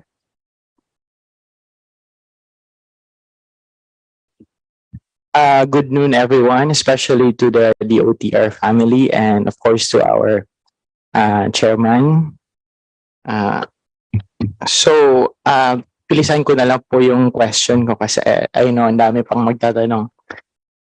During the 1960s, in Catbalogan po, naggawa ng airport. From then until present, never yan na-operate. In fact, yung mga lumilipad lang po doon are mga private aircrafts.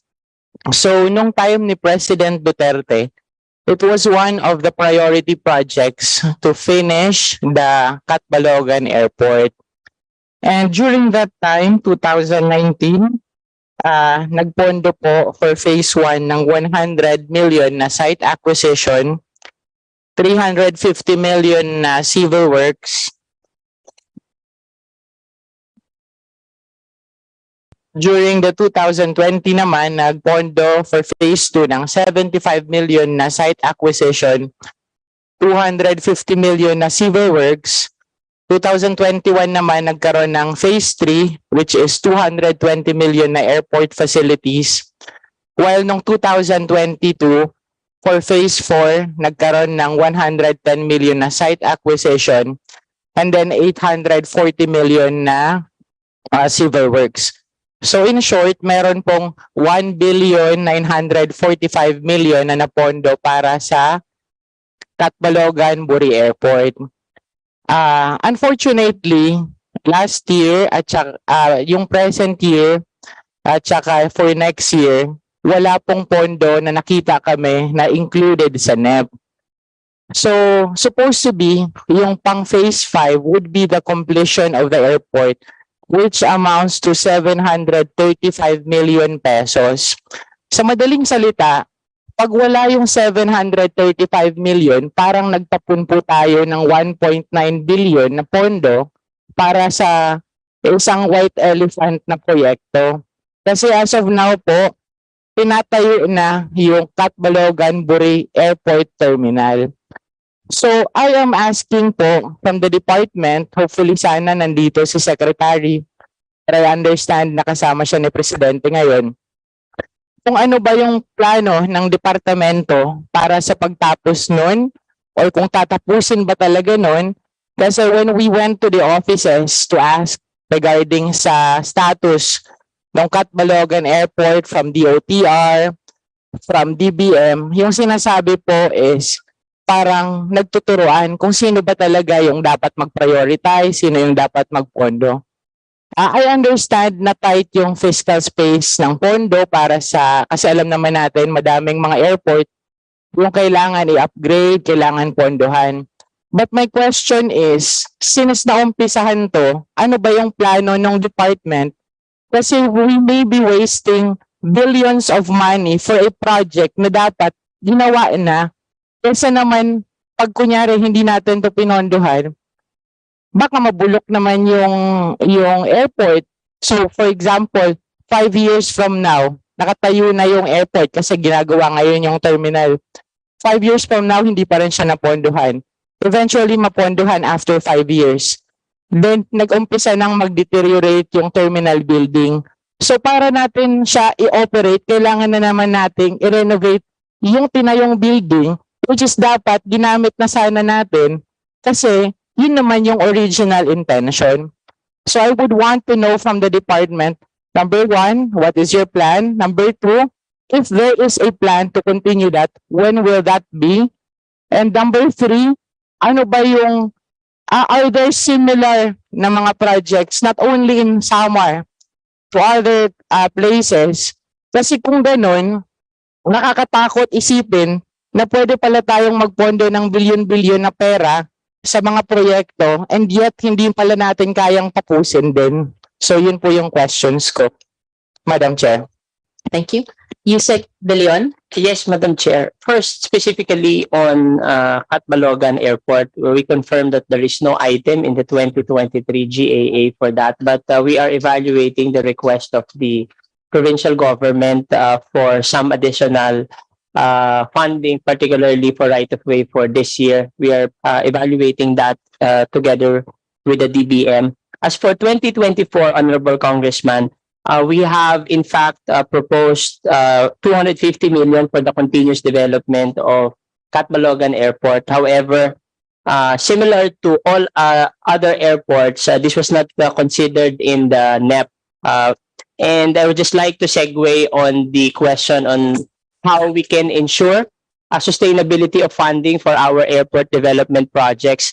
Previously po kasi, Madam Chair, ang nagiging strategy po for funding of airports ay laging Tier 2. So lagi pong unti-unti kung ano po yung masasama sa Tier 2. And recently, the management has actually agreed that we'll be embarking into a longer-term development planning for particularly for our airports. So this will entail yung ating updating and development of our master plan so that we can secure a multi-year contracting authority from DBM. By having a MICA po kasi, we can assure the inclusion of the requirements on the succeeding years na nasa Tier 1 na po siya. Hindi po yung taon-taon nandun siya sa Tier 2 na isasama and makakain pa sa fiscal space.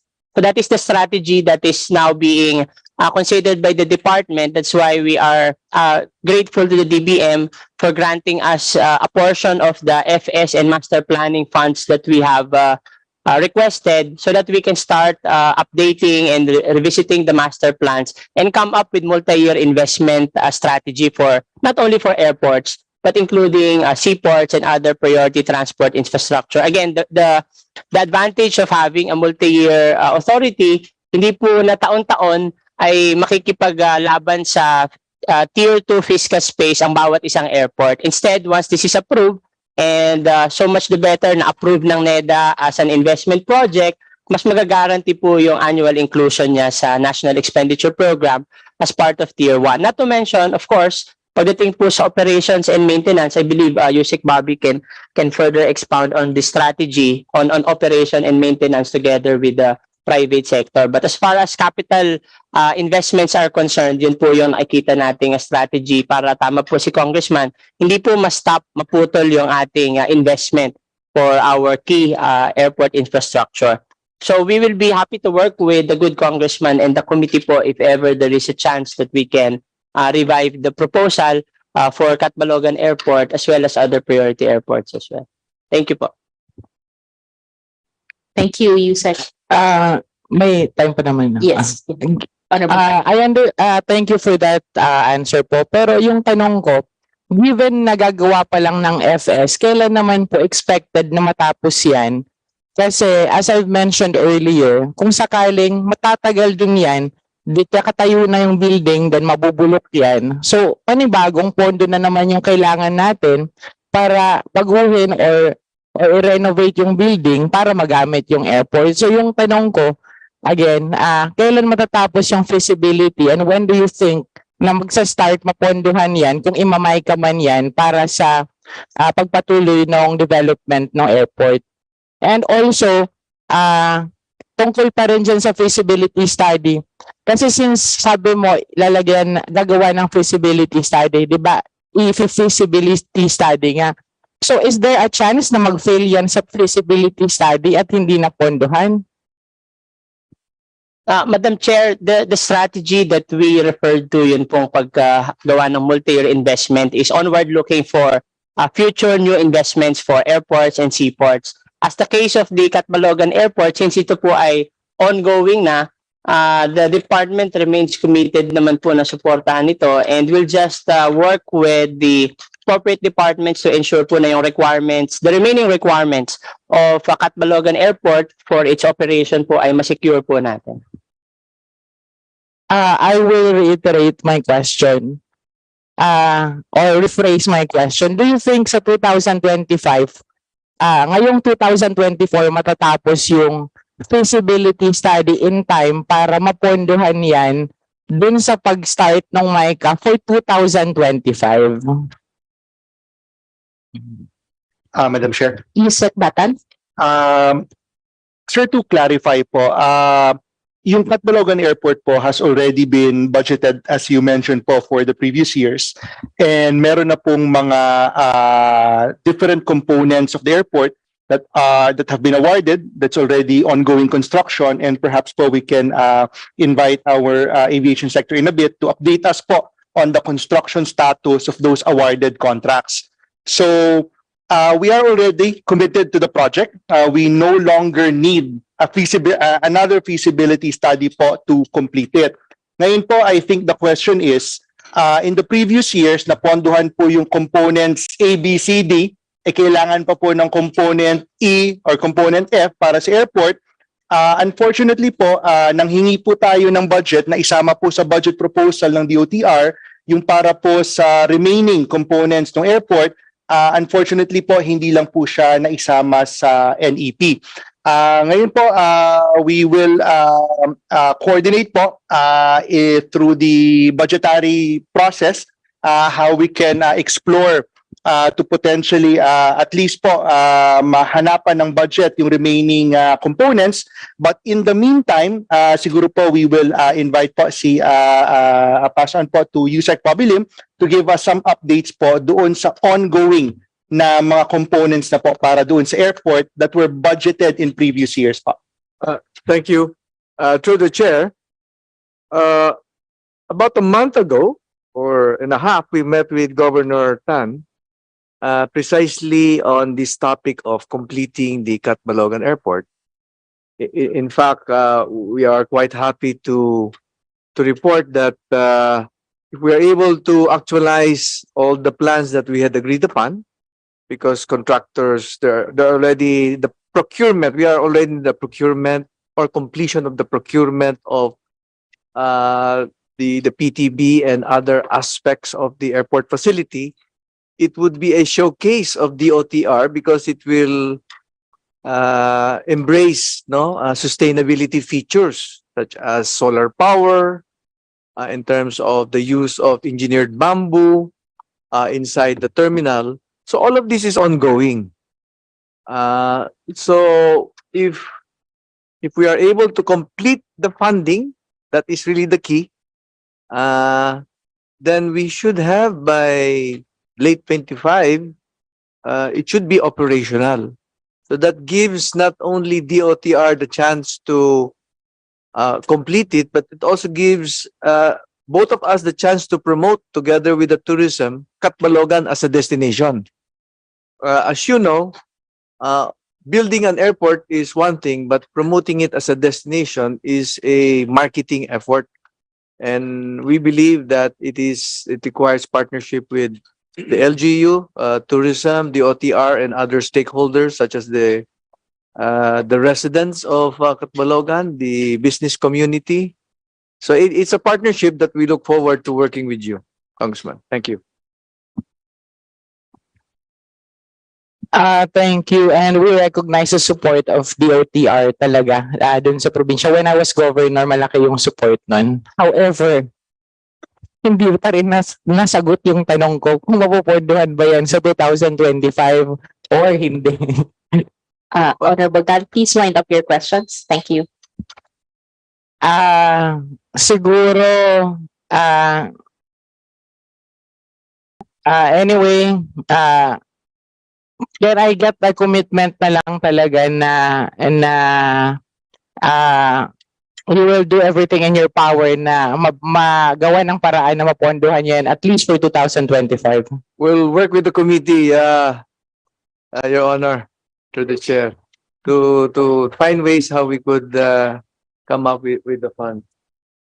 Thank you, Yusek. Thank Yusek you, Lim. Chair. Thank you. For the majority, we have Representative Rodante Marcoleta.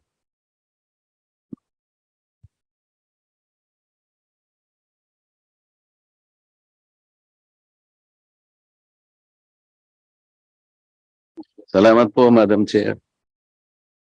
Sa PPA lang po. PPA Administrative Order number 10-2018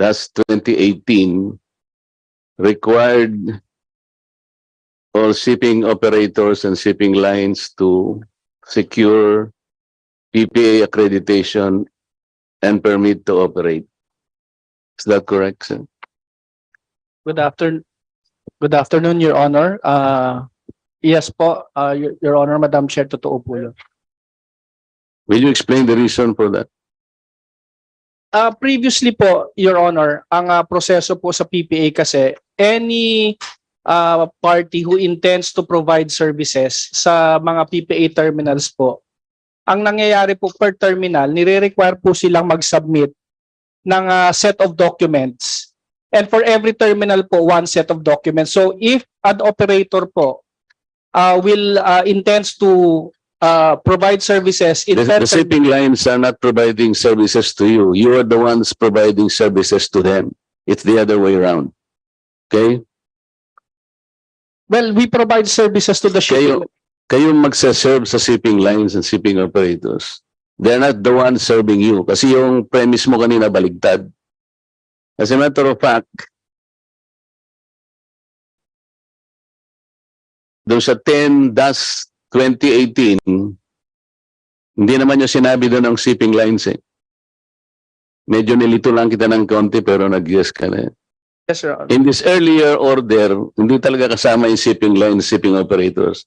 Ginawa mo lang yun doon sa Administrative Order number 2019. Ang tinatanong ko, ba't mo binago? With your indulgence, Your Honor, I would like to go back po doon sa mismo. Alam na natin yun. Yung 10-2018, hindi kasama talaga doon yung shipping lines and shipping operators. Walang requirement doon na kasama sila sa pagkuha ng accreditation and permit to operate. And then, yung 06-2019 mo, binago mo, in-include mo sila. Question is why? Yun lang ipaliwanag mo. Yes, Your Honor. Because the shipping lines utilize the terminals po, Your Honor, and then they need to provide yung pong identity po at saka yung pong we need to do checking po doon sa mga shipping lines who will use the terminals po. But that's not a good argument kasi on November 23, 2020, meron karoong in-issue eh. PPA MC number 9-2020, inalis mo na yung requirement ng shipping lines and shipping companies to secure permit to operate. Didn't you? Yes, Your Honor. So, hindi natin malaman eh. Hindi stabilize yung ano mo eh. As a matter of fact, meron kayong PPA Citizens Charter 2022, di ba? Yes, Your Honor. Na doon, hindi rin nire-require yung presentation of Certificate of Accreditation. Tama o hindi? Yes, Your Honor. Ilan ba yung mga shipping lines and shipping operators? Excuse me po, Your Honor. It depends po kung ilan po doon nag-ooperate po sa terminal. Alam mo yun eh, ikaw dapat ang magsabi sa amin. Kaya nga tinatanong ko sa iyo, pagkas babalik mo sa akin ang tanong. Kasi aside from the accreditation at saka permit to operate, di ba marami na rin kayong nire-require sa kanila na bayaran? Halimbawa, yung anchorage fees, merong mooring and unmooring fees. Yes, Your merong dockage fees, di ba? Yes, Your Honor. Ngayon, isasama mo pa itong PPA accreditation at saka yung permit to operate, katakot-takot na fees na ito eh. Yun lang pong, Your Honor, yun lang pong permit to operate, as you mentioned po, tinanggal na po yan because in recognition po that the shipping lines call on numerous ports and terminals, yun naman pong accreditation, that is so that the shipping lines will only provide one set of identification po whenever they transact with PPA po, so that they will not be required to provide any new documentation tuwing sila po ay magko-call po doon sa terminals po natin. Alam mo, For ease of all the business. explanations are not believable eh. The shipping lines, alam ko naman, yung operators tsaka yung mga owners niyan, registered na sa Marina yan eh, di ba? Yes, Your Honor. So, i-accredit mo pa sila eh. Doble-doble na ito eh. Kaya, alam mo, maski pa paano mo tingnan ito, you're only after mga fees. Magkano ba yung bakit hindi ko makita dito sa document nito? Magkano bang budget nyo? Bakit walang budget dito ang PPA? Yung PPA po, Your Honor, does not derive any funding po from the General Appropriations Act. We operate po based on our internal generated funding. Oo, ba't nandito ka? Wala ka naman palang hinihinging budget. Ha? We were invited po as part of the attached agency. You can decline because wala kang budget ka mo eh. Ito nga ang fees ang pinag-uusapan eh. Talagang napakarami mo nang sinisingil sa kanila. I'll give you another example. Yung Administrative Order 02-2003. Diba, nire-require mo yung vessels, passenger cargo, yung 400 gross tons to 1,000 tons. Honorable Marcoleta, please wind up with your questions. I will just respectfully move to defer the budget of the PPA, Madam.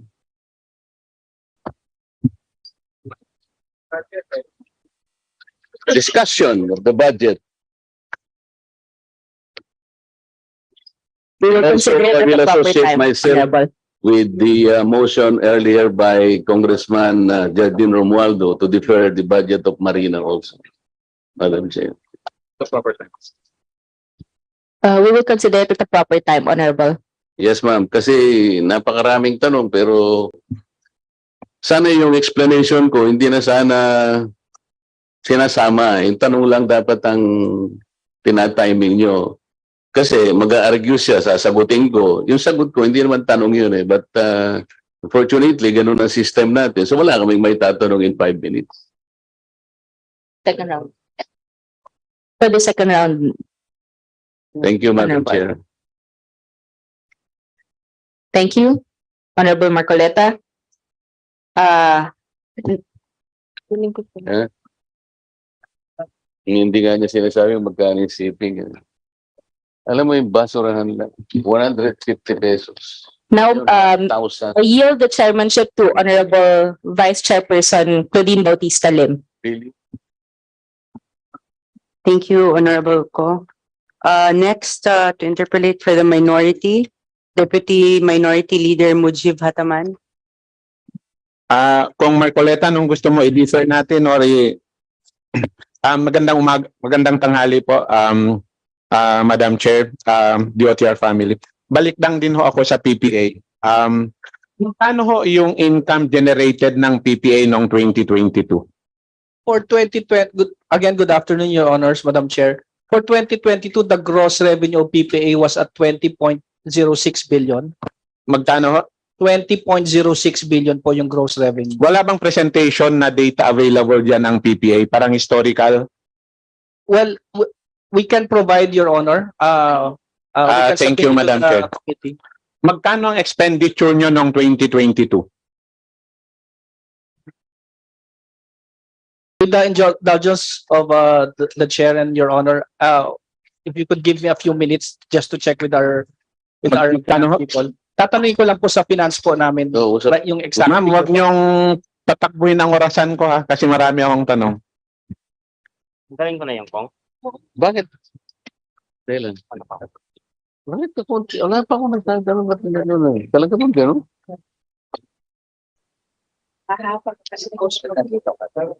Hindi ako nagtatanong kasi nag-explain siya. So, I have to explain the argument. For 2022, Your Honor, expenses based on the corporate operating budget is 16.3 billion, Your Honor. Magkano ho? 16.3 billion. So meron kayong balance na hindi nagamit na mga 4 billion, tama? Actually, Your Honor, yung pong 16 billion, yung pong 20.06 is the gross. Then we deduct po all payments of taxes and other fees that we pay the national government. And we also exclude po yung dividends that we pay to the national government, Your Honor. Sir, pwedeng pasubmit na lang yung document ho, para sa yung expenditure nyo pati yung revenue generated by PPA. Yes, Your Honor. Kahit mga 5 years ho, para makita lang natin yung historical. Yes, Your Honor. Noong 2023, magkano yung target yung revenue generation? Tingnan ko tong ano. Meron kasi silang ko. Approximately 22 billion is the target revenue for 2023, Your Honor. Magkano? The target revenue for 2023, Your Honor, is 22 billion.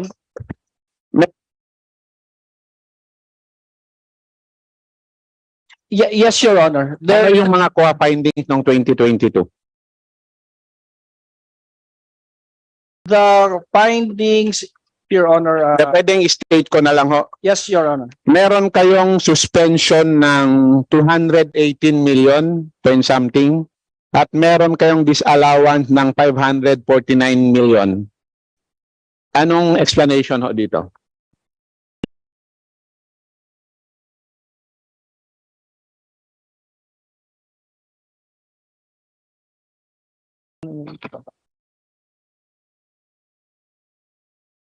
For those amounts mentioned, in response to the question of the good congressman from Basilan, the unutilized equipment, which forms part of that amount, was issued a notice of disallowance. These unutilized equipment, Your Honors, were the ones deployed to the terminals in the provinces, which were not installed by the terminals themselves. Katulad po nito yung mga gamit po sa banyo or yung mga diaper changing, mga fire extinguisher na hindi po nila in-install. At after deployment po, hindi po nila kinabit at hindi Pero sir, i-cut ko na lang. Nung binid kasi, pag nagbibid tayo, di ba dapat, bago natin bayaran yan, dapat pag-installed. Dapat kasama yon sa bidding document. So kung hindi yan installed, dapat hindi natin binabayaran. Depende po kasi, Your Honor, kung ito po primarily mga goods po kasi ito, so kapag ito po ay na-deliver po eksakto doon sa terminal, obligasyon po ng PPA, yung mga tao po natin doon na mag-i-install, katulad po halimbawa ng mga fire extinguisher, yung po mga... Sir, pero ang point ko nga lang, naging ano rin ho ako naging governor din ho ako. Usually pag nagbibid tayo sa bid docs, sinasabi natin kung delivered, hindi dapat i-disallow. Ito disallowance to hindi ang pinag-uusapan natin dito suspension. Ibig sabihin nito dapat binabalik na natin ang pera. Kung 2022 to, at dinisallow tayo, kasi usually ang process ng COA, ipa-explain tayo, yun yung tinatawag nila na dapat magbigay tayo ng, tawag dito, suspension. After suspension, bago tayo i-disallow. So pag i-disallow tayo, bibigyan tayo ng warning, dapat ibalik na yung 514 million na to. Yes, Your Honor, but doon po kasi sa findings ng COA, ang sinabi po nila doon, nakakahon daw po yung mga gamit nandoon po sa terminal. Na-deliver po at nakakahon po yung mga gamit. At hindi daw po in-install at ginamit doon po sa mga terminal, Your Honor. Pero ano yung sa bidding document ho? Dapat installed o dapat delivered? Delivery po kasi primarily po goods po ito. Kaya nga, kung delivery, bakit dinisallow ni COA? Delivered naman ang goods. Tama po kayo, Your Honor. In fact, yan po mga issues na yan ay umakyat na po kami sa COA proper po to appeal po yung findings po ng resident COA auditor po natin. Tapos na yung appealing period Kasi nga hindi na to suspension kung hindi disallowance We have submitted all the documents to COA po, Your Honor. Ang nakasubmit po tayo. Anyway, Madam Chair, in the interest of my time, please submit all the documents and the letter you sent to COA before the committee and copy furnish to this representation. Yes, Honor, we will comply po. Ito ho, specific ho. Usually, pag mga 300 million na project, mga ilang years nyo ginagawa? Normally po, mga 2 taon po, Your Honor. Tama ho. Kasi meron ho akong hawak na kontrata rito sa Port of Isabela of Basilan ho. Na 5 years na hanggang ngayon hindi natatapos. Yes, Your Honor, we confirm. We submitted that document to your office po. We provided... Ang sinubmit nyo lang ho, yung contract. Actually, 3 years na ako humihingi ng contract. Last week lang binigay sa akin. Pero without attachment ng plano pati yung program of works. Which in fact part of the contract yon. Bakit ito wala? We apologize for that, Your Honor, because it was requested from us, from your office po through Viber, and we immediately replied po within the same day to provide. But we will formally submit to your office po the plans for that particular project.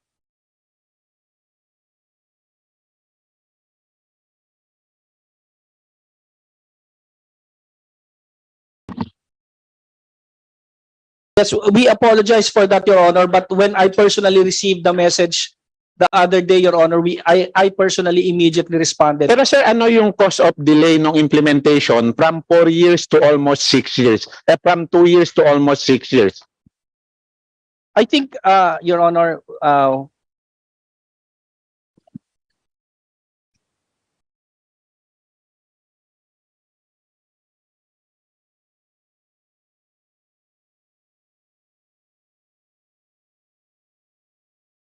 if I may just inform Your Honor that before I answer the question of the good congressman, the project is now 98% complete. There is a slippage of 2% which pertains to the... Sino ang nagsabi na 98%? Last week andon lang ako at pinicturean ko, ipakita ko sa yung picture. Baka 98% ang payment pero hindi 98% yung accomplishment. Hindi po, Your Honor. Una, we do not pay po in advance. So kung it will not happen that we will pay more than the accomplishment po.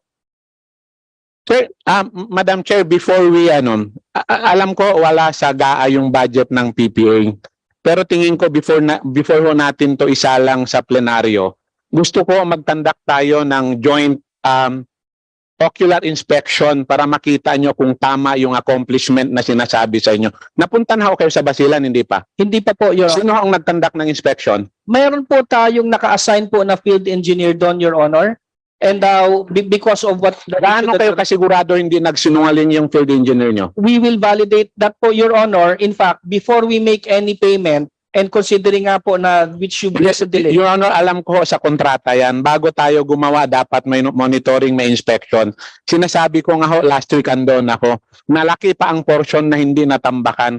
Kaya hinihingi ko yung program of works pero hindi nyo ho binibigay sa akin para mapacheck namin sa city engineering pati sa DPWH. Kasi mahirap maniwala sa engineer ng PPA eh. Malay ko ba nakipagsabuatan kayo doon sa contractor? The mere fact na pinagbigyan nyo ng 5 year to 6 years na dapat 2 years lang ang kontrata, paano ako maniniwala sa PPA?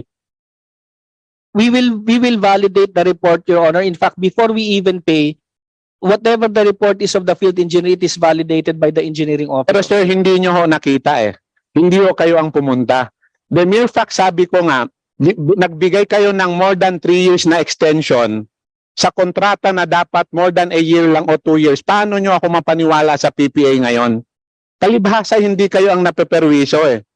Kaya nga iniimbita ko kayo, punta kayo ng Basilan, tingnan natin ang actual, dalhin nyo yung plano, pati yung program of works para makita natin ang accomplishment dahil wala pang ilaw, hindi nasimulan. Pangalawa, mayroon pang portion at malaki-laki na hindi pa natambakan. Kaya hindi ako maniwala na 98% yon.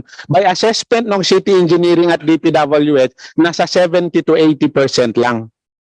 We will comply po, Your Honor, and we will take you up on your invitation. And the commitment, kailan ho tayo pupunta doon at mag-joint ocular? At kung maaari ho, mangako kayo ngayon, pag nagsinungaling yung engineer nyo, tatanggalin nyo sa opisina nyo. Yes, Your Honor. We, first and foremost, if the report of the field engineer is inconsistent, we promise you in front of the committee that we'll take the necessary actions against that engineer, Your Honor. Can you commit ho before the plenary na makonduct yung joint inspection? Yes, Your Honor. Doon sa status ng implementation para makita natin yung reality tungkol doon sa accomplishment ng implementation ng project. Your Honor, we will coordinate directly with your office, Your Honor, for the schedule before the plenary, Your Honor. Punta ako ng Marina. Andito Marina? Sir, naalala niyo yung nasunog na barko noong March 29, tama? Ano nang status ng report at findings ng barko na yon? Attorney Fabio, you're recognized. Mayroon ng report pero can I check on it? Maritime safety. Meron nang nakasuhan o wala? Wala nakasuhan dyan sa ano. Okay? Para sinuspend lang yung CPC ng barko. That pertains to. At bakit niya isususpindi ang barko? Nasunog na nga ang barko. Yan ang regular procedure nila dyan. Yun na, sinuspend. And then, yung other vessels, sinubject namin sa audit, inspection audit. Ilang buwan ang suspension? Company. Yun na nga, automatic kasi yung pag sinususpend ka agad yung sa barko na yun. Kasi inuulit ko, yung barko hindi nyo na pwedeng isuspindi eh. Ang pinag-uusapan na lang natin yung company na nag-operate ng barko na nasunog. Okay. Isyuan na yung okay. Na-isyuan na siya ng shock o nabigyan na siya ng penalty pero mababa, 10,000 lang ang penalty. Oh. Tapos yung mga biktima ho, anong nangyari sa mga biktima? Ano nangyari sa biktima doon?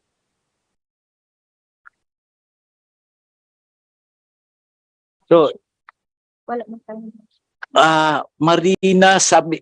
Madam Chair, hindi sigurado si Marina. Pwede I joined Kong Romualdez for the deferment of the budget of Marina ho. Punta ako sa DOTr for clarification lang ho. Sir, wala ko tayong pag-usapan kasi hindi ka sigurado sa sinasabi mo. For clarification ho sa budget ng DOTr, meron kayong 214,756,151 for 2023, tama? 2023 pala. DOTr. Sa fiscal year 2023 financial performance nyo, Yusek, meron kayong comparative dito. you're recognized.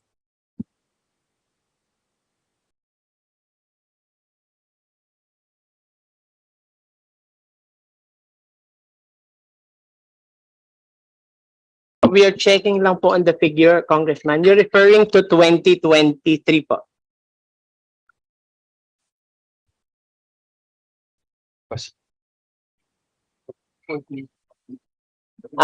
Yes, we confirm that, Your Honor. Meron agency specific budget na 85 billion point something. Anong ibig sabihin? Ano to? Your Honor, Madam Chair, the agency-specific budget refers to the appropriation in the GAA po. Kaya nga, pero meron kayong total dito, 222 billion. Yeah. Kasama rito yung unprogrammed appropriation. That is correct po, Your Honor. Honorable Taman, please wind up with your questions, please. I-total mo? The grand total po, Your Honor, is 222, including the agency-specific, the automatic appropriation, the unprogrammed appropriation, as well as continuing appropriation from 2022, Your Honor. 22. For this year, Your So, Honor. yung current year nyo is hindi 214. The current year is 214, Your Honor. Kasama yung unprogrammed doon sa 214. Yes, Your Honor. Thank you. Please register my name for second round, Madam Chair. Noted, Honorable Hataman.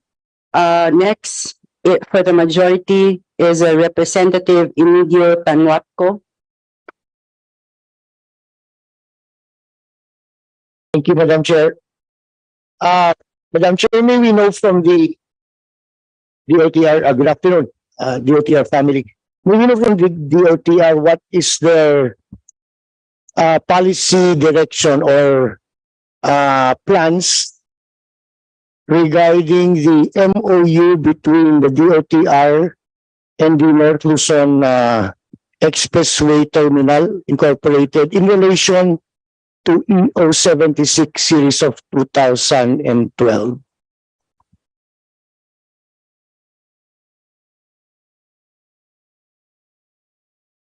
Maybe to refresh the DOTr, this is regarding the creation of the integrated terminals in the north and south areas. And I think the south portion has already been bidded out. Yusek Yabra, you are recognized. Yes, Madam Chair.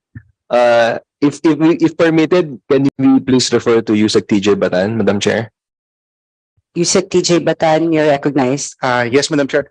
Madam Chair, we confirmed that in the mentioned executive order, there were 3 intermodal exchanges that were intended. One in the southwest, which is currently already operational, the Parañaque Intermodal Transport Exchange. One in the south, the Taguig City Intermodal Exchange, which has been awarded but has not yet been completed. And one in the north, which did not proceed in the original intended tender. In the last few years, there was a memorandum of understanding that was entered into with NLETI, pursuant to which an unsolicited proposal was submitted. So an unsolicited proposal was submitted by NLETI for the North Integrated Terminal Exchange. That unsolicited proposal has not been approved and has been returned by the Investment Coordination Committee of NEDA in the previous administration. And in the current administration, the proponent, NLETI, has not yet resubmitted that unsolicited proposal. Thank you, Madam Chair. Is the DOTr aware that under the MOU, the proponent, the North Luzon Expressway Terminal Inc., was undertook to construct an interim integrated terminal, which the government can use without cost to alleviate the traffic condition in Metro Manila, especially along EDSA. May we find out, Madam Chair, from the DOTr, are they considering this option if only to ease the traffic? And I think it is a no-brainer that the system proposed of having an integrated terminal where all provincial buses will cut their routes before entering Manila will ease the congestion. So is the DOTr considering this, or what are its plans, considering that there is an existing MOU on the in the interim integrated, not on the main terminal, on the interim terminal, which is already constructed? DOTr. Madam Chair, we do need an intermodal exchange in the north. Perhaps just to update, the department is already currently working with the PPP Center in order to essentially restart the development of this North Intermodal Exchange that unfortunately did not continue back then.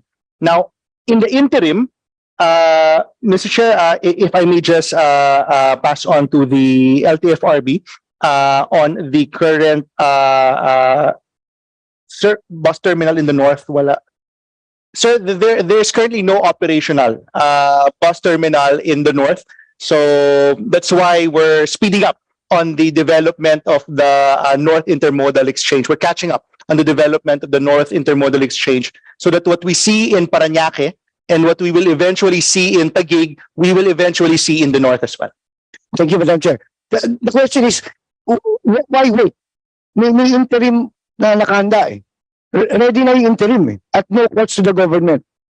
What is stopping the DOTr from implementing or using or utilizing an interim integrated terminal at no cost to the government? Why the hesitation, or why the delay? There's an existing MOU. Yusek Lantok, you're recognized. Yes, Madam Chair, I understand that during the pandemic, the Bukawi terminal was used as an interim terminal. However, the bus operators requested that they return to their own terminals. because also the passengers are having difficulty in the transfer. So yun po yung naging that's the Madam Chair, may I inquire from the DOTr, are we at the behest of bus operators? When bus operators actually dictate our routes, which is, well, I'm assuming that when the MOU was signed and the venue was considered, I think studies were made. So if the good USEC mentioned that the bus operators were complaining, are we beholden to them? Madam Chair, the bus operators, on their request to return to their terminals, also filed an injunction for them to continue their operation in their terminal. Yes, Madam Chair, the injunction I think you're referring to refers to an agreement between the Quezon City government and the MMDA, not with this North Luzon Expressway Terminal Inc. The one that we're talking about right now was not mentioned in that case, so it's not covered by the injunction. Again, I'll go back to the question. Why is there no, or what are the steps, if any, being taken by the DOTr to study this option? If only to alleviate yung traffic. I guess we're all in agreement, DOTr, that there is a traffic problem sa Metro Manila, including EDSA. So, if we allow the bus operators to return to their terminals within within EDSA, within the city, doesn't that cause more traffic, considering the configuration of their terminals? Whereas the interim integrated terminal is already built. There are berthing stations constructed. Again, bakit hindi natin ginagamit o bakit walang action ang DOTr regarding that issue? Yusek Yabra, you're recognized. Thank you, Madam Chair. Tama naman po, Madam Chair. So, please allow us to look into this issue right now because as I remember also, marami po kasi naging intervening factors. Karoon ng pandemic, nagkaroon ng cases. So now, na na-raise po siya, tama po, it's a valid point. Please allow us to look into this and submit a feedback, if I may. Thank you, Madam Chair. May I get a commitment, a firm commitment from the department that this will be looked into? I mean, I'm not saying that there has to be a concrete step. Ang sa akin lang, mapag-aralan, mabigyan na kami ng feedback. Kasi, again, based on studies, kung hindi natin gawan ng paraan yung EDSA na yan, wala na tayong, hindi na pwedeng laparin yan. And I think a major contributor are really the volume of vehicles, especially the buses.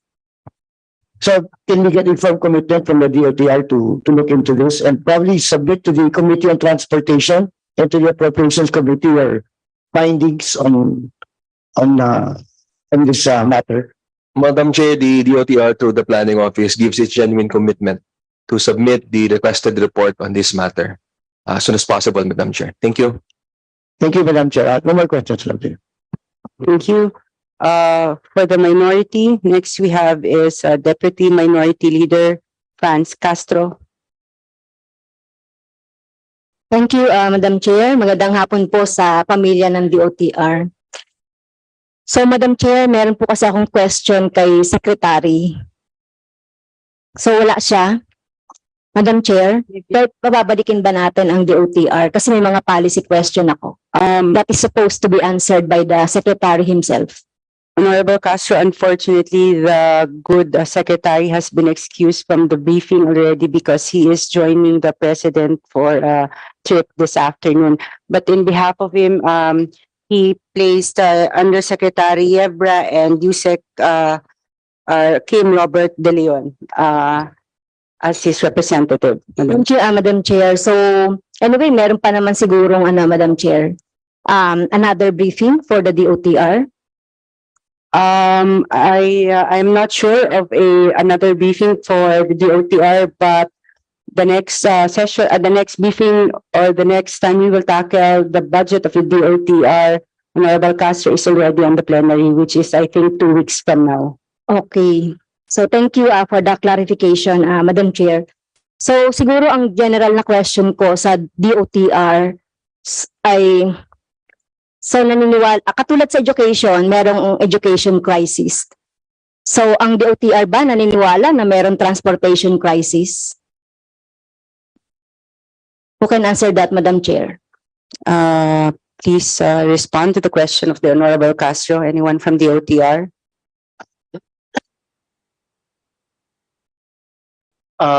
Madam Chair, I guess it was referred to kanina that in certain indices and in certain rankings, we rank very low. So if that would be the basis, then perhaps that can be said po, Madam Chair. In terms of budget, so sinasabi niyo ba na we have transport crisis because of the low budget and utilization?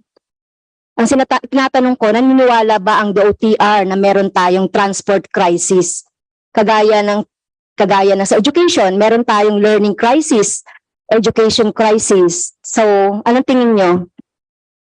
Madam Chair, we have severely underinvested in transport infrastructure in the last 3 decades. For example po, ang average po na investment natin in infrastructure for the last 3 decades has only been at between 1.5 to 2%. The current administration po is targeting to bring that up to 5 to 6%. And ito pong catch-up investment po na ito is precisely intended in order po to close that transport infrastructure gap that we are currently facing po, Madam Chair. So, are you saying yung mga infrastructure project na mga roads, yung mga bridges, yung mga rails, etc., yun po ba yun, Madam Chair, Yusek? Yes po, Madam Chair. That is the largest part po of our infrastructure capital outlay. Again, for which in the last 3 decades, we've only averaged at below 2% in investing. Okay, so in transport po, sino po ba yung priority natin sa transportation? Madam Chair, the priority is always the commuting public po, our commuters, the public po. Okay. So tama ka, Yusek, no? Tama. Dapat yung ating priority sa project natin ay to move people. Okay? At i-move natin yung mga kinakailangan ng mga tao. So dapat ang ating binabudgetan ay yung mga programs and project to move people. Kaya lang, talagang may transport crisis tayo in terms of public transportation. At kagaya na sinabi ni Kong Raul Manuel kanina, mas tayo, moving cars, not moving people. Kasi yung mass transportation, we lack mass transportation. Okay, so yun po.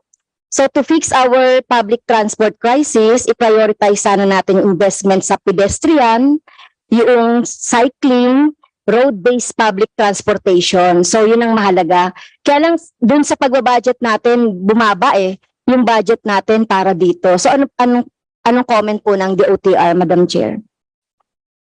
Madam Chair, first of all po, we would like to note that yung budget po ng DOTr very strongly shows preference for mass public transport. As we can see po doon sa budget natin sa rail. So rail po is the highest capacity form of mass public transport, and again it shows our commitment po to public transport. But not everyone will travel by rail. Meron pong madami na magta-travel din po gamit halimbawa ng bisikleta, gamit po yung paglalakad.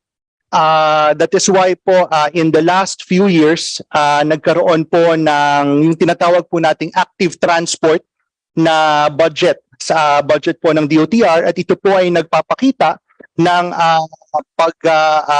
ng priority, ng growing priority po ng DOTr dito po sa mode of transport na ito. Admittedly po and unfortunately, bumaba po ang ating budget for active transport from 700 to 500 million. 700 million po last year to 500 million this year. we would like to note lang po na ang ating budget proposal for active transport ay 1.9 billion po sana. So ang atin pong isinumite na budget proposal for active transport for 2024 ay 1.9 billion. Unfortunately po, due to fiscal space considerations, ito po ay naibaba sa 500 million. But that notwithstanding po, rest assured that the department po will continue to advocate for more support for our active transport and pedestrian and cycling infrastructure. So, ang nag-decide ba nito, DBM? 500 million, Madam Chair?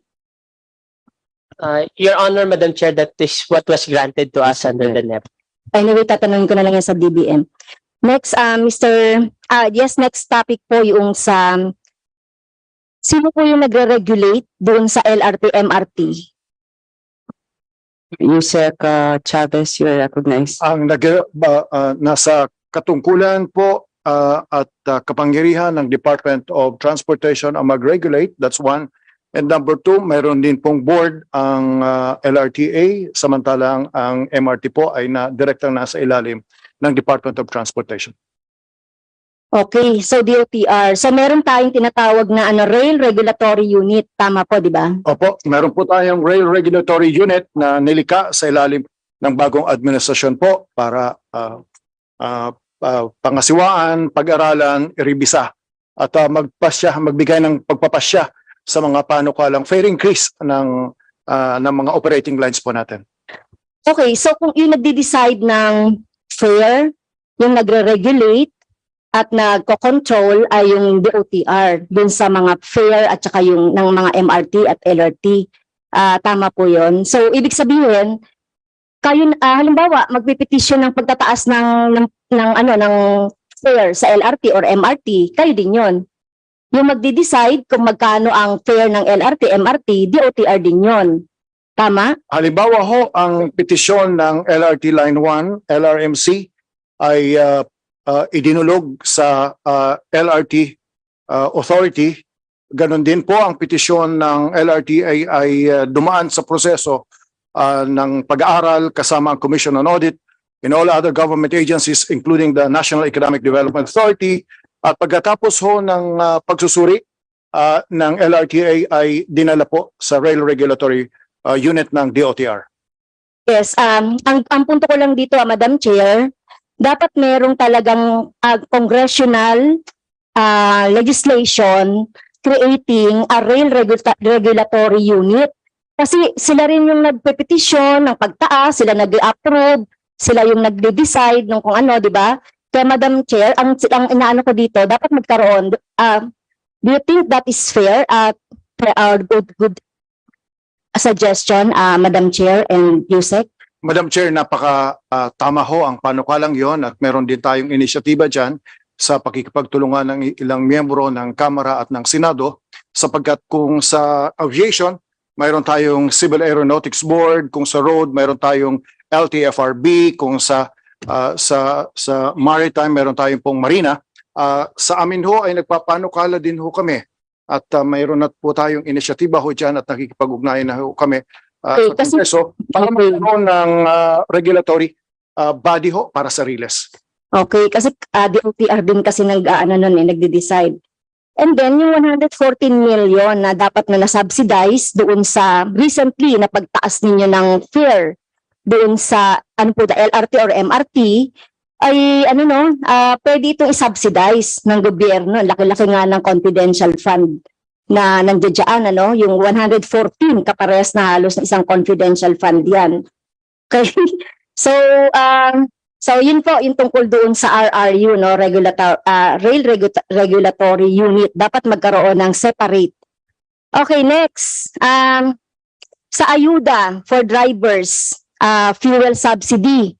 So tama po ba na magkakaiba ang binibigay niyong ayuda sa mga tricycle drivers, sa mga jeepney drivers, sa mga modern jeepney at iba pa? Tama po ba yon? Chair, may I answer? Yes, Yusek, ASEC bodies, you are recognized. Yes, Your Honor.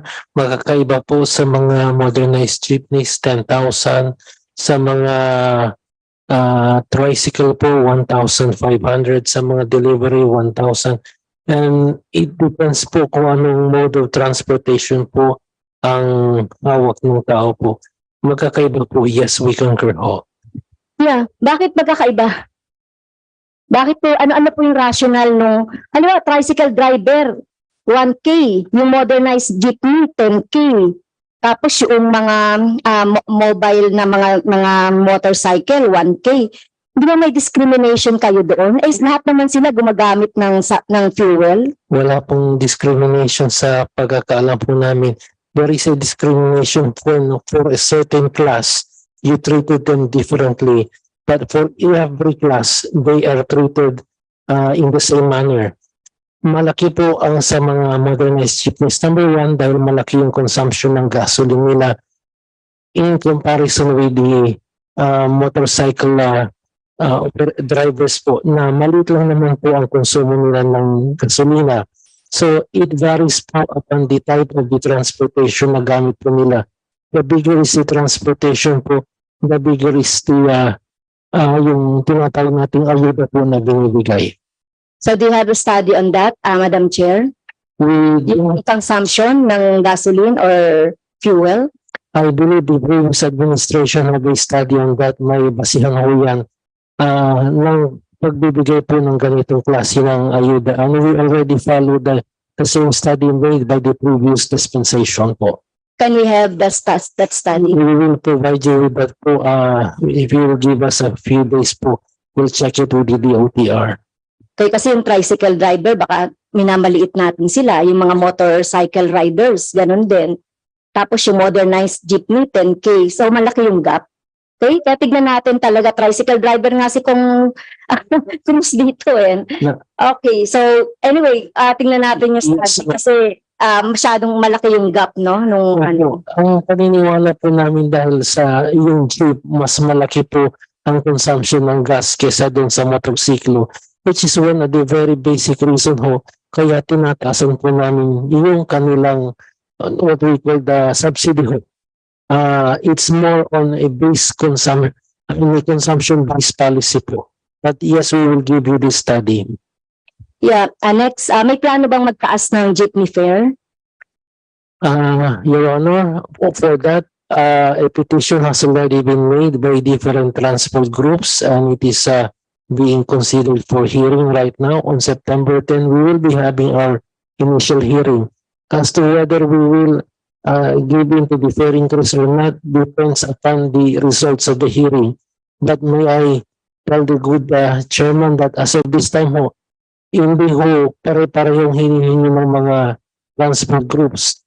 One group is asking for 1 peso, another group is asking for 2 pesos, another group is asking for 4 pesos. So what we will do by September 10 is to consolidate all of these demands and then probably require a hearing so we would exactly know whether to grant a fare increase or not. After that, the matter will be elevated to DINADA. As you would know, Madam Chair, every time an increase is made, it affects the inflation. So we will also take into consideration kung anong sasabihin ho ni NEDA. So it's only then that we can tell the committee if a fare increase is warranted or not. But for now, we cannot neither say yes or no to that. We will still subject this to a hearing. Okay, thank you, Madam Chair. No, may time pa ba ako? Last question na lang po, Madam Chair. So, there is no budget for service contracting? Wala tayong budget ngayon for service contract. We confirm, Madam Chair, that no funds are provided for service contracting for 2024. Yeah, it's unfortunate, Madam Chair, no? Malaki ang naitutulong itong budget natin for matulungan din natin yung mga drivers at siguro kung magkaka-budget, kung makakapag-move tayo later on, dapat yung jeepney, yung mga jeepney rin, yung mga PUV ay magkaroon din, masali din sila dun sa service contracting. That's all, Madam Chair. Salamat po. Although, Madam Chair, just to add that in our initial proposal, the department submitted a 10 billion proposal for service contracting. Okay. Next, for the majority, we have Honorable Jervil Luistro. Thank you, Madam Chair. My question is for you, Sec Chavez. I just wish to complete the picture about the previous questions on the rail transport program. With the 48.8 billion budget of RTP for 2023, Madam Chair, can they enlighten us on the current accomplishment vis-a-vis the target accomplishment for the said year, Madam Chair? Yusek Chavez, you are recognized. Madam Chair, Your Honor, let me begin with the right-of-way, which is central to the issue and the civil works. For N1, this is Malolos to Clark. We already acquired and ready to deliver 97.1% of the right-of-way. Please note that overwhelming majority of the right-of-way of Manila to Malolos is owned by PNR, about 53%, and about more than 22% is owned by other government agencies. And therefore, Manila to Malolos, about 38 kilometers, representing 10 stations, 97% is already acquired. For N2, that is Malolos to Clark, this is about 52 kilometers and about 6 stations. We already acquired 81%, 81.1%. For South Commuter, this is Manila to Calamba. Our performance is only 53%, but let me inform this honorable committee that we have just signed contracts of the civil works for Manila to Malolos this year, and a few during the last year under the Marcos administrations, which means that Manila to Malolos and Malolos to Clark were actually way advanced than the South Commuter po. Mas nauna po ang, if Manila to Malolos is under Pinoy, November 2015, the Malolos to Clark is under President Duterte. All signed contracts under President Duterte, except electromechanical. The South Commuter, all civil works contracts signed under the Marcos administration. The Metro Manila subway po, this is about 33 kilometers and about 9 contract packages. Of the 9 contract packages, there are 7 civil works and 2 electromechanical and rolling stock. Our right-of-way acquisition there is already 45%. But let me inform the committee that we have not yet awarded the civil works contract for 105, 108, and 109. 105 is actually from Kalayaan to Ninoy Aquino International Airport. On the Cavite extension, I'm referring now to Baclaran to Niyog. We already acquired 96%, 96.1%. In fact, the first 5 stations from Baclaran, Redemptorist, Asia World, Ninoy, PITX, and Dr. Santos will be operational September next year. Tatlo na lang po ang inaasikaso ho namin. Yan ay Zapote, Las Piñas, and Bacoor, Cavite. Otherwise, 96% po ng ating right-of-way. On the South Long Haul, this is South Long Haul is 5 packages. Package 1 is Calamba to Daraga Albay. It's about 368 kilometers and more than 80 kilometers. Daraga Albay to Matnog, Sorsogon, package 2. Package 3 is actually Tiaong going to Batangas Port via San Antonio, Ibaan, going to Batangas Port. Package 4 is from Calamba going back to Sucat, because this is the package 5 is rolling stock. Rolling stock po. Ang nakuha na po natin diyan, again, just like Manila to Malolos and Malolos to Clark, overwhelming majority of the right-of-way is owned by the PNR. So may advantage po tayo sa implementation ng programang yan. The Subic-Clark Railway, this is between the Subic to Clark, the acquisition of right-of-way is through BCDA po. But BCDA has reported to us that about 10% have already been acquired. Remember that the Subic to Clark, we don't have a definitive funding for this po. All right, what's the status? The human face of this project is the civil works. So civil works po, Manila to Malolos, we are already at 33%. But that is the entire. If you go to Guiginto, Malolos, and Balagtas, Balagtas is about 88%. Civil works po. Umaandar na po ang escalator. May elevator na din po. Doon ang asikasuhin natin ay civil works na. Otherwise, maganda ho ang ini-expect ko natin dyan. On the north, that is Malolos to Clark, our civil works on varying stages, but the overall for this 52 kilometer from Malolos to Clark is 17%. 17%. On the south commuter ho, bago lang pong kakukontrata, so wala pa ho tayong performance ho dyan. And the MMSP, I'm referring to 4 stations, East Valenzuela, Quirino, Corner Mindanao, Tandang Sora, and North Avenue. That's about 8.1%. For Cavite, civil works, it's 67.1%, and the extension of LRT Line 2, that is from Masinag to Antipolo, it's 100% already operational po. And MRT-3, we are at 73% rehabilitation. Practically all Bagon rolling stock, the 72 have been generally overhauled November of last year. And common station, we are at 76%. And MRT-7, the last report given to us by San Miguel Corporations, I'm now referring to North Avenue going to San Jose del Monte, about 10 stations are expected to be operational by 2025.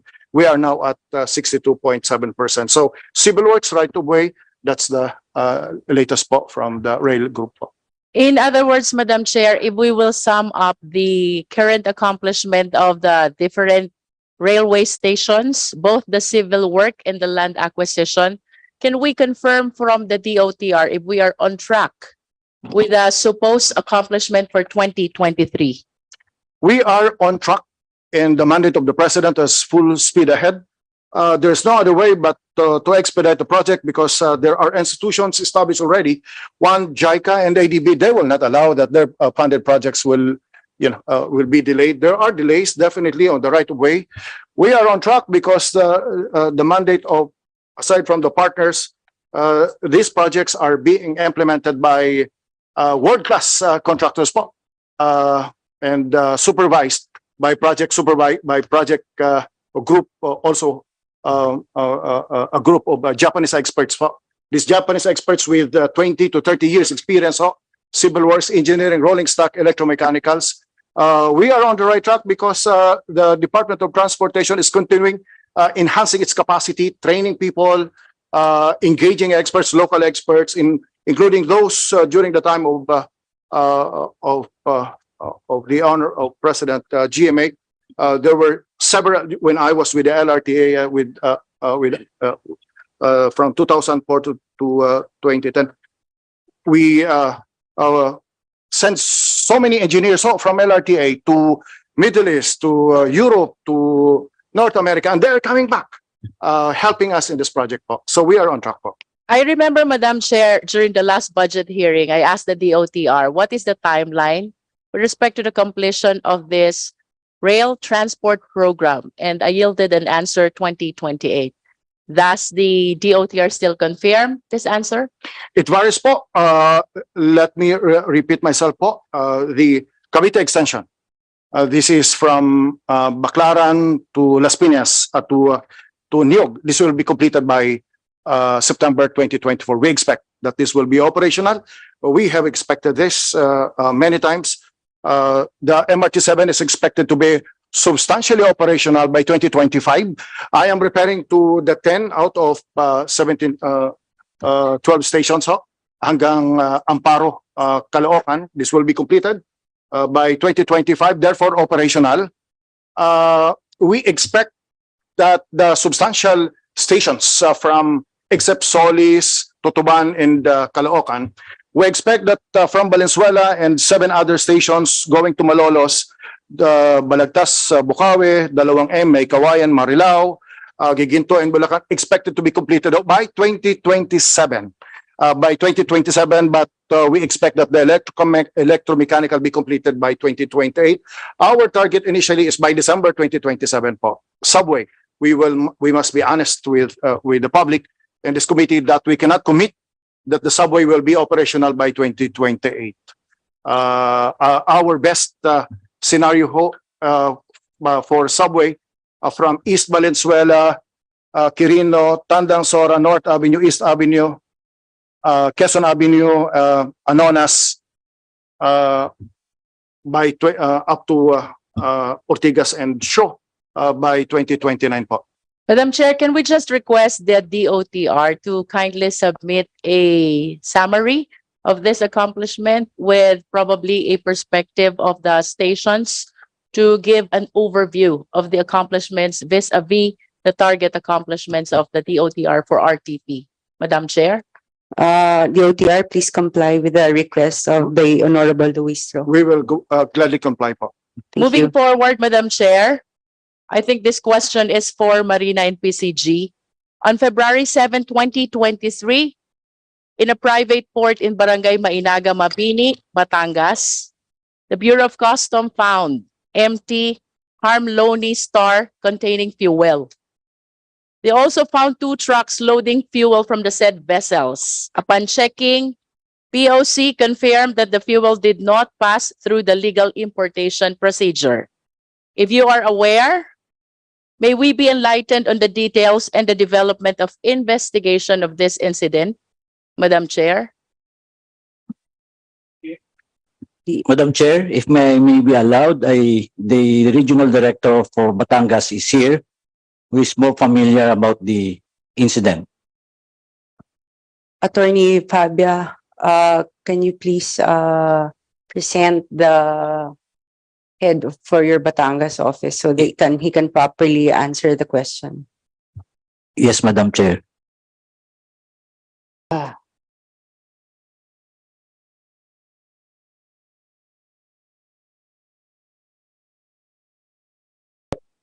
Was not aware of that report about the fuel, Madam Chair, so I cannot comment on that. Can we just direct Madam Chair, the Marina, to please provide us with the report of the development of investigation on this case, Madam Chair? Yes, Honorable Luistro, can we have the commitment of the Attorney Fabia to please present a copy of the report for this incident? Yes, Madam Chair, we commit to submit it to the Appropriation Committee. Still on this issue, Madam Chair. On the given incident, given that the law violated is the law on importation, which is a jurisdiction of the POC, may we ask the DOTr and the attached agencies what interventions can we undertake to deter smuggling? Can we hear first from DOTr and then PPA and then Marina and last would be the PCG, Madam Chair?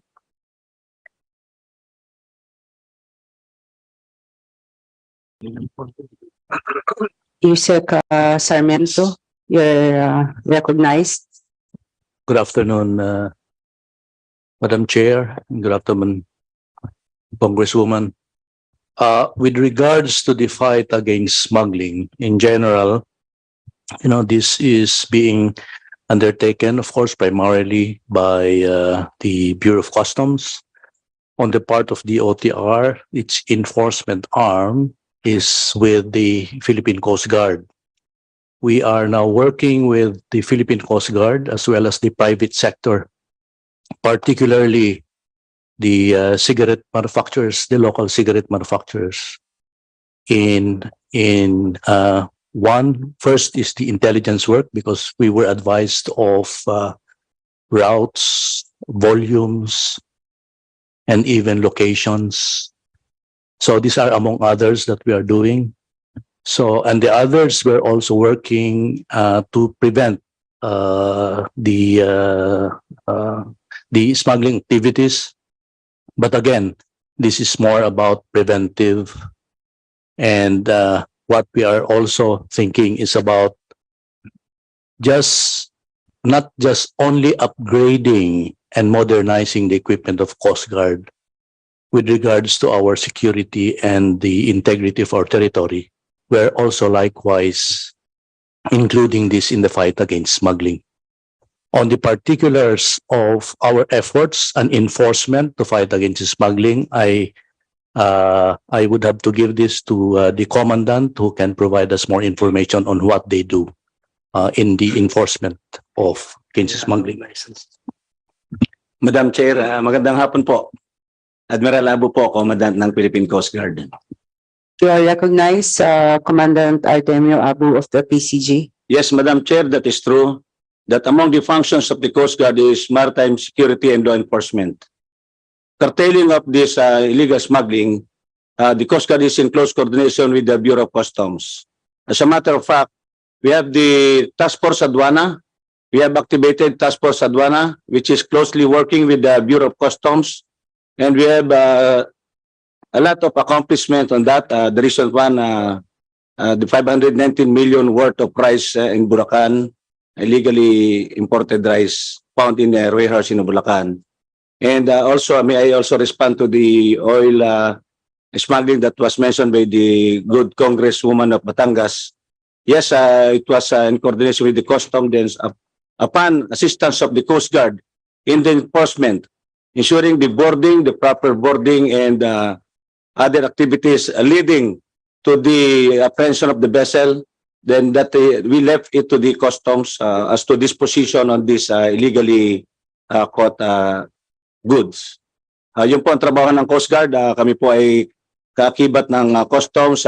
Kasama po yan sa maritime security and law enforcement function ng Coast Guard. Madam Chair, if I may make a follow-up question to PCG. With respect to that suspected oil smuggling in Mainaga, Mapini, would the PCG know if there are cases filed already against the perpetrators and perhaps to the possible cohorts to this operation, Madam Chair? Madam Chair, I will provide the necessary information later. I don't have the information as of the moment because as I mentioned, ibinigay na po natin sa Customs ang disposition after the apprehension. Thank you, Madam Because Chair. I believe, Madam Chair, that since it is the PCG who is in charge of the apprehension, they will become part of the vital part of the prosecution of these cases against the perpetrators. But of course, we will submit to the request of the PCG to subsequently provide us a report on this incident. Can we hear from Marina, Madam Chair? Attorney Fabio, you're recognized. Madam Chair, the role of Manila here is in the issuance of safety certificates. But insofar as criminal activities like smuggling, we do not have any participation or role in that. I understand, Madam Chair, that it is Marina which issues CPC, Yes. the Certificate of Public Convenience. Is that correct? Yes, Madam Chair. So, Madam Chair, if a certain vessel is involved in illegal activity, are we not supposed to cancel the CPC? Yeah, after due hearing, we can cancel the ano. There's a report of illegal activities like smuggling. We give them a show cause order. And we will be interested to know, Yeah. Madam Chair, if a show cause order was issued to the vessel which was apprehended in Mainaga, Mapini, Madam Chair. We will do that, Madam Chair, and with our commitment earlier that we will submit to you the report on the smuggling activities. Yes, considering that most of the smugglings are committed either in a private or in a government port, can we hear also from the Philippine Ports Authority, Madam Chair? Good afternoon, Your Honor. I'm Jay Santiago, General Manager of the Philippine Ports Authority. Our port management offices in the outports are in constant coordination with the Bureau of Customs with respect to making sure that there are no illegal activities or illegal or smuggling activities that are being undertaken within the scope of the jurisdiction of the PPA. There have been some instances in the past that PPA has been in cooperation and coordination with the Bureau of Customs and the Philippine Coast Guard insofar as identifying certain ports or insofar as other private ports are concerned which are being used for these activities, Your Honor. It appearing, Madam Chair, that all the offices and agencies contribute to our fight against smuggling. I wish to request that they submit a report on this particular suspected oil smuggling incident which occurred in Barangay Mainaga, Municipality of Mabini, Madam Chair. Submission of a report. Yes, DOTr kindly submit a report about this incident to this committee and to the office of Honorable Luistro. I wish to make the same request, Madam Chair, with respect to PPA, Marina, and PCG. Can we get the commitment of the three agencies to also submit their report regarding this incident? PPA will comply, Your Honor. Thank you. The Philippine Coast Guard will comply. Thank you. Moving forward, Madam Chair. Batangas 2nd District is a coastal district. To our right is Balayan Bay, and to our left is Batangas Bay. I wish to invoke the oversight power of this committee in order that these four vital agencies and offices will check on all the existing ports in our district and their compliance with the Philippine laws. Madam Chair, can we hear the commitment of these offices? Can we hear the commitment of these offices for the oversight committee of this incident?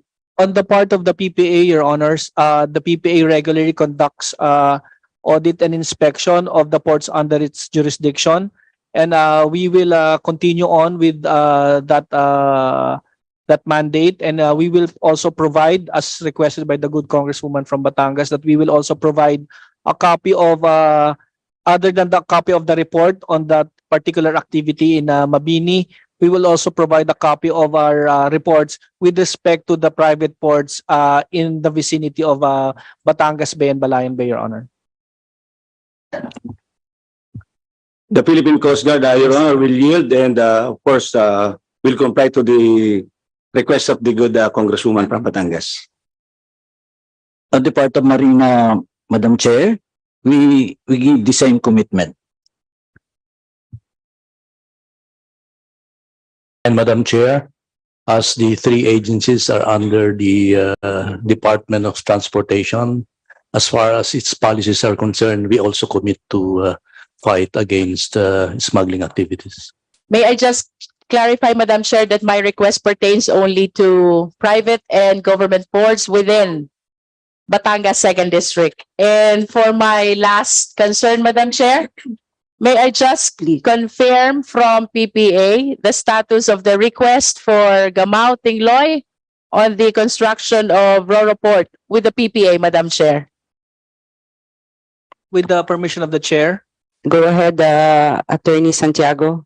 Through a letter which was addressed to the office of Congresswoman Luistro dated March 10, 2023, PPA committed that the proposed new port in Barangay Gamao Tingloy, Batangas will be included in the consultancy project for the conduct of feasibility studies to be undertaken this year. And based on the reports of, based on the result of that feasibility project, we commit that we will include that Barangay Tingloy Port for the 2024 corporate budget of PPA. In relation to the circumferential road leading to the proposed port, Your Honors, PPA has also issued its letter of no objection to the DPWH, a copy of which was likewise furnished the office of Congresswoman Luistro, Your Honor. May I just express my support to DOTr, including its budget and all its possible increase. Thank you, Madam Chair. Thank you. Next for the minority is Representative Arlene Brosas. Thank you, Madam Chair. Madam Chair, ang tanong ko po ay tungkol sa napakalaking pondo para sa support to foreign assisted projects sa ilalim ng unprogrammed funds. Ngayong taon, ang proposed budget ng DOTr dito ay 161.34 billion. Sa 2024, 117 billion ang unprogrammed to foreign assisted projects. Iba pa yung sa 160 billion DOTr foreign assisted project, foreign assisted. Ngayon sa kabila po nito, napakalaking pondo na nilalaan dito, napakababa nung obligation rate ninyo, 74.9% at disbursement rate 45.3%. Noong 2022, pinakamababa sa lahat ng departamento. Madam Chair, nais natin itanong, ano ang mga problema, no? Although you cited yung procurement, may mga ganito, no? Ano talaga yung pinaka-problema natin dito, no? Halimbawa, kung sa EDSA Greenways project, no? Finlag na to ng COA before eh. Yung implementation has been extended for how many years? Taong 2020 pa ito na-approve, pero as of June this year, 21.46% pa lang ang natatapos. Parang ganito, no, DOTr, wala po kaming nakikitang pagbabago sa EDSA. So, parang naglalagay tayo ng pondo, tapos wala naman tayong makitang pagbabago. Anong nangyayari? Madam Chair. Yusek De Leon, you are recognized. Madam Chair, before I yield to Yusek Lontok on the specific update on the EDSA Greenways project, in general, speaking on the foreign assisted projects of DOTr, talaga pong yung pipeline po natin, unlike other agencies, a big bulk of DOTr's budget is for foreign assisted projects. And yun pong implementation ng ating infrastructure projects. Bukod po doon sa different procurement rules that we follow outside 9184 as covered by the respective loans with ADB, JICA for instance, and the World Bank. Napakalaking bahagi po talaga yung right-of-way acquisition. At ito po yung that will make or break the success of the project. It will cause delay. Kaya po ito po yung tinututukan talaga na ma-acquire po kaagad so that our civil works package can actually proceed. As for the reporting po, Madam Chair, this is something that we are exploring with DBM. This is a bit technical lang po, Madam Chair, because unlike the regular disbursements for locally funded projects, ang disbursements po kasi kapag foreign assisted projects requires further document from DBM bago po siya ma-recognize as disbursed. Ito po yung tinatawag na Non-Cash Availment Authority or NCAA. That is why very unique po for DOTr, makikita niyo po na may magkaibang disbursement figure ang COA at DBM reports because of that particular document. In our books, we recognize po yung mga loan disbursements as disbursed na upon actual disbursement. Kaya lang po sa DBM records, kailangan po muna naming hintayin yung actual certification from the Bureau of Treasury na ito po ay nabayaran na bago po namin ma-request yung NCAA document. At kapag lang po namin nakuha yung NCAA na one document, doon lang po siya pwedeng ma-recognize sa books. That explains po yung very quickly yung variance between disbursement figures between COA and DBM reports. But just the same, talaga pong na-update po natin ngayon yung ating pagbabayad sa atin pong mga civil works packages at kaya po sila ay talaga pong pinupush din po natin to be on track as mentioned a while ago by Yusek Chavez. On the particular update, Madam Chair, on EDSA Greenways, I yield the floor first to Yusek Lontok. Madam Chair, before i-yield ni Yusek yung kanyang I would like to follow up on that. Yung kasi sinabi niya yung disbursement report di ba? So, meron po bang available na disbursement report from right-of-way fund, project, RROW allocation, disbursed fund per household affected? Both sa foreign assisted, sabi mo kasi iba di ba? Yung foreign assisted, tas iba din yung sa local. Meron po ba kayong available reports on that? We can provide report, Madam Chair, if the good Congresswoman wishes po on a per project basis. Yes, yes, Madam Chair, yun na lang, no, i-expedite na lang natin yung and to the Greenways na po. Green EDSA.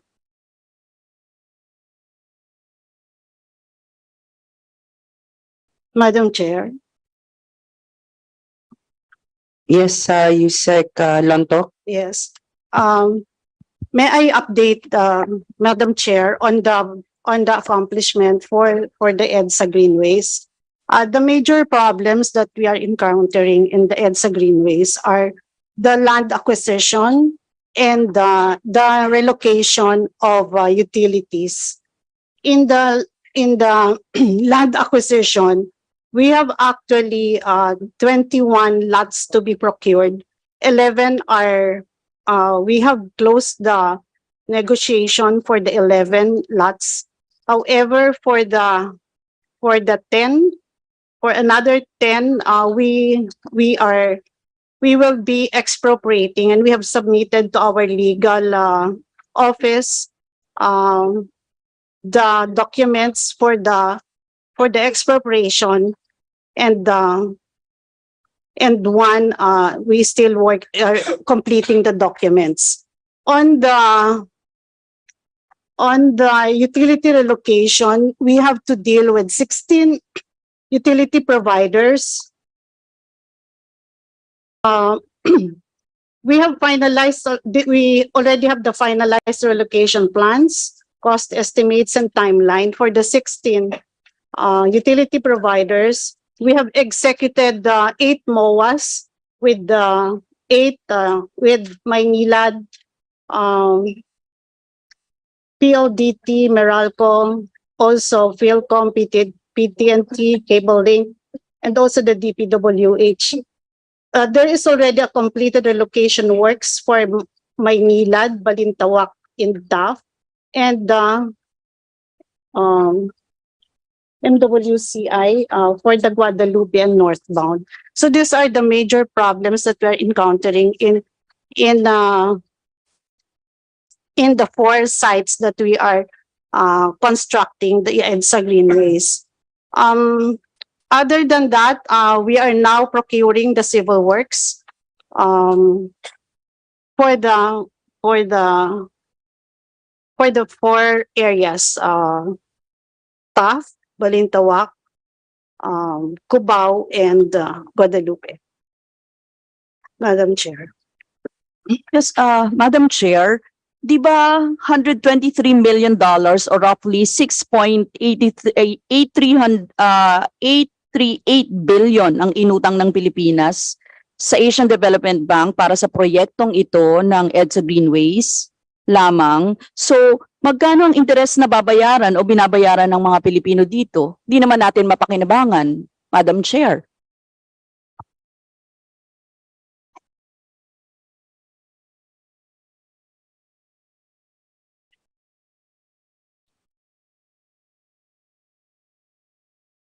DOTr, kindly respond to the Madam query. Chair, we're just checking on the question on interest rate, and if we'll be given some time and provide the response. Chair, meanwhile, on to my second question, Madam Chair, habang iniisipan nila yung sagot doon. You can proceed, Honorable Brosas. Yes, Madam Chair, tungkol po ito sa Mindoro oil spill, Madam Chair. My question is directed to the Philippine Coast Guard. Ilang buwan nang nakakalipas matapos yung oil spill mula sa lumubog na MT Princess Empress Oriental Mindoro. Ano na po ang status ng oil spill cleanup ninyo, Madam Chair? Commandant Abu, you are recognized. Madam Chair, yes, that is correct. Ilang buwan na po ang nakalipas, and na-contain na po natin. Tapos na po ang ating oil spill cleanup operations doon sa oil spill sa Mindoro. At sa ngayon po ay nandun pa rin po naman ang mga tao natin, pero nagmo-monitor na lang po sila.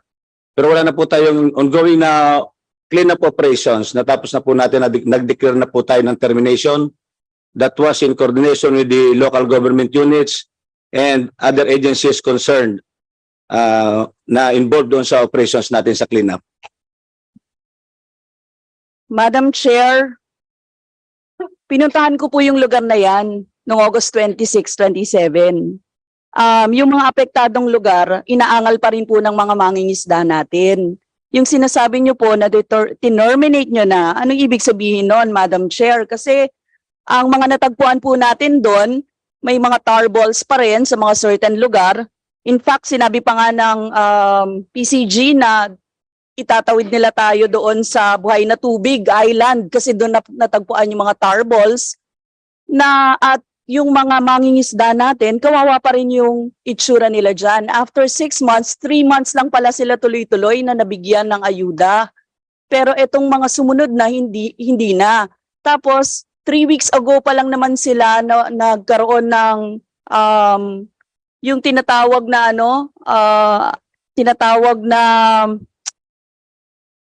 yung yung sa fishing ban, hindi katatanggal pa lang ng fishing ban nila. Ibig sabihin halos 6 na buwan sila na wala talagang ano. Kawawa po yung mga mangingisda natin dyan. Kaya kapag sinasabi nyo pong tineterminate nyo na, anong ibig sabihin nun? Pero meron pang mga ganito, may mga tarballs pa, may mga langis pa. Honorable Brosas, please wind up with your questions. Yes, Madam Chair, I would like to know ano exactly ang ginagawa ng PCG. Ano na ang nangyari dito sa Insurance Oil Pollution Management Fund? Magkano ba ang tinanggap na insurance fund dito? Ano ang ginawa nyo dito? May mga datos po ba kayo ng pondo ninyo noong 2023 to 2024? So, Madam Chair, kasi nagkaroon ng hearing dito niyan eh. So, gusto nating malaman exactly kung anong nangyari dyan. Dahil umiiyak po yung mga mangingisda natin doon. Specifically, ang gusto pong pasabi sa inyo ni Tatay Orly na mangingisda sa Nauhan, nahihirapan sila. Yung mga mangingisda doon, umiiyak. Halos ibenta nila yung mga bangka kasi wala silang pangkain. Walang maibigay na tulong sa kanilang ayon. Tapos sasabihin nyo, tiniterminate nyo na. Ano na mangyayari sa mga mangingisda natin doon? Kawawa naman sila. Na hindi makapag-aral yung mga anak nila. Isasagot nyo sa amin ganito, hindi kayo nagsasabi ng totoo. Magsabi kayo ng totoo. Especially nandito po yung Marina, Madam Chair. Magpaliwanag po yung Marina sa nagaganap ngayon dito sa oil spill. Sa Pola, sa Nauhan, at saka sa Pola, Nauhan, Calapan. And what happened to Calapan, Madam Chair? Ang nangyari po sa Calapan, Second Infantry Division, Philippine Army ang nasa Barangay Maidlang, Calapan para pigilan ang mga mangingisda na pumunta sa kanilang kapitolyo para mag-rally at iangal ang kanilang kalagayan. Ganun po ang itsura nung pumunta ako sa Oriental Mindoro. Kaya Madam Chair, yung sagot, terminated na, maayos na, ganito na yung nangyari. Hindi naman pala ganun sa baba, Madam Chair. Dapat po magpaliwanag dito ang DOTr, Madam Chair.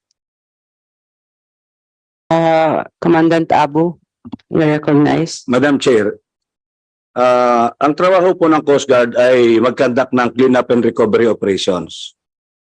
So base po sa aming pag-aaral at ang kung ano nangyayari doon sa area, ay sapat po yun para sabihin na mag-terminate na yung ating cleanup operations. At as I earlier mentioned, it was with the concurrence of the local government units. Sinigurado ko po bilang Commandant ng Coast Guard, siguraduhin natin na hindi reklamo yung LGUs natin, local chief executives, and it went through a process.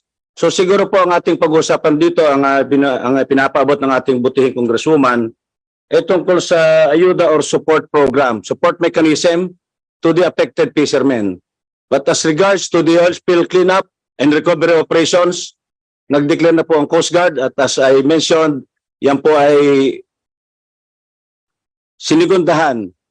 May approval din po ang local government units natin doon sa Mindoro. Thank you, PCG. Can we hear the comment from Marina? On our part, we have already filed, we have already suspended or canceled the CPC of the involved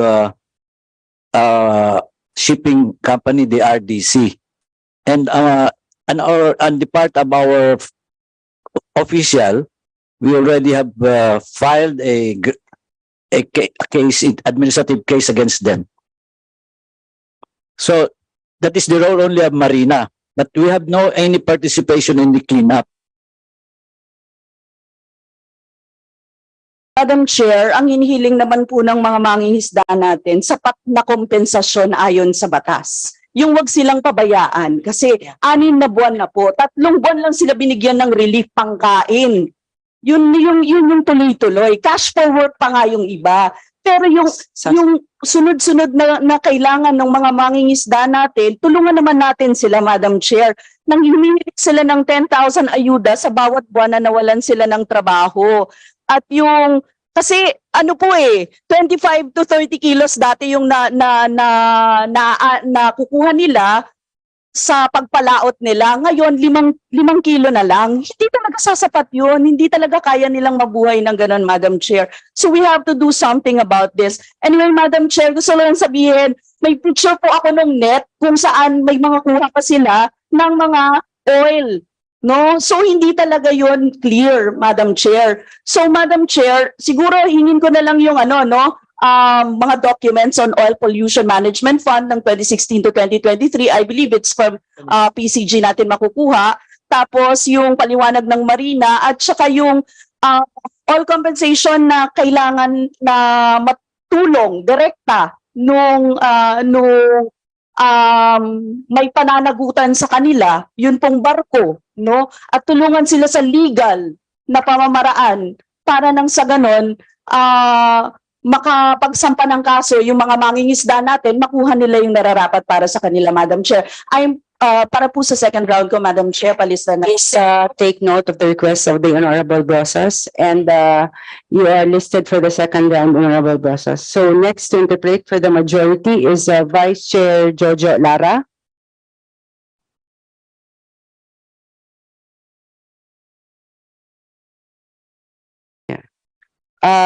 Representative Bambi Emano, you're recognized. Thank you, Madam Chair, and maayong hapon sa tanan. Madam Chair, upfront, let me take you once again, as I have did the previous budget hearing to Laguindingan Airport in the province of Misamis Oriental. In the second, and on my left is, of course, the congressman from the 1st district, the son of our governor. This is Laguindingan Airport, Madam Chair. And supposedly, it's on the northern part of Misamis Oriental, in Mindanao, meaning the entry point of Mindanao. And 10 years ago, the plan was to convert it from Lumbia Airport to Laguindingan for an international airport. If converted, supposedly it could observe it now, if not half, maybe more than half of the islands of Mindanao. That is Misamis Oriental. And currently, Madam Chair, it is the second largest, busiest airport in the islands of Mindanao. And look at the status, Madam Chair, of the passengers that are using the Laguindingan Airport. 232 million passengers before COVID for a passenger airport for supposedly 500 passengers only. Look at our passengers, Madam Chair. Sitting already on floors, tables.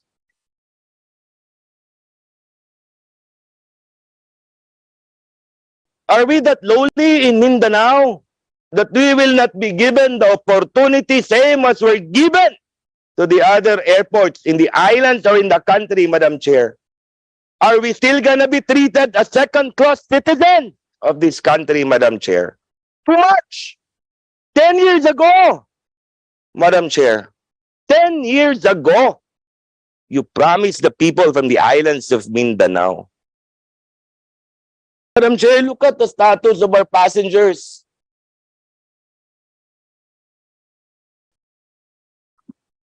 Ten years ago. Flights, Madam Chair. Let me show you flights. For PAL, we have 8 every day. For Cebu Pacific, we have 10 every day. For SEBCO, we have another 10, Madam Chair. 2 from AirAsia, that's 27 flights per day that goes in and out of Laguindingan Airport, Madam Chair. I pay the bill. Hopefully, started on bended knees to give Laguindingan a chance. And they kept telling me, don't worry, Congressman, PPP, PPP, PPP. Very recently, our governor wrote to all Region 10 congressmen and senators to ask for help, Madam Chair. And when I saw the budget for this year and next year, 8 airports were given priority. May I now get, Madam Chair, DOTr's comment on the priority 8 airports, Madam Chair? DOTr, please comment. Yusek Lim, you're recognized. Yes. Thank you, Madam Chair. Well, Congressman Emano, for this year, what was approved by the DBM was just a couple of airports. No, we had originally about 40 airports that we proposed for development, but in view of limited resources, it was cut down to number 1. Insofar as the new Manila airport, that is really a contractual commitment of the government to provide 200 million, which is a counterpart fund. Insofar as the CNS, this is the Communication Navigation Surveillance System. Madam Chair,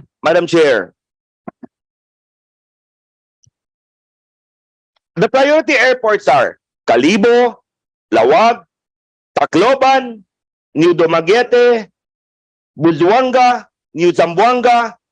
May I ask the inbound and outbound of passengers of the airports compared to Laguindingan, Madam Chair? Your Honor, we do recognize the importance of Cagayan. Definitely, it's a major gateway to Mindanao. And in fact, when the unsolicited proposals were approved, the first that was approved by NEDA was the Laguindingan Airport. And the proponent here is Aboitiz, and we would like to announce it as a very good news that since last year, we had worked closely with the private sector to prioritize it. In fact, with the NEDA's approval, they have also given us the go signal to proceed with the negotiation, and it is starting tomorrow, September 5, with the proponent. So we should be able to fast-track the negotiation of the concession agreement with the proponents. We do hope that to finalize these negotiations and go back to NEDA for the final approval. And we are hopeful that we can reach before the end of the year, possibly the Swiss challenge. So when that Swiss challenge happens, there will be 60 days by which any party can match the proposal of... Madam Chair, sir. Yes, sir. Madam Chair, okay, the Swiss challenge and all the paperwork, may I know if the PPP, when will it start? Well, it is starting now, Congressman. The award should happen in the first quarter. That is our estimate. First quarter of next year, 2024. Yes. So, and if awarded by 2024, there will be a period where the proponent will ask to do the financial closing and take over the airport. Madam Chair, it will take that long. Then how come that in the General Appropriations Act, we do not even have a budget for even an expansion for the passenger suffering using the airport as of the moment, Madam Chair? We do note that, Congressman. In fact, what we are addressing, we do note the pictures. We note that the clustering of flights happens in the morning because you have 5 to 7 flights in the morning, and they cluster in the first from 6 to 7:30. And what we're doing is we've asked the airlines to stretch out their flights so that there is no congestion in the airport. And second, we are also looking at installing the container vans, of course, customized to serve as pre-departure areas within the airport complex. Kawawa naman kami, Madam Chair. That's container van kami. No, we have done this for other airports. Container van, Madam Chair. No, Congressman Emano, container vans are an accepted interim measure. When I say container vans, they're customized, they are spruced up, no? Because container vans are used now as hotel rooms. This is the new Well, maybe trending. for hotel rooms, but not for pre-departure passengers, Madam Chair. But if you Do you have a design, Madam Chair, that you can show us now? right now, do we have the design? It is under design by CAAP, Congressman Emano. And we have done this Madam Chair. for the airport of Borongan. Sorry, Mr. Chair. Sorry, Mr. Chair. I want to look at the design, and I want to be justified why we, if ever if they want to purchase, it's not even reflected in the General Appropriations Act. Pangako na naman to, Madam Chair. For 10 years, you've been promising our people in the islands of Mindanao. For 10 years, Madam Chair. We've waited. And enough waiting, Madam Chair. You either to give us something concrete, or heaven and earth, Madam Chair, will move for your budget, Madam Chair, for their budget to be deferred. That's unfair. 10 years. Madam Chair, I want to register for the second round. Okay, we will register the Honorable Emano for the second round as to give further latitude to his point. Mr. Chair, may I Madam Chair, may I intervene on this issue? Yes, ma'am, you have the floor. What I gather, the DOTr presented it as a priority. It was BBM who took it out. It was yes, let me just. Madam Chair, for the Cagayan Airport, we're not Cagayan, we're Laguindingan, Madam Chair. Yes, Laguindingan Airport. Madam Chair, the current airport was completed in 2013 with a capacity of sorry. No, I want to ask a question. Was it prioritized by DOTr, and was it BBM who took it out? Just two questions, yes or no. Madam Chair, there was no budget proposed for the Laguindingan Airport in 2024 by DOTr. by DOTr because, Madam Chair, there is a PPP po that is coming in, Madam Chair. Okay, thank you. Yes, but and may I intervene? In 2018, I went to Laguindingan Airport because, as you know, I was the one who made the decision to put it there because of the father of Bambi Emano. And at that time, I was asking, what's the status because it's already congested? And the answer was PPP. That was 2018. It's 2023 now. Why did it happen in 2018? Madam Chair, there were 10 airports that were submitted as PPPs between 2018 to 2019. Unfortunately, Madam Chair, as of 2022, none of those 10 airports proposed for PPPs have been approved. In this administration, Madam Chair, proposals have been submitted. Proposals have reached the Investment Coordination Committee of the NEDA.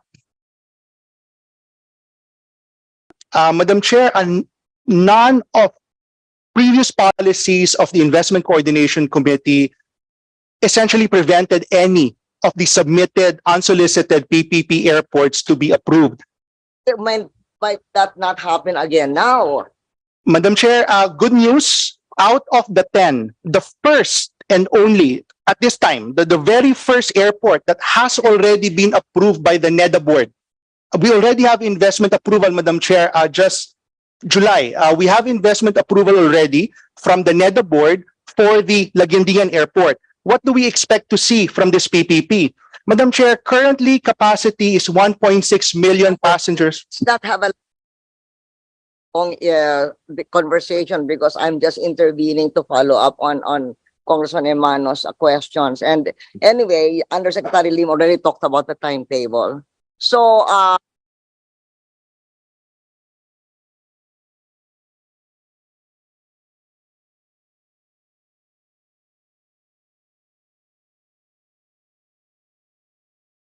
more concrete on the timetable to be given to the chairman, to Congressman Emano, and to me. Thank you. through the chair, we'd like also to call on CAAP because CAAP has its own budget that has been being deployed to improve the present infrastructure in Laguindingan, because these are the interim measures that are being done while we wait for the grant of conclusion of the PPP. Okay, Yusek, we'll get into that on the second round with Congressman Emano. Thank you, Mr. Chair. Okay, the next stop would be Deputy Majority Leader Jam Baronda. Bakit hindi nila? Yung kanina. At around Congressman Ernest Junicio. Mr. Chair, point of order. Mr. Chair, Yes, what's the point of order? given the committee hearing, wouldn't it be minority next po? Yeah. Thank you very much, Mr. Chair. My apologies, my apologies. That would be Congressman Ramon Rodrigo Gutierrez. Thank you very much, Mr. Chair. Good afternoon po sa DOTr and my esteemed fellow colleagues. I have some questions on the budget, but just building upon the issue laid out by Congressman Emana, actually, something that I picked up. Mr. Chair, just to clarify, I would like to ask Sana the Secretary, but seeing that the good Secretary is not here, this policy question. Is it a policy of the DOTr that when we are dealing with airports and they are slated for PPP, we abandon all budget considerations for the current year? No, Mr. Chair. We would just like to note that the budget for airport development can come either from DOTr GAA or from CAAP corporate operating budget. In this case, Madam Chair, there is budget from CAAP corporate operating budget for Laguindingan Airport. Thank you for the clarification, because the way that it was answered earlier would presuppose that just because my PPP offer na, hindi na iba budget. So thank you for that clarification. Good to know. So I do hope in the case of the other airports na wala pang budget, baka meron doon sa CAAP corporate shares. Okay. Thank you. Madam Chair, bringing the conversation back, I would like to focus on the budget presentation that was made by Yusek. I just have a question about the unprogrammed fund for yung as of end December 2022. Continuing appropriations. Is it correct, Mr. Chair, that the disbursement rate stands at 25.85%? Mr. Chair, this is the status of the 2021 continuing appropriations as of end of 2022. Yes, that is correct. Mr. Chair, may we ask for an explanation as to why the disbursement rate lies at this level? Given this is already completion of 2 years worth po, no? Supposedly for 2021 and 2022. And by budget lifespan, this would be at the end of its rope.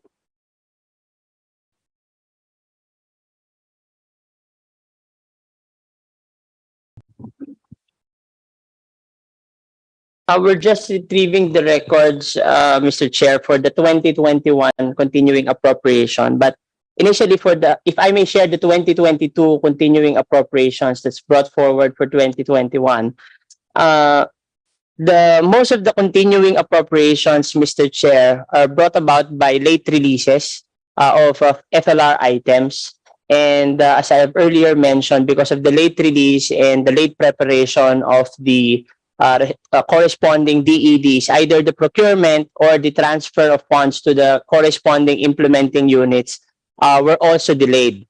And that is precisely the reason, that is why, upon the directive of the Secretary, this is something that we are trying to avoid and ensure the implementation of the programs within the same year it was appropriated. And we are trying to remedy this by preparing all the DEDs at this point in time, capitalizing on early procurement so that we can avoid the same occurrence in the succeeding years. Mr. Chair, Your Honor. Mr. Chair, we're still waiting on 2021 po, no? But given those continuing appropriations, are these in any way related to the 1.6 trillion flag last year, Madam Chair, for 2021 by COA? Because last year and sometime in 2022, there was an COA report for the fiscal year 2021 for 14 foreign assisted projects that were considered to be delayed. Is this somehow related to the unprogrammed, the continuing appropriations that we're talking about now?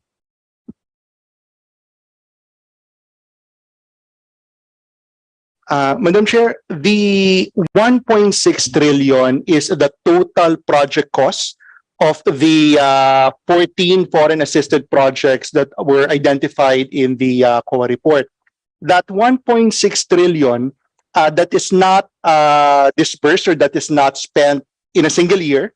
Some of them actually span... Mr. Chair, apologies. I do understand that. My question lang, are these 14 identified projects the very same projects which are suffering disbursement problems for continuing appropriation, regardless of the amount po? Are they the same projects, Mr. Chair?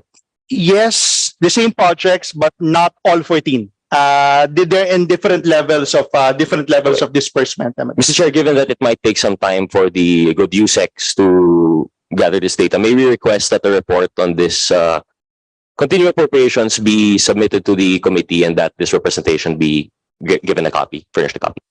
Thank you, Mr. Chair, so that we can move on to other questions. Mr. Chair, so in relation to that po, I'd like to ask about the unprogrammed fund. You seem to be a favorite of the DBM po, no? Ang lalaki po ng ating unprogrammed fund. And for 2022, you received around 83 billion. Madam Chair, how much percent of this po is dedicated to road?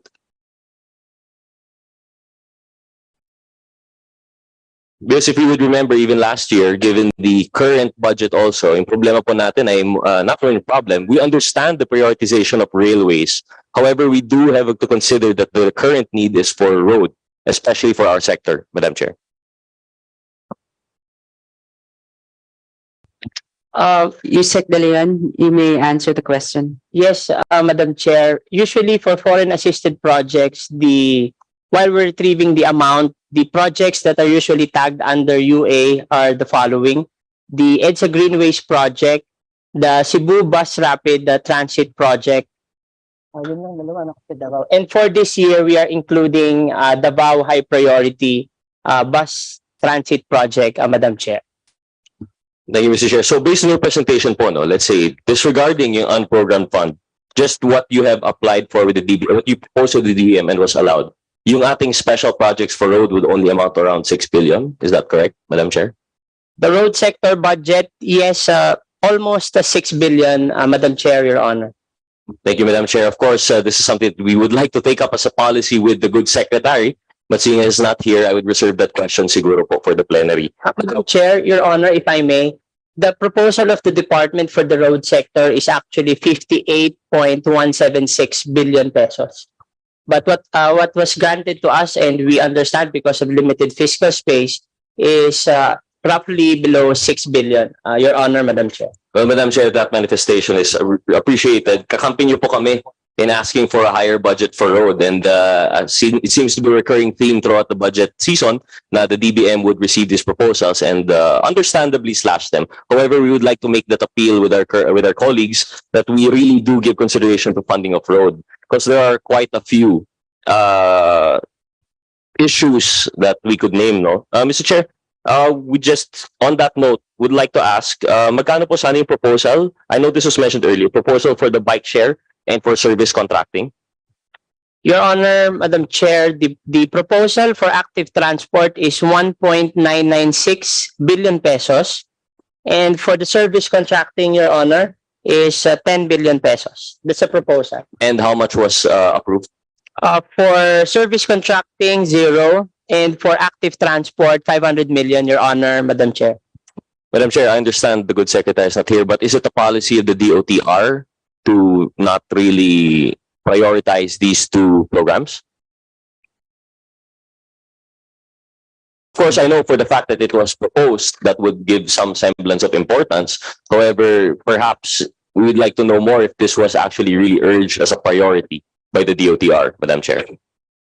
Your Honor, Madam Chair, actually, these are really priority projects of the Secretary. In fact, this was included in the reconsideration letter that was submitted by the Secretary to DBM because, as a matter of fact, active transport should have been 0, and that's why we just made the final hearing and reallocated for the 500 million. But again, we also recognize the limited fiscal space, and we'll be happy to work with the committee to restore some of these proposals for the benefit of our riding public. Thank you, Madam Chair. That's good to hear.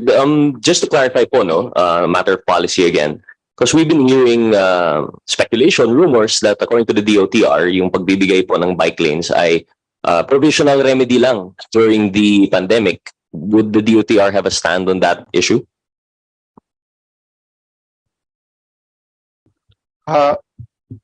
Madam Chair, recognized. The development of active transport infrastructure, both for walking as well as for bicycles, is not a pandemic-only initiative of the DOTr. In fact, Madam Chair, if you would notice, the EDSA Greenways project is our first mega project level investment when it comes to pedestrianization and when it comes to bicycle infrastructure. So we are venturing more and more into this investment class, and we're only starting with the 700 million last year.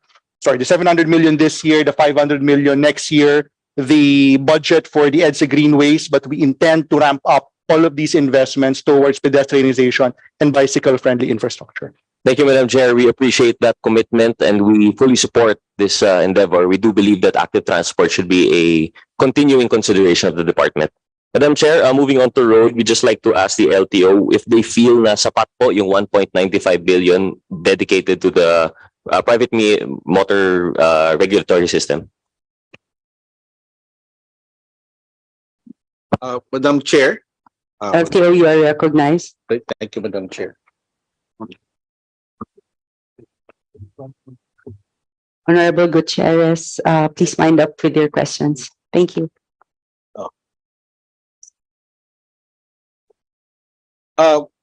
Madam Chair, actually, our budget proposal is much higher than what was granted to us. Now, we were asking for 20.3. What was given to us was 4.8. So if the Honorable Congressman is asking if it's sufficient, talagang kulang na kulang po talaga. Madam Chair, how would this translate to the current backlog of both plates and driver's licenses? We have enough plates and driver's license, Madam Chair, already ordered.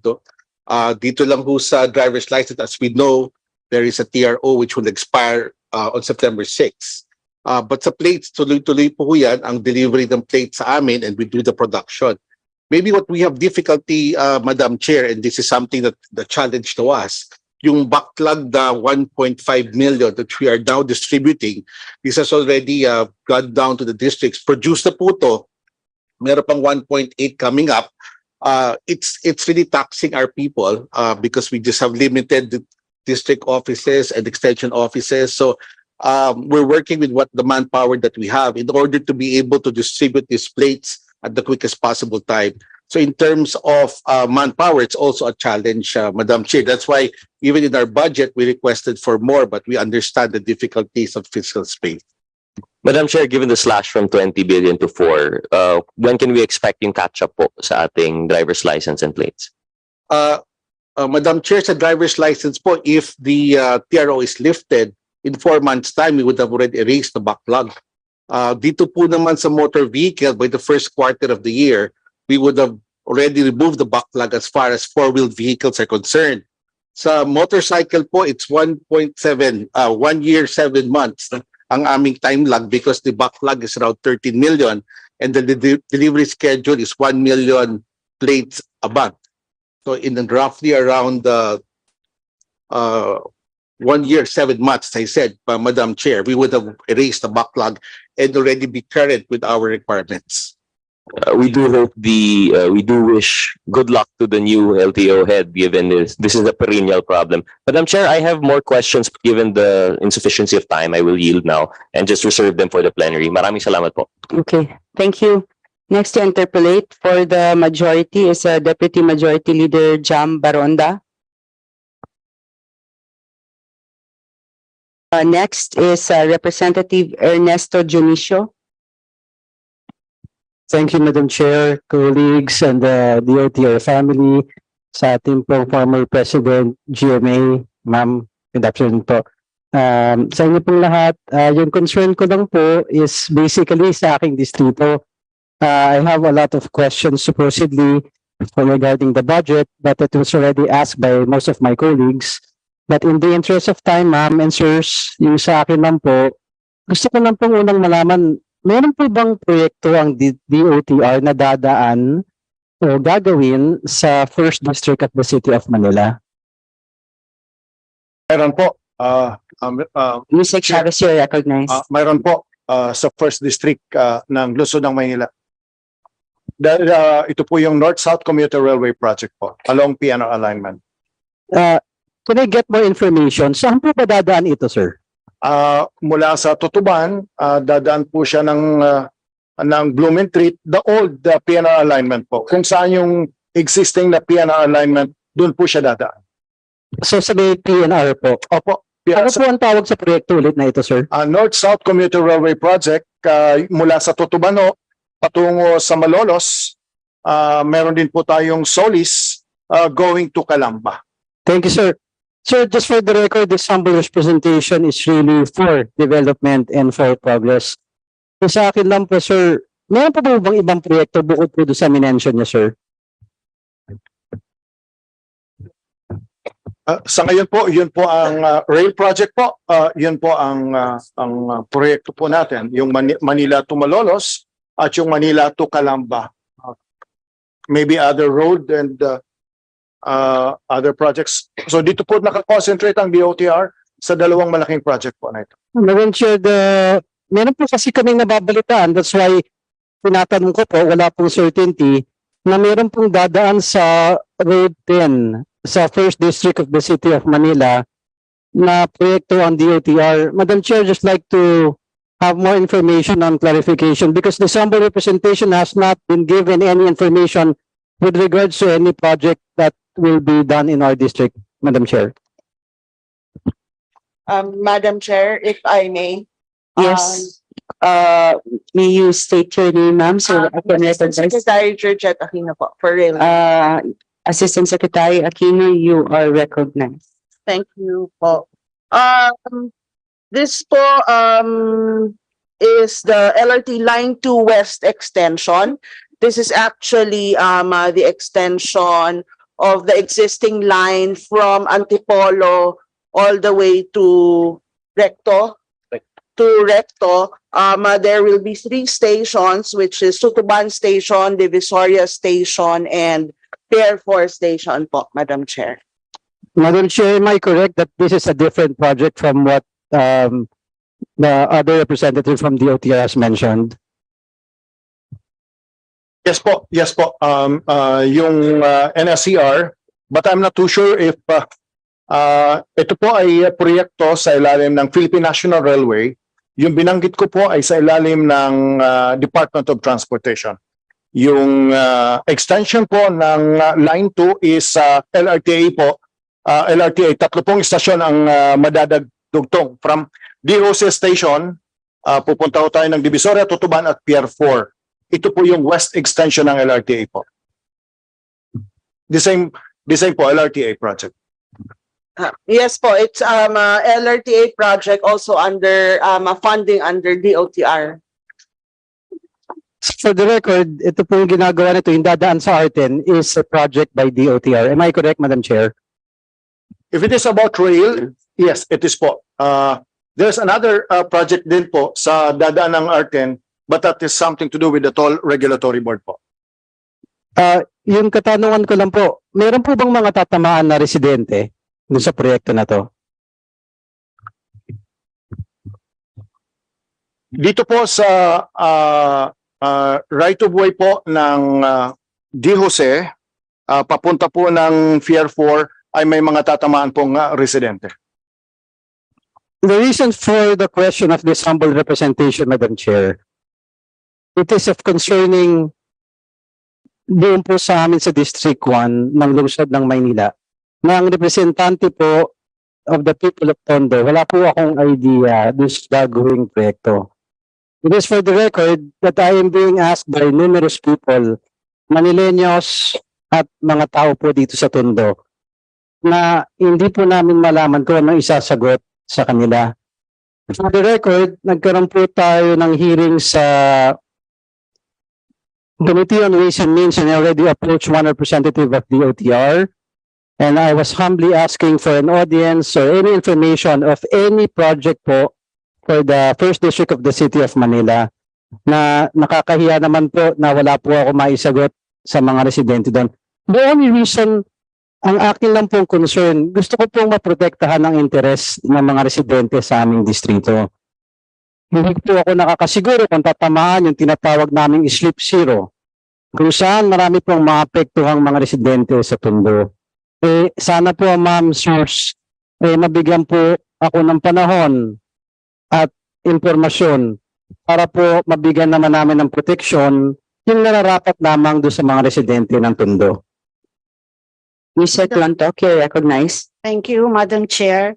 Madam Chair, what we have for 2024, not this year, but 2024, we will have a bike lane with 19 kilometers both ways passing through Tondo. So we will be coordinating with your office po so that we can give you the information on the details. Okay po. Thank you po. Yes, ma'am.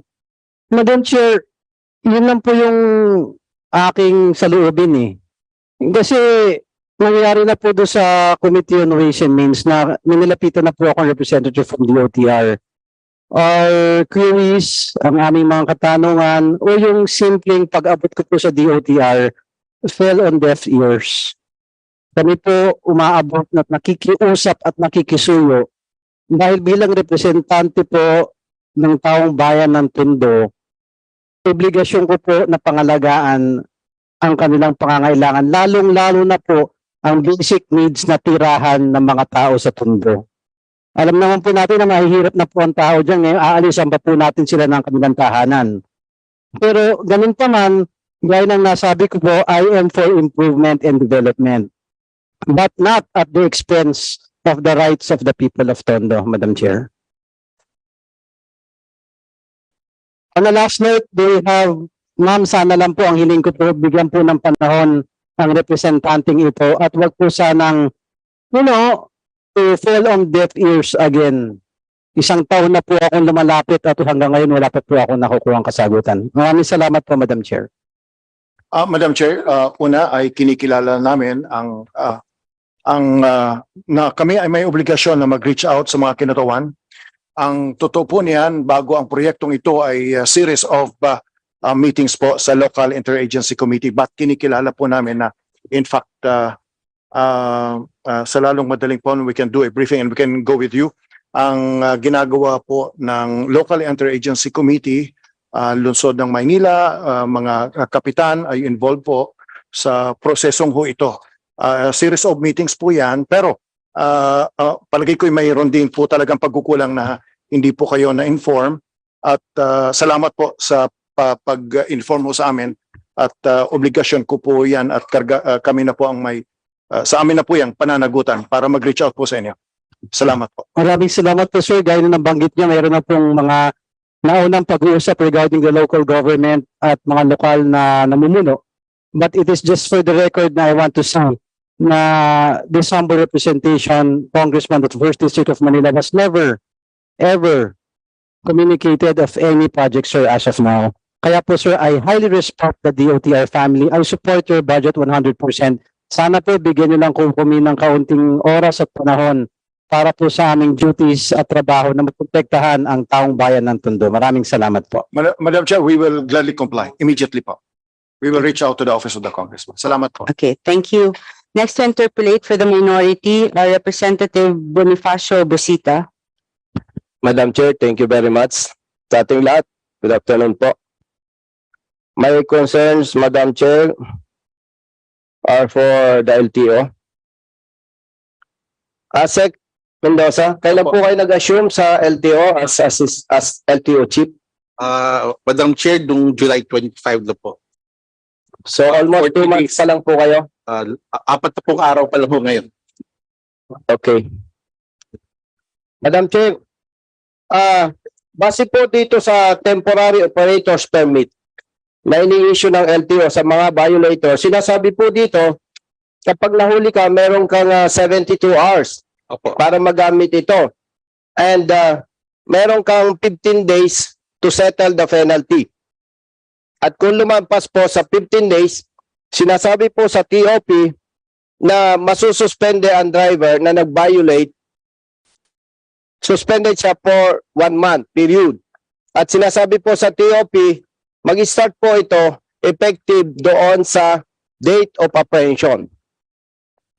Madam Chair, sinasabi naman po sa JAO 2014-01 under general provisions, 30-day suspension, mag-start din doon sa effective sa date of apprehension. But Madam Chair, ang problema po, hindi pinapatupad ito ng LTO. nag-start po ang suspension ng driver doon sa date kung kailan siya nag-settle ng multa. Ang tanong, Madam Chair, ano po ang pwedeng asahan ng taong bayan sa bagong LTO chief dito sa problemang ito na napakadaling intindihin pero hindi po may patupad ng tama? Madam Asset Chair. endorser recognized. Thank you, Madam Chair. Madam Chair, marami pong salamat sa buting Congressman Busita na bitagbigay alam yung sitwasyon na ganyan.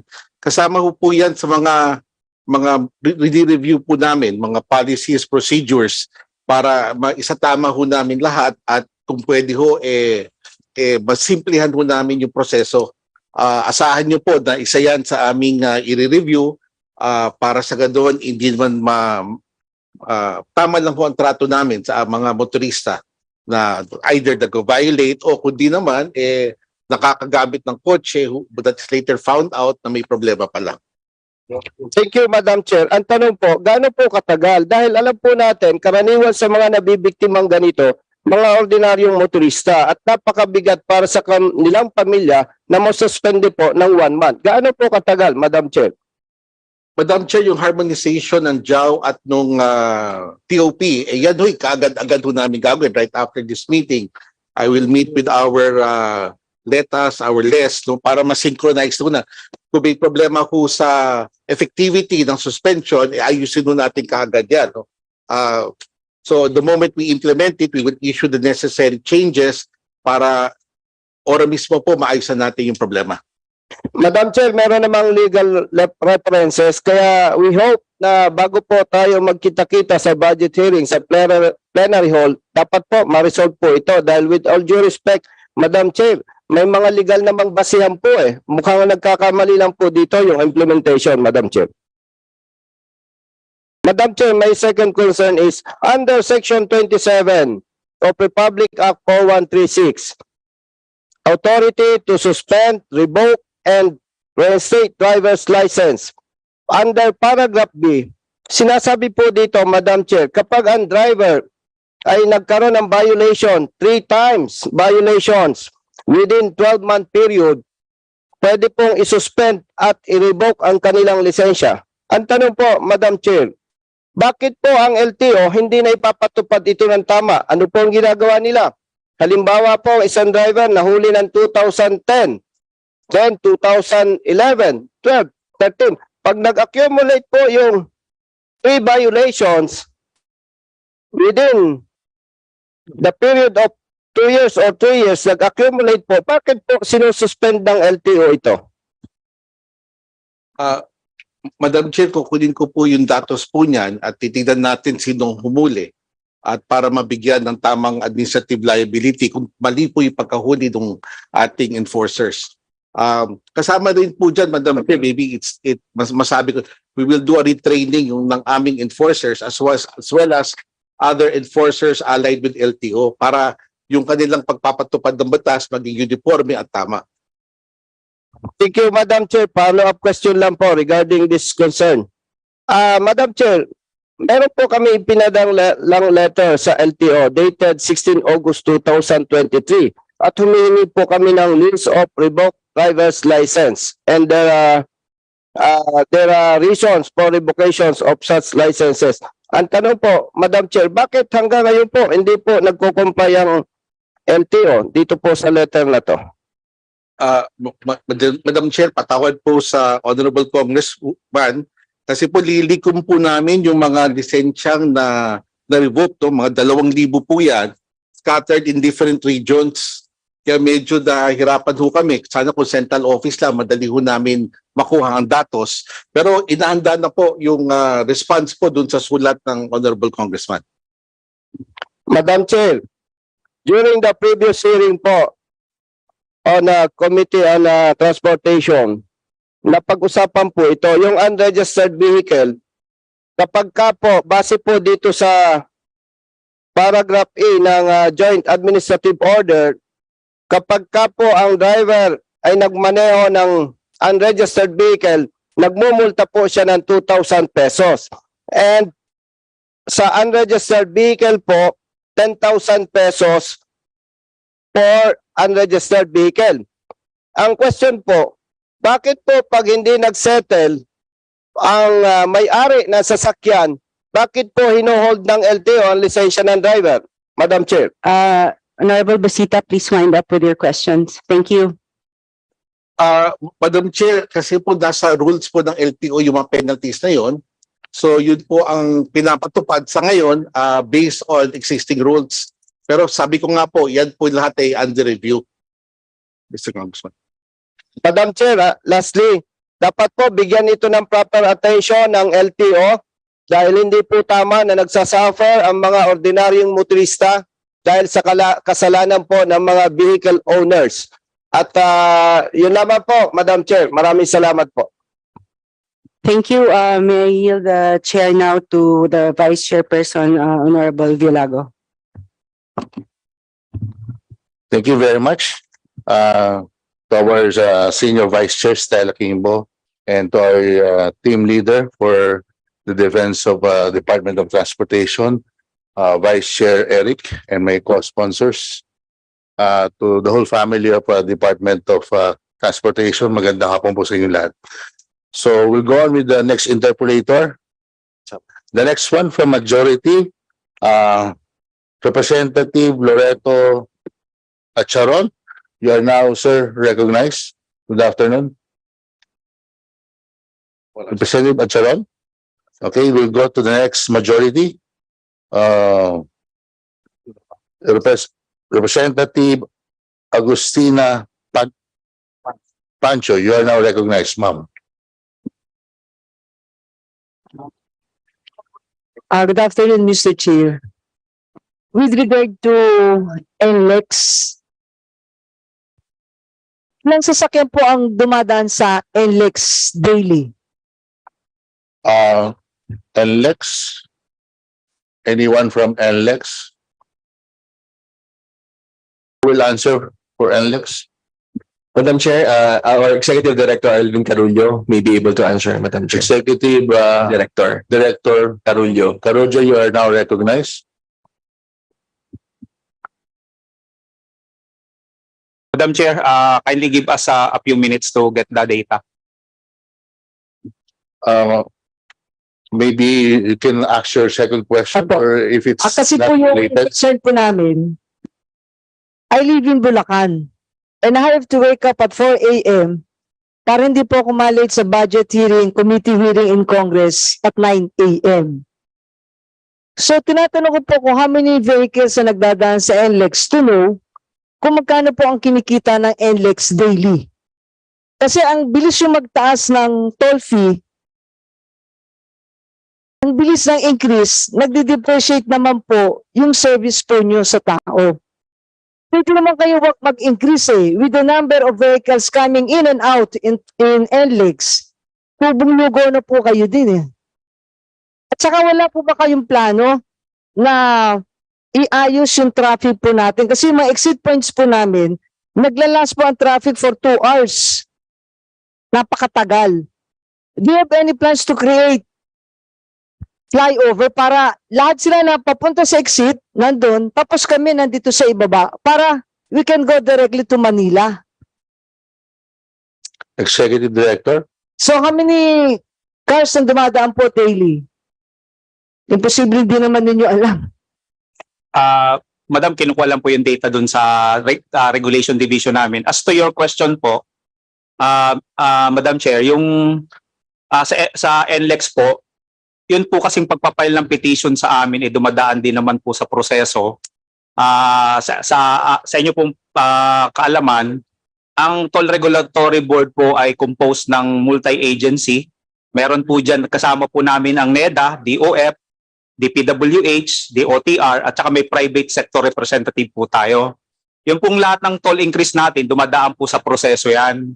At yan po ay base sa kontrata na pinasukan ng Republic of the Philippines with the NLEX Corporation, yung pong tinatawag natin na STOA. At yan po ay base sa STOA, may parametric formula po yan, paano kinukwenta yung entitlement nila, kung entitled man sila sa increase. As to those, doon po sa tanong nyo bakit medyo bumababa na yung serbisyo. Sa ngayon po, ang NLEX po ay may mga nakapending po sa amin na proyekto para palawigin o lawakan yung kanilang mga toll roads para po bumababa na rin po ang kalidad dahil sa dami po ng traffic. So may tinatawag po tayong level of service. So kailangan bago po mag-level of service let D na tinatawag, kailangan po maka-expand na yung tollway.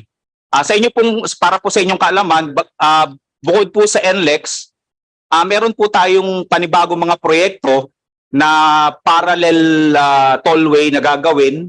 Ang tawag po dyan, Northern Access Link Expressway, para po yung iba namang mga motorista, pwede po silang magdire-diretso papuntang Bulacan, papuntang Tiplex, para po makabawas dun sa papasok sa NLEX. Oh, kasi sir, if you're entitled to increase, you're also entitled to a good service sa Bulacan. Di ba? Tsaka isa pa po namin concern, yung po sa amin pong Bulacan Airport. We're very happy to have the airport in Bulacan because that will give employment, generate income, and also progressive economy in our province. Kaya lang po, alam natin ang Bulacan Airport ay palaisdaan. So ang nangyari po, natambakan po siya. Mula po sa Philippine Reclamation Authority, meron po pa kayong study ginawa kung how much water, ilang litro o ilang cm ang ibubuga po ng tubig sa pagkakatambak na dati nandun po, nakaimbak lang yung tubig o yung rainwater po natin. So natambakan po siya, ang tendency po niyan ay ibuga po yung tubig. Meron po ba kayong computation kung how much litro o cm ang ibinuga po nun sa malapit na bayan ng Bulacan Airport at hanggang saan po ang inabot ng tubig na yon? Anyone from the family of DOTr? Through the chair. Yusek Lim, you're recognized. Yes, thank you, Mr. Chairman. Your Honor, right now we don't have the technical study. We imagine that would be part of the environmental impact study prepared by San Miguel. Excuse me, sir, but sir, do you have the flood control management plan of Bulacan Airport? Do you have that? We don't have it right now. We will ask for time to check and submit it to Your Honor. Because this is a matter that has been prepared by San Miguel as part of its overall commitment to comply with the environmental laws. Flood mitigation would be part and parcel of that, Your Honor. So sana po magre-request lang po kami ng flood control management plan of Bulacan Airport. So makita lang po natin.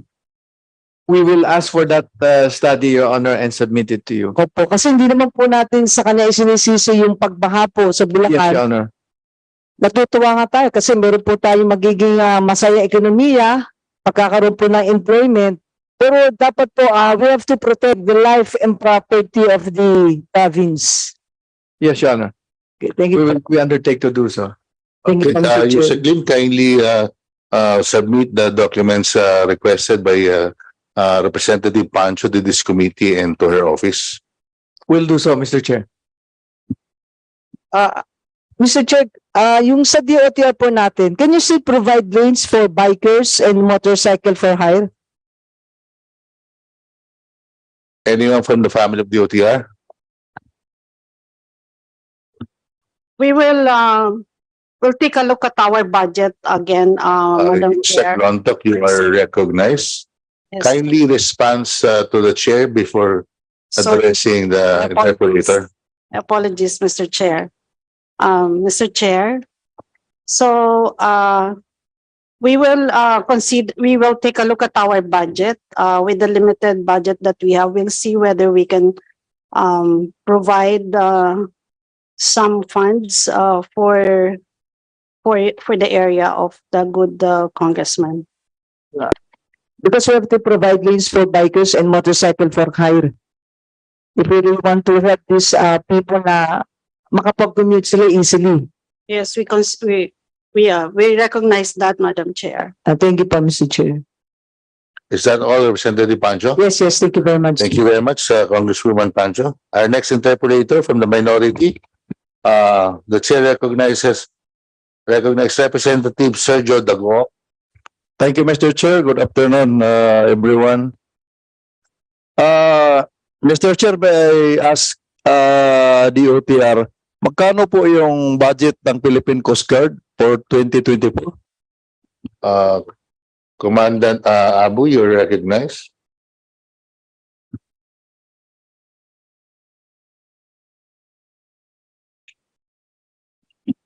Mr. Chair, for 2024, we have 19.7 billion for personal services, 3.3 billion for MOAE, for capital outlay, 0.941 million, a total of 24.02 billion, Mr. Chair. Mr. Chair, can I ask how much is the original budget? Naibigay po ba yung original na ni-request po ninyo?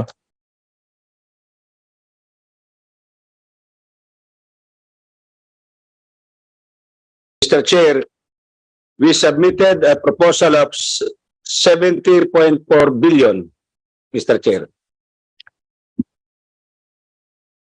Out of this 24 billion, how much will go to the hiring of additional personnel, Mr. Chair?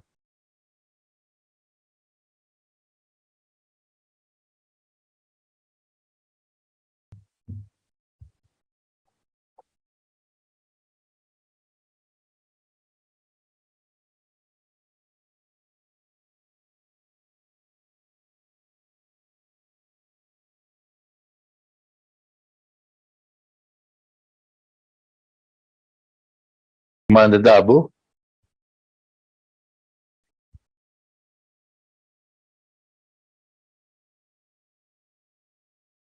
Yes, Mr. Chair, a considerable chunk of the budget for 2024 will be for personal services, for the recruitment of additional 4,000 personnel amounting to 1.728 billion, Mr. Chair. Mr. Chair, kung naibigay ba yung original na request ni PCG, ilan dapat yung naidagdag na tauhan ng PCG, Mr. Chair? Mr. Chair, yung pong modernization, personnel sa modernization ng Coast Guard, kasama po yung upgrading ng personnel ng Coast Guard. So sa aming program, sa plano, additional, continuing po yon 4,000 personnel per year. So, doon sa naislas, kahit naislas yun, pareho pa rin yung number of personnel na idadagdag ninyo for 2024? Yes, that is correct, Mr. Chair. Mr. Chair, I am propounding this question because I live in two islands, in Dinagat and Siargao, and at this point in time, Mr. Chair, I would like to personally commend Philippine Coast Guard for the last, I think, 10 years now. I've been going in and out to these two islands because I live there. Talagang napakaganda po yung ginagawa ng mga personnel ng Philippine Coast Guard. Hindi po sila katulad ng PNP na nagtitingin lang, tumitindig doon sa mga bangka. Sila po ay tumutulong. Kahapon lang, Mr. Chair, sumakay ako from Siargao to Surigao City. Nahihirapan po yung mga taga-hospitals kasi 4 po yung pasyente na ikinarga doon sa bangka na sinakyan ko. Isang Coast Guard lang po yung nakadetail doon.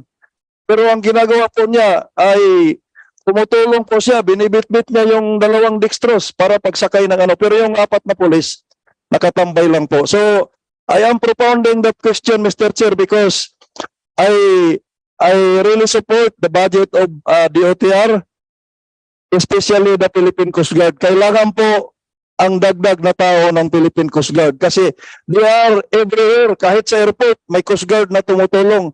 Kahit sa zona, ang daming Coast Guard na tumutulong. Ang dami po nilang ginagawa, which is supposed to be parang auxiliary na lang sila. So, I would like to commend Admiral Abo.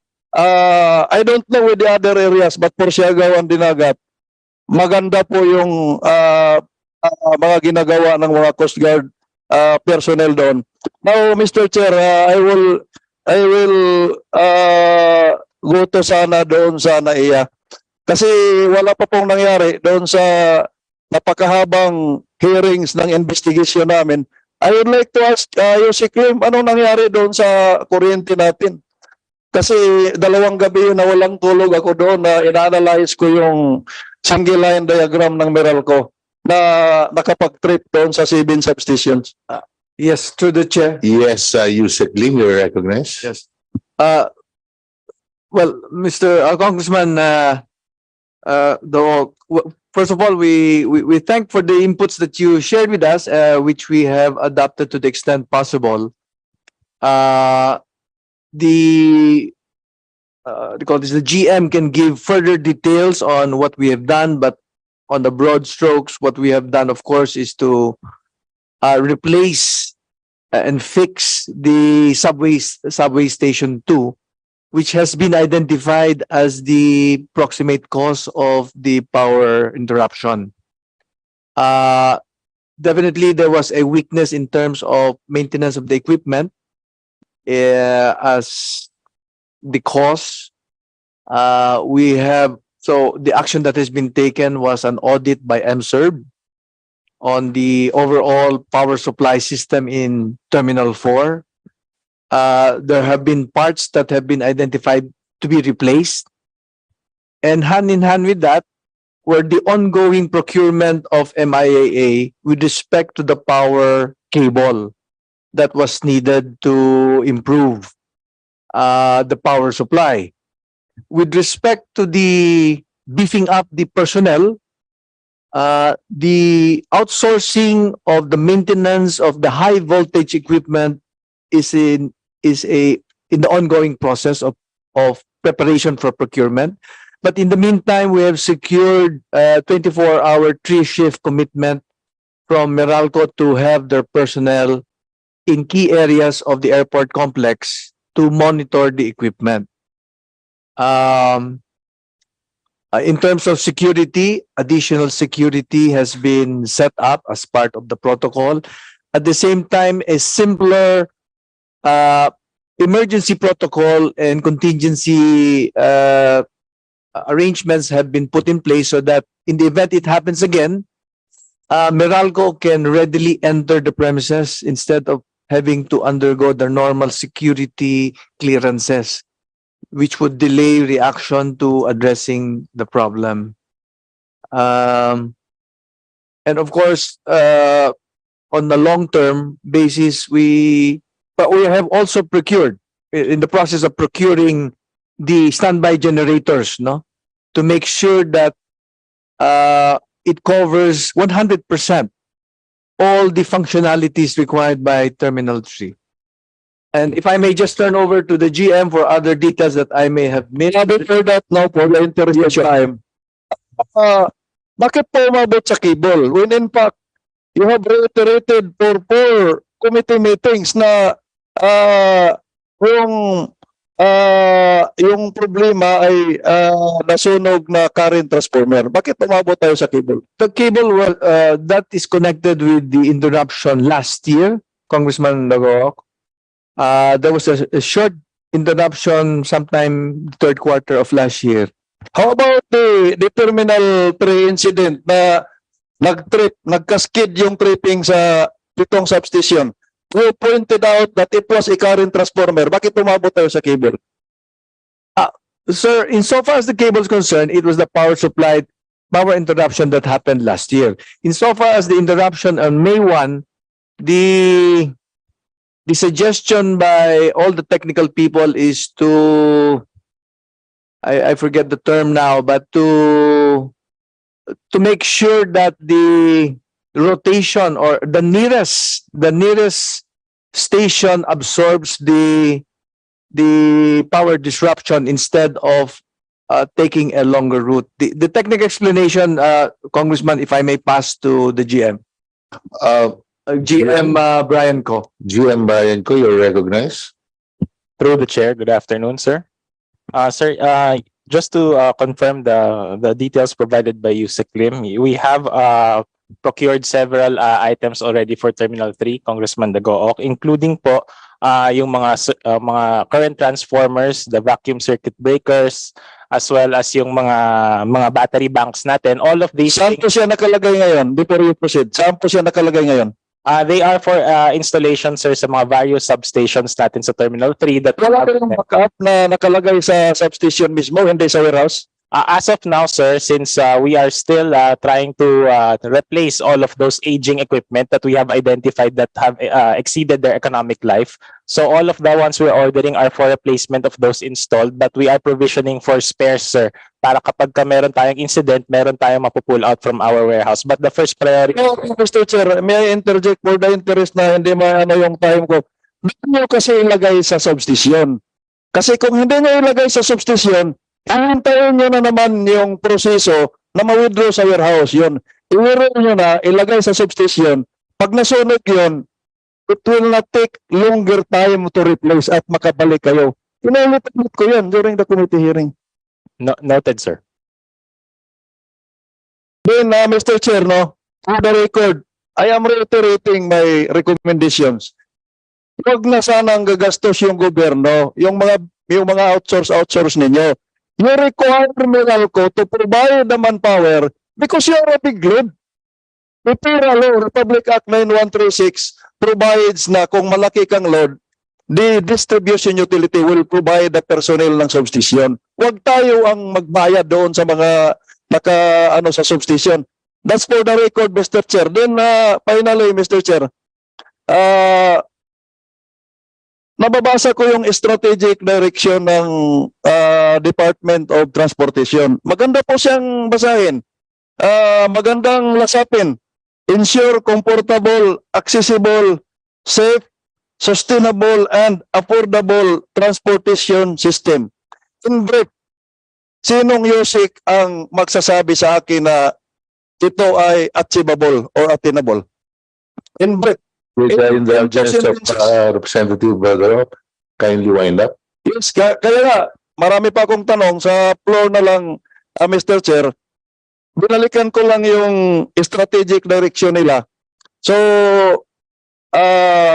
sinong Yusik? Of DOTr who will respond to that query. Paano nyo ma-achieve to? Comfortable, accessible, safe, sustainable, and affordable transportation system. In 3 sentences. To the chair. You are Yusek Badan. Yes, you're recognized. Mr. Chair, it's a combination po of number one, transportation infrastructure investments to be funded po out of our GAA, to be funded out of our corporate operating budgets. Because as noted po earlier, ang laki po talaga. Okay, Mr. Chair, kung dahil there is a time, alam ko na yung pupuntahan, 4 na taon na ako dito sa Kongreso. Alam ko na yung pupuntahan doon. Kaya I am proposing, palitan niyo itong insure. Ano itong insure? Just endeavor. Just endeavor. Comfortable. Kasi I will not believe that you can attend it in 10 to 20 years. Baka dalawang beses na ako ilibing, hindi nyo pa ma-achieve. Kaya do not use the term insure. Now, bago tayo pupunta sa budget, I am winding up, Mr. Chair. Every week, kaya I support the sentiment of Congressman Emano. Kasi kung minsan, doon ako lumilipad sa Cagayan pag wala na akong nakukuhang flight sa Butuan or Surigao. Kasi linggo-linggo, ngayon nga, kararating ko lang galing airport eh. So, makukuha na kaagad natin tong comfortable na hindi na kailangan budget. Just require the airlines. Dagdagan nila yung bus. Kanina, magpalitan na naman kami ng mukha. 2 hearing na sa Committee on Transportation, which I am a member for 2 years. For 1 term and another 1 year ngayon. Bakit hindi nyo ba kasi ka-up yung airlines, dagdagan yung bus para hindi magpalitan ng mukha yung mga matanda, bata, kawawa yung mga naka-wheelchair, nadadaganan na minsan. I am observing that every now and then. Itong comfortable lang. Then, magdagdag na kasi kayo ng tao ka-up doon sa Terminal 3, huwag na kayong palipat-lipatin ng boarding gate yung mga pasahero. Mula sa baba, pababa ninyo ng 134, 132. 4 na beses na po akong tumulong ng matanda, nagbitbit ng bag. Congressman po ako, pero hindi ko po inaanda yun. Totoo po yun. Dahil from gate sa taas, 119, 118, pinalipat nyo. Ako mismo ilang beses na, pero okay lang dahil kaya ko pa naman. Pero, please, yung Terminal 3, huwag niyong palipat-lipatin ng gate. Lalo na marami tayong travelers na mga senior citizen na mula sa taas, 118, 117, 119, ilipat niyo sa 132, 134, yung mga papuntang Butuan, Cagayan de Oro, at saka Cebu. So, please lang. So, I hope, Mr. Chair, na you will consider, DOTr consider, no, na you replace this insure to just endeavor to make it attainable. Thank you, Mr. Chair. Thank you very much, Representative Gok. Anyone like to respond to that recommendations? Well, to the chair, we thank for those customer feedback, live customer feedback from Congressman the Gook, and we will certainly look at how we can reform the procedure within Terminal 3 to alleviate the challenges for senior citizens. Okay, thank you very much, Yusek. Thank you, Mr. Chair. Our next interpolator from the majority. The next one is Representative Marco from the Lone District of Baguio. Yeah, thank you, Mr. Chair. Magandang hapon po sa lahat ng mga kawani ng Department of Transportation. Ilan po sa mga tanong ko. Unang-una po dito po sa mga ipapatayong mga proyekto tungkol po sa airport. Halos lahat yata ng probinsya nasakupan po ninyo pero hindi nyo sinama ang Baguio City. Gusto ko po malaman, meron po ba tayong plano tungkol sa pag-aayos ng airport ng Baguio City? Kasi po 2023 meron kayong budget for the different airports at in 2024 meron din po kasama na rito itong Kalibo International Airport, Lawag International Airport, Tacloban, Dumaguete, Bosuanga, New Zamboanga, Bukidnon Airport. Hindi po ba pwedeng i-consider ninyo yung Baguio kung wala pa po kayong plano? Anyone? To the chair. Yeah, Yusek Lim. Your Honor, Civil Aviation Authority of the Philippines has a project, a 50 million project to renovate Baguio Airport. It is now under procurement. So that is the immediate project that will be undertaken this year. Insofar as a bigger airport for the region, we are putting in our request for a feasibility study for a new Cordillera Airport that would address the seasonality in the use of the existing one to service the area of Benguet and the Cordilleras, Mr. Saan po yung sa Cordillera ang pinaplano nyo? Wala pa hong location. That's why we need to procure a feasibility study so that it can be studied what would be the candidate sites that would be suitable. Yung pong nabanggit nyo na Baguio 50 million, baka naman po hindi enough yun kasi ang kailangan po natin, extend natin yung airport kasi ngayon, I think it's about 1.4 to 1.5 kilometers yung length niya. Hindi po pwedeng mag-land yung mga Airbus doon. Ang nakaka-land lang po yung mga twin engine plane na may capacity na about 70 passengers. Yun pong kailangan natin doon, yung extend yung runway doon sa other side of the mountain at saka dito po sa kabila. Meron po ba tayong ganun? Based on the study of CAAP, we've reached the limits of what can extending the runway. That is it. And unfortunately, those are the natural geographical limitations of that airport. Nandiyan po ba yung CAAP? Yes, I'll turn it over. Kung gano'n ang pananong nila na hindi pwede extend, pwede pong extend yun. Okay, so ang kailangan magkaroon ng pondo, yun po yung kailangan para kung 50 million talagang hindi po pwedeng gawin doon. Kung gano'n lang ang budget natin. Through the chair, SK, you are recognized. yun through the chair, if I may. Yun hong 50 million includes the extension of the terminal already, and then yung development ho natin ng runway. Pero hindi ho pwedeng habaan na, because I'm sure you're aware, bangin ho yung dulot-dulo niya eh.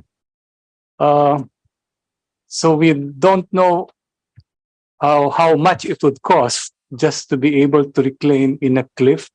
I'm sure yung papuntahong PMA, kabisado nyo, Opo, yung dulo ho nun, bangin. alam ko po yun, yung both sides bangin po doon, pero Malalim maglagay po. ko ng steel doon na pwede po nilagay yun.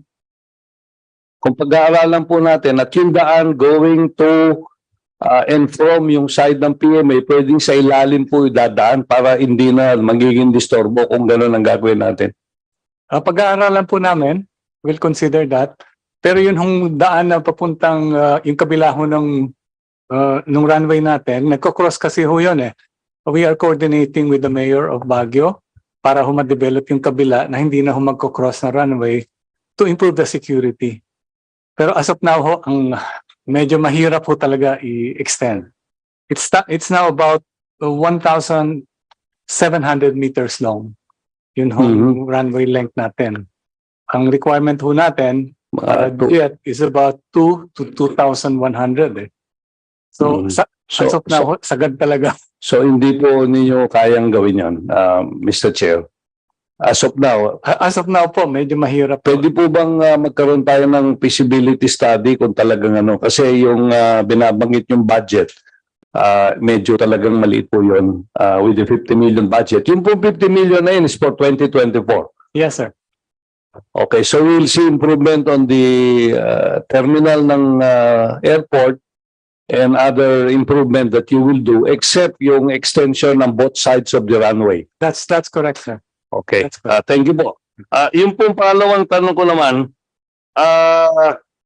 dito po sa budget ninyo in 2023, isa po sa mga, nung bago ako dumating dito kahapon, yung pong mga drivers ng aming syudad ay nagtatanong tungkol po dito sa binibigay nating fuel subsidy. Meron po tayong budget na 3 billion pesos.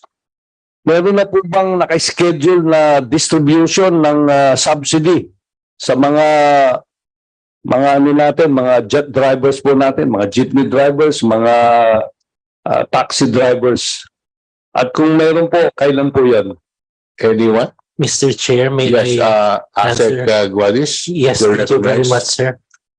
For the fuel subsidy na pirmahan na po ng mga ahensya na kailangan pumirma para po mailabas yung fuel subsidy by the DOE, DBM, and the DOTr plus the LTFRB. So, give and take po, we're expecting the budget to be released to the LTFRB, who will be the implementing arm at least at the most within 2 weeks po, Your Honor. Kasama na po ang lungsod ng Baguio. Yung Pilipinas po, Your Honor. So in 2 weeks time, that will be probably today is 4. So we will have at least September 18. Ano po ba yun? Best effort po, Your Honor, dahil nagawa na po lahat ng dapat gawin para po maibaba yung budget sa LTFRB. We've signed all the documents. So we're just waiting for the DBM to unload the money to us. Yeah, ang problema po doon, best effort pa. Ano na ngayon? September na po ngayon. Sir, we will... January dapat po nagsimula sana yon. Kasi ngayon po kailangan ng ating mamamayan yung pong subsidy ng fuel considering the continuous increasing prices of fuel in the country. Every Tuesday po nag-increase eh. O ngayon, Tuesday na naman bukas. Naintindihan po namin yun, Congressman. That's why we're doing everything. The moment when the factors arise na kailangan hong maglabas ng fuel subsidy, hindi naman po nagkulang yung aming ahensya. We already requested immediately for the release of the funding. And that's what we are waiting right now from the DBM. So the earliest will be September 18. When is the yung natin, end of the month, yun po yun. Pwede po ba yun? Kasi po babalik po ako ng Baguio sa Sunday. o itong weekend at kakausapin po yung mga drivers namin doon at iba pang mga kababayan natin. Yes, Your Honor. Right after this hearing, we will again call the BM to make a follow-up and we will notify your office within the week, sir, of any development. O sige po, hintayin po natin nun. Sana po bago ko umuwi ng Baguio sa Thursday, meron na po tayong specific time. Hindi naman yung on a specific date, pwedeng third week, fourth week, para po masiguro natin at least meron po akong mababanggit sa ating mga kababayan. Yes, Congressman, makakasa po kayo. Will call your Chief of Staff before the week ends. O sige po, salamat po. Salamat po. Yeah. One last question with regards to Representative yes. Dito po sa report ng CPBRD, meron po kayong total headcount, approved headcount o plantilla positions for 2023, 33,850. Kasama po rito ang Office of the Secretary, yung CAB, Marina, CTC, CTS, PCG, TRB. And meron po kayong unfilled positions na equivalent to about 5% of your total approved plantilla positions. Ang total po niyan is 1,538. Ito po bang mga unfilled positions na ito, you are planning to fill this up this year or early next year once we approve the budget? Anyone? Mr. Chair. Yes, you said Kim, you're recognized. Mr. Chair, Your Honor, we confirmed the figures, which is a combination of the figures of DOTr and all of our attached agencies, the biggest of which is the Philippine Coast Guard. And we remain committed to continue filling up this position as these vacant positions. As earlier manifested po, tuloy-tuloy po ang hiring naman po, and we have posted and published these positions naman po regularly. We're processing this expeditiously, Your Honor. Okay, para po makatulong sa inyo yan pag nakuha niyo itong mga empleyado. Maraming salamat, Mr. Chair. Thank you very much, Representative Go. Our next interpolator, majority pa rin dahil since wala na po tayo minority. Our next interpolator is Representative Elliot Chato. Is he here? Wala. Okay. Our next, my colleague, Vice Chair Claudine Bautista Lim. You're recognized, Vice Chair. Thank you, Mr. Chair. Mr. Chair, I'd just like to ask DOTr. Can you confirm, because earlier you said that despite having zero budget for the PUVMP, the PUVMP program will continue. Is this correct? Anyone from the family of DOTr? Joseph Lontok, you're recognized. Thank you, Madam Mr. Chair. Yes, we will continue PUVMP. Okay, because my concern is, since walang budget po yung PUVMP, based sa NEP ngayong 2024, wala ding budget ang social component ng PUVMP Modernization Program. Last year po, there was a 200 million budget for the DOLE Scholar, TESDA, Chuper Scholar Program and DOTr DOLE Entrepreneur. So my question is, paano po natin matutulungan or how can we give the social component kung pagpapatuloy natin ang PUVMP with zero social support component? Unang sasagot. Joseph Lontok, you're recognized. Yes, Mr. Chair. Una po, ito ay pwedeng dire-diretso natin because we have a MOA already with the implementing agencies, DOLE. Pero ang nire-request lang po sana namin is that we be given additional funds because also we lack manpower on the ground already because we don't have a budget. So a large percentage of or more than half of our personnel doing PUVMP, we have already terminated their contract. So konti na lang po ang meron at ito po yung nagko-coordinate on the ground for the remaining budget na natitira pa po namin. So yun lang po siguro yung request namin because we have requested for this budget but we were just given nothing. Yes, Mr. Chair. I've also, during my consultations with different agencies also, with the DOTr, LTFRB, this has also been one of their concerns because matutuloy nga yung PUV program and confirming it from you now, Yusek Lontok, another problem has arisen, which is the lack of the manpower. Because na-terminate na po nga sila kasi nga po walang budget ang PUV-MP. So, napakahirap pong i-pursue ang programang ito. Unang-una, this is a very sensitive matter for our public transportation drivers, the sector in which I represent. Wala na nga silang budget, maliit ang kanilang equity na pinuprovide natin, and yet we are seemingly pushing for the program, considering that there has been now roadblocks in terms of manpower and in terms of the social support component. So I am one with you, Yusek Lontok, no? I am for the budget of the DOTr, and I am raising this issue because I would like to appeal also to my colleagues here in Congress that for this program to move forward and to be able for this program to transition, we need to help not only our public transportation drivers in terms of equity, in terms of our social support component, but of course, mismo kayo sa DOTr, may problema kayo sa staffing ng PUV-MP. So this is my concern.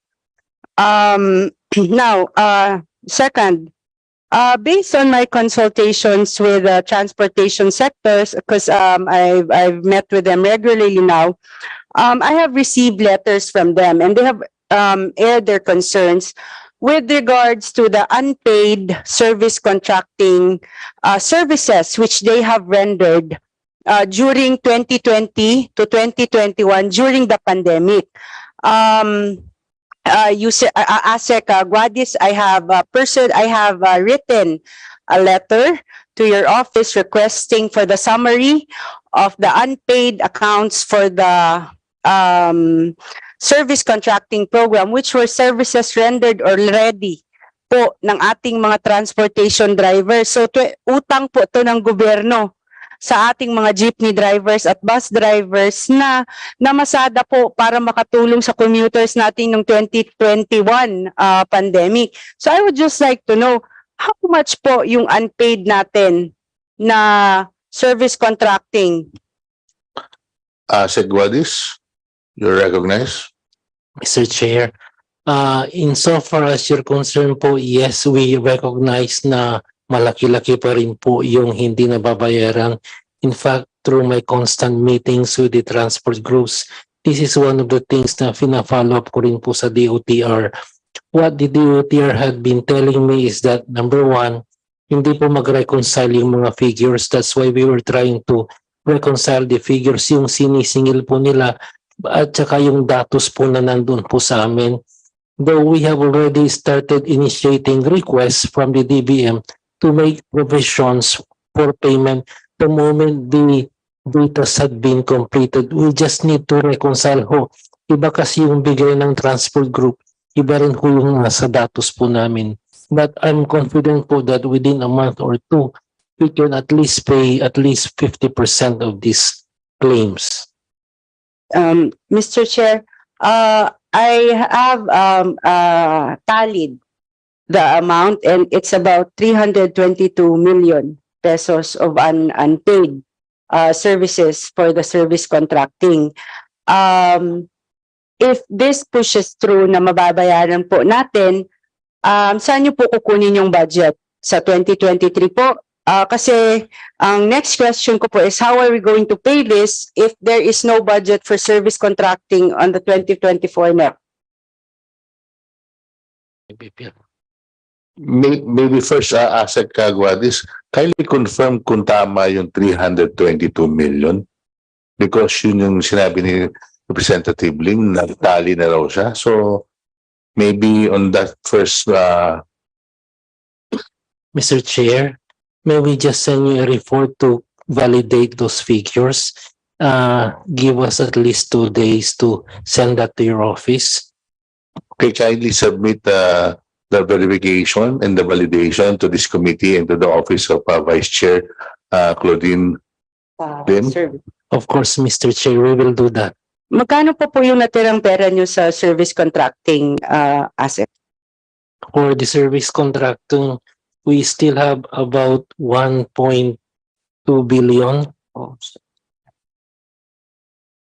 1.285 billion to be exact, Your Honor. So, in essence, if ever mag-reconcile na po ang papers nyo with Land Bank, then I am requesting po DOTr if we could settle our unpaid accounts para sa ating mga jeepney and bus drivers po na nag-render na po sila ng services nila nung 2020, 2021. Last na lang po, Mr. Chair. I support the budget of DOTr and I am raising these questions so we can shed light to the lack of budget for the road sector.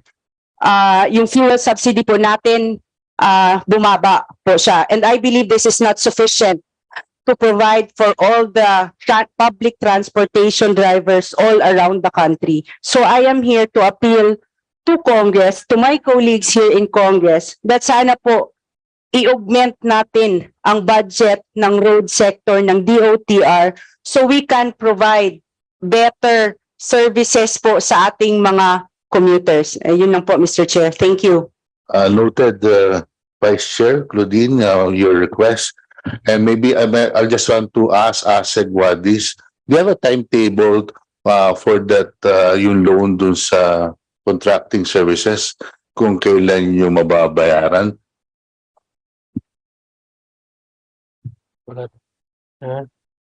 Because I think it's long overdue. So you should at least commit to this committee. No? Can you commit that you can pay that before the plenary?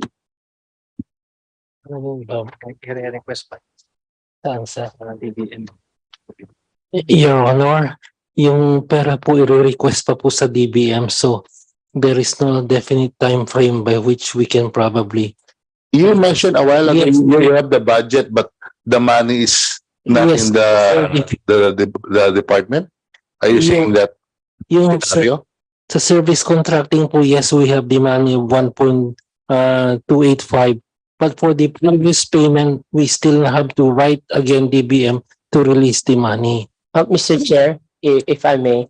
Yes. Yes, you said Kim. To clarify, I believe what they're referring to is they will request for the reissuance of the cash, the NCA. But the allotment, the obligation is active. So they'll just request for the NCA only to settle the cash requirement. But the allotment is still there.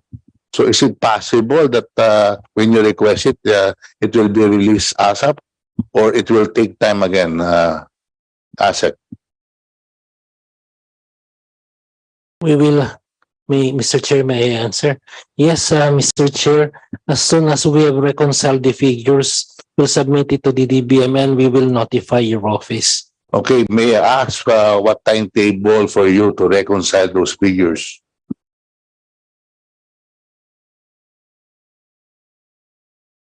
Give us 1 week, Your Honor, to reconcile the figures. And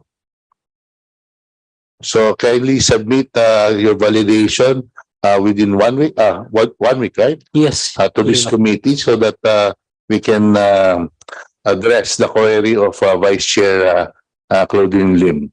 Of course, Mr. Chair, we will do that. Okay, thank you very much, ASEC. For our next interpolator, we have Representative Haresco. Is he here?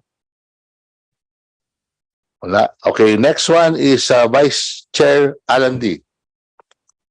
Thank you, Mr. Chairman. To DOTr, how much is the unobligated allotment for fiscal year 2022 in absolute figures in pesos? Anyone from the family of DOTr? You accept Kim?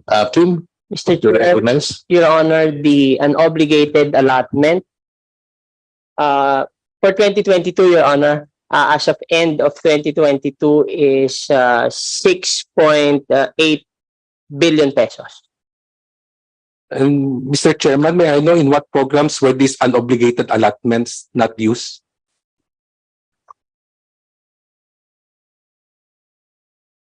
Mostly, Your Honor, the 6.8 billion pesos are attributed for the following projects. The biggest chunk is for the South Long Haul project, amounting to 2.3 billion pesos. The low utilization is again owing to the absence of the loan agreement to support the full implementation of the project. Next is the continuing allocation for MRT Line 3 Rehabilitation for another 1 billion, and a combined unobligated amount for several airports amounting to more or less 1 billion pesos, Your Honor, Mr. Chairman. So, Mr. Chairman, can this amount of 6.8 billion can still be obligated for fiscal year 2023? Mr. Chairman, Your Honor, actually, since it was considered as continuing appropriations as of July, most of the amounts were already obligated. In fact, as of end July, we just have a balance of the balance is about 4 billion. Still, the bulk of which is 2 billion for the South Long Haul project, which is still awaiting for the loan agreement. But for the others, particularly for the airport projects, continuing obligation and procurement, po ito, Your Honor and Mr. Chairman. So if this amount cannot be utilized, it will revert back to the National Treasury? That is correct, Mr. Chairman, Your Honor. And how about for fiscal year 2023? How much is the unobligated allotments? As of, Mr. Chairman, Your Honor, as of end June 2023, the unobligated amount of the department is at 123.7 billion for the current year, Mr. Chairman, including the bulk is 73 billion for a loan proceeds component from the unprogrammed appropriations, Your Honor, Mr. Chairman. Thank you. So how about for fiscal year 2021? How much was reverted back to the National Treasury? Is there an amount? Reverted. I will just retrieve the records, Mr. Chairman, Your Honor. While awaiting for the answer, probably I could ask another question on the matter of capital outlays, funds for airport, railways, and port projects lodged in the central office of the department. Why can't we not directly allocate the capital outlay funds for this project in the attached agency directly in charge of implementing these projects, such as CAAP, PPA, PNR? Anyone from the family of DOTr?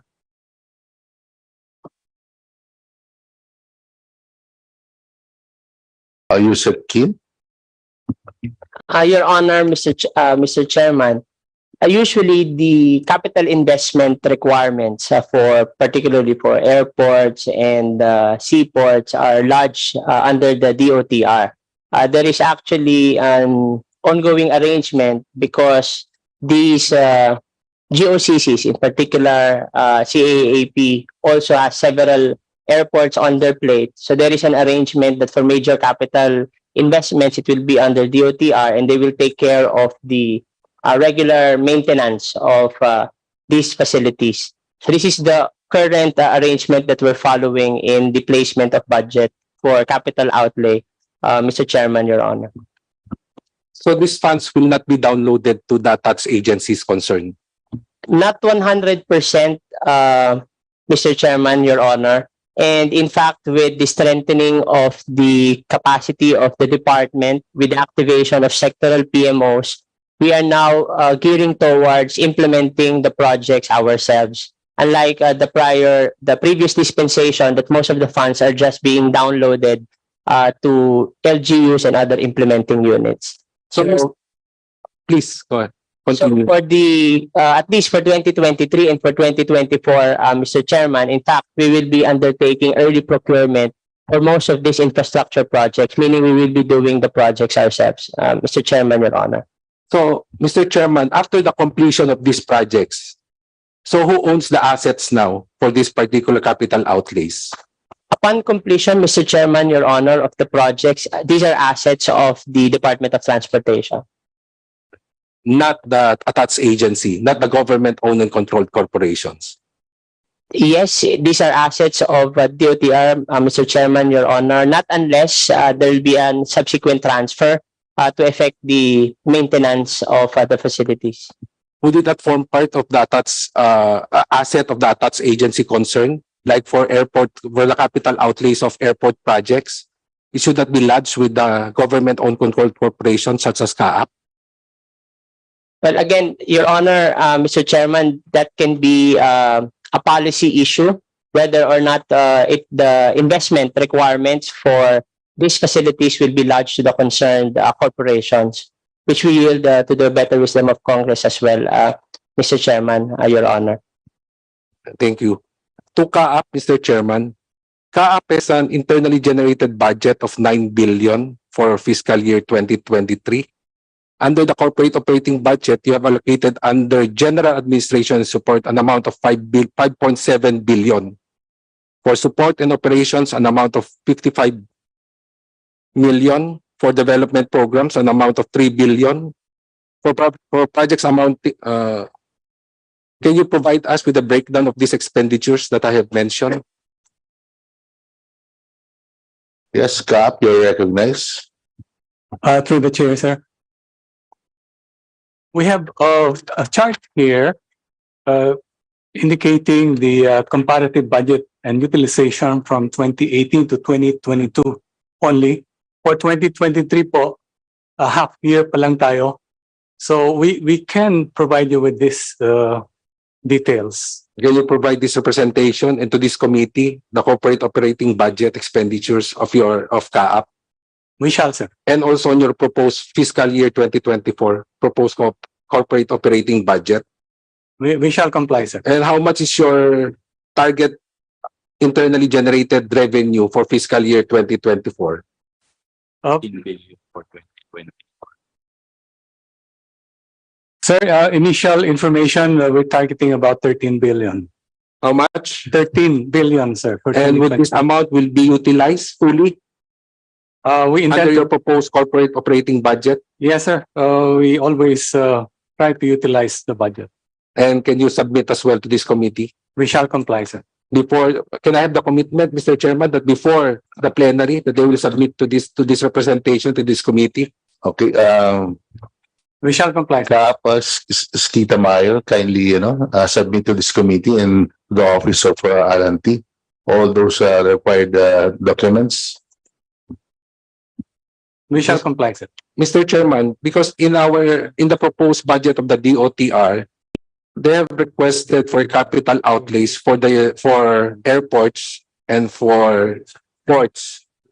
May I ask the CAAP why there's a need for capital outlay to be funded by the general funds when they have internally generated funds of almost 13 billion for fiscal year 2024? What was the question? Yes, Captain Tamayo.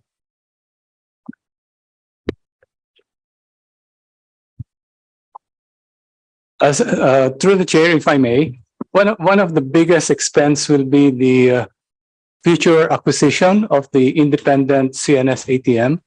I'm sure you are all aware that the last CNS-ATM cost about 13 billion.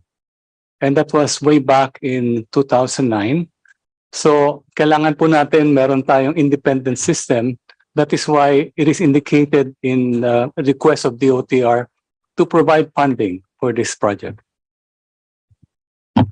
The expected revenue to be generated by CAAP will be utilized for the acquisition of this equipment that you mentioned? We don't have the funds yet for this, and yun nga sir, for the current CNS-ATM, we are just starting to make the collections to recover what was spent several years ago. That's why I'm asking you, Mr. Chairman, I'm asking CAAP where they will spend the target internally generated revenue of 13 billion for fiscal year 2024. Where will you spend it? If I may, sir. For one, it's the maintenance of airports that we are operating currently. Marami po ito. We have about 73 airports nationwide that we are operating and maintaining. And then number two po, those personal services po namin, based on the projections, it will increase to about 5 billion for next year. So this will eat up most of the chunk of the budget that we are projecting, sir. Thank you, Mr. Chairman. So I'll just await for the submission of the CAAP for its corporate operating budget for fiscal year 2023 and 2024. Yes, And can I go back to the DOTr and how as to the pending question as to the amount that was reverted to the National Treasury for fiscal year 2022? Yes, Yusek King, you're recognized. Mr. Chair, Your Honor, the unobligated allotment that lapsed by end of fiscal year for DOTr is around 646 million pesos. Thank you, Mr. Chairman. Thank you very much, Representative T. With indulgence of our minority leader, may I ask CAAP if there's any budget reverted to the National Treasury? Through the chair, sir. As what was mentioned previously, CAAP is supposed to have fiscal autonomy. However, since 2016 all the way to 2021, if I'm not mistaken, a total of over 19 billion was remitted to the National Treasury. So you remitted? Yes, sir, as form of dividends. Thank you very much for that information. For our next interpolator, okay, sir. From the minority, our minority leader, Marcelino Libanan. Sir, you're recognized.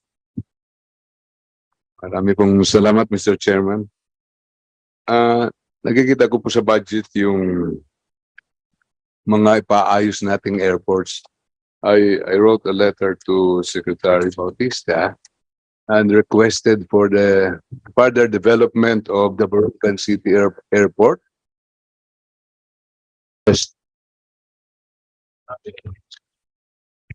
Hello. Okay na?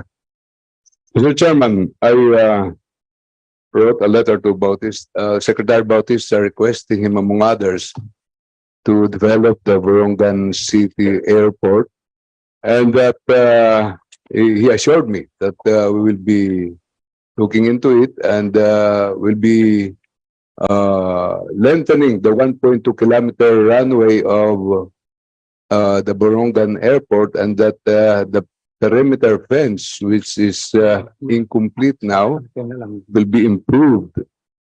And we are operating there at ang pasahero po ay palaging fully booked. May I know what happened to the Barongan City Airport? Do we have funding for that now? Anyone? Yusek Lim, you're recognized. To the chair, the CAAP will give the update about the improvements in Barongan Airport. Yeah, CAAP Captain DG Tamayo. Yes, Your Honor. To the chair, sir. As far as Barongan Airport is concerned, yes, our CAAP will provide the funds for its development, and it is not included in the NEP, so it was not approved.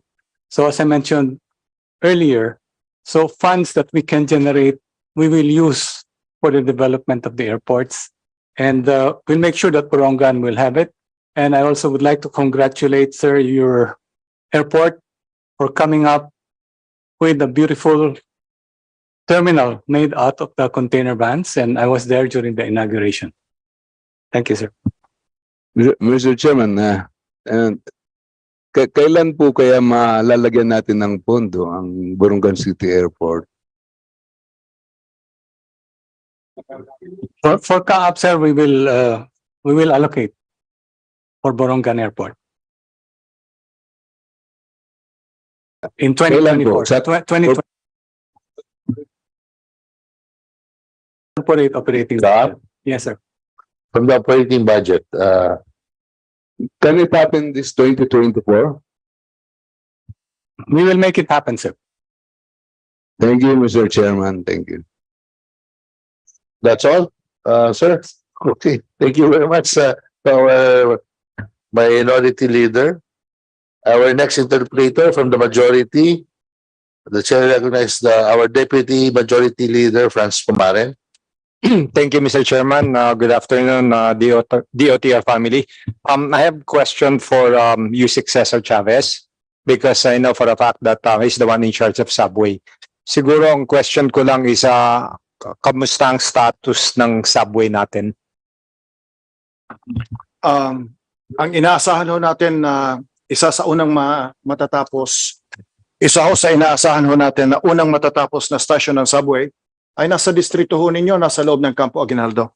As I reported earlier in this committee, about 45% ng right-of-way ng Metro Manila subway from East Valenzuela to Ninoy Aquino International Airport is owned by the government at maswerte ho ang Package 103 Anonas to Campo Aguinaldo ng isang istasyon ay nasa loob ng Campo Aguinaldo. Ina-expect po natin na ang tunnel boring machine ay darating na next year at magsisimula na ang tunneling. Sa ngayon ho, ang ginagawa ay diaphragm wall para kung saan ibababa ang tunnel boring machine po. So in essence, Mr. Chairman, in essence, Yusek, right on schedule pa rin tayo in terms of yung execution natin sa subway. I must be honest, we must be honest, Mr. Chair, there is a delay because while many land belongs to government, there are some issues also facing by the DOTr with other government agencies. Pricing, redesign, request for change of the design from Department of Defense to Veterans Golf Club and Camp Aguinaldo and others. So we're facing delays. Pero otherwise, ang aming deklarasyon po, ang ina-expect po namin na substantially completed ay from Valenzuela, East Valenzuela, Quirino, Tandang Sora, North Avenue, very advanced ang North Avenue. Nagsisimula na po tayo sa Quezon Avenue. Magsisimula na rin ho tayo sa East Avenue. You're aware of what's happening in Anonas. Counting issue na lang ho kami sa right of way. We're facing some delays with 104. Otherwise, nagsisimula na yung ating dulo ng 104, that is Shaw Boulevard, panulukan ng Meralco, at ongoing no ang relocations. Sa area po ninyo, yun po ang ine-expect namin na pinaka-advance na matatapos pagdating sa estasyon. Campo Aguinaldo Station po. Anyway, excuse me, Yusek, yung sa sa station natin, okay na ba yung right of way natin doon? Isa na lang po ang, dalawa na lang po ang hinihintay ho namin doon, dalawang malaking parcel of land. At ang solusyon ho namin ay right-of-way usage agreement context ho. Bagamat it appears na pwedeng, well, ang trabaho ho namin ay magdesisyon. No? Kung minsan ay nagkakaroon din ng dynamics at pagbabago sa partners. No? Kung dati ay pwede nang bilhin, nagbabago din ho ang property owner about the design. So hindi naman po kami pwedeng mag-impose kaagad doon. Pero nakikita na ho namin yung mga presyo ho na ipapaliwanag ho namin. We cannot go beyond what is the appraised value by the land bank. Sila ho ang naatasan dito. Ang tingin ho namin ay nagsimula na ang commencement noong May po. At ang tingin ho namin ay by February simula na ho ang construction natin. Sa ngayon ho, yung mga utilities, nagsisimula na rin po tayo ng relocation. So remember, right of way is not only about ISF relocation of utilities, but also acquisition of private lands po. Yes, thank you, Mr. Yusek. No, if I can remember vividly, no, siguro it was maybe my recommendation also, hindi naman sa nagano, no. Yung unang initial talk natin nung last year, based on the right of way, medyo tatamaan yung residential ng White Plains. Tama po ba yun? Then sinuggest ko as much as possible, iusog na lang natin sa kalye. Tama po ba yun? Tama po yan at maraming salamat ho sapagkat yung right of way natin from Campaginaldo. Yes, ay doon ho rin sa rekomendasyon ho ninyo nasa ilalim ng kalye na lang. kalsada. Okay. I'm saying that, of course, Mr. Chairman, just to commend the USEC, as we all know, yung constant dialogue namin with the DOTr, at he knows very well na kung ano yung pulso ng distrito ko eh. Initial was the White Plains na residente. Kinausap po si USEC kung pwedeng usog, na usog po sa kalye. Then second, yung sa Corinthian Garden, Corinthian Hills, from as high as 140 plus ata o 160. Di ba, pinakiusapan ko rin na kung pwedeng matrim down, naging 70. At ngayon po, ilan na lang po ang medyo maapektuhan? About 46 households. 46 na lang po. So, right on target po tayo dyan. No? Of course, thank you very much, USEC, for listening to the district representative na kung ano po yung mapapabilis po ang proseso natin, because I'm so proud of this project because this is a landmark project and it will pass through my district and the city of Quezon City. Thank you very much, USEC. No? Salamat, Chair. And of course, may question po ako. Kanina I've been listening. I was here since 9 o'clock about yung sa bike lane. So I guess si USEC Anelli. So you were saying, correct me if I'm wrong, you're saying it's ready for implementation? USEC Gontok, you're recognized. Yes, sir. Yes, sir, we have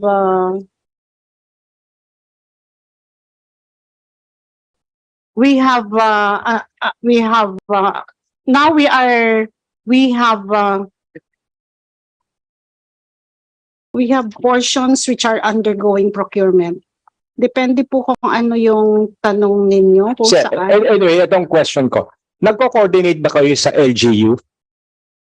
Yes, sir. Mr. Chair. Alam ba nyo kung ilan na ang bike lanes na na-laid down ng LGU na? Meron po kaming information about it, and also we're coordinating with them if we need to expand. And ma'am, excuse me.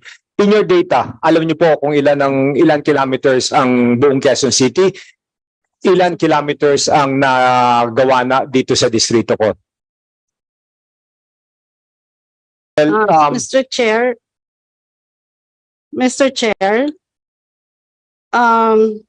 this is total, but we will be submitting to you the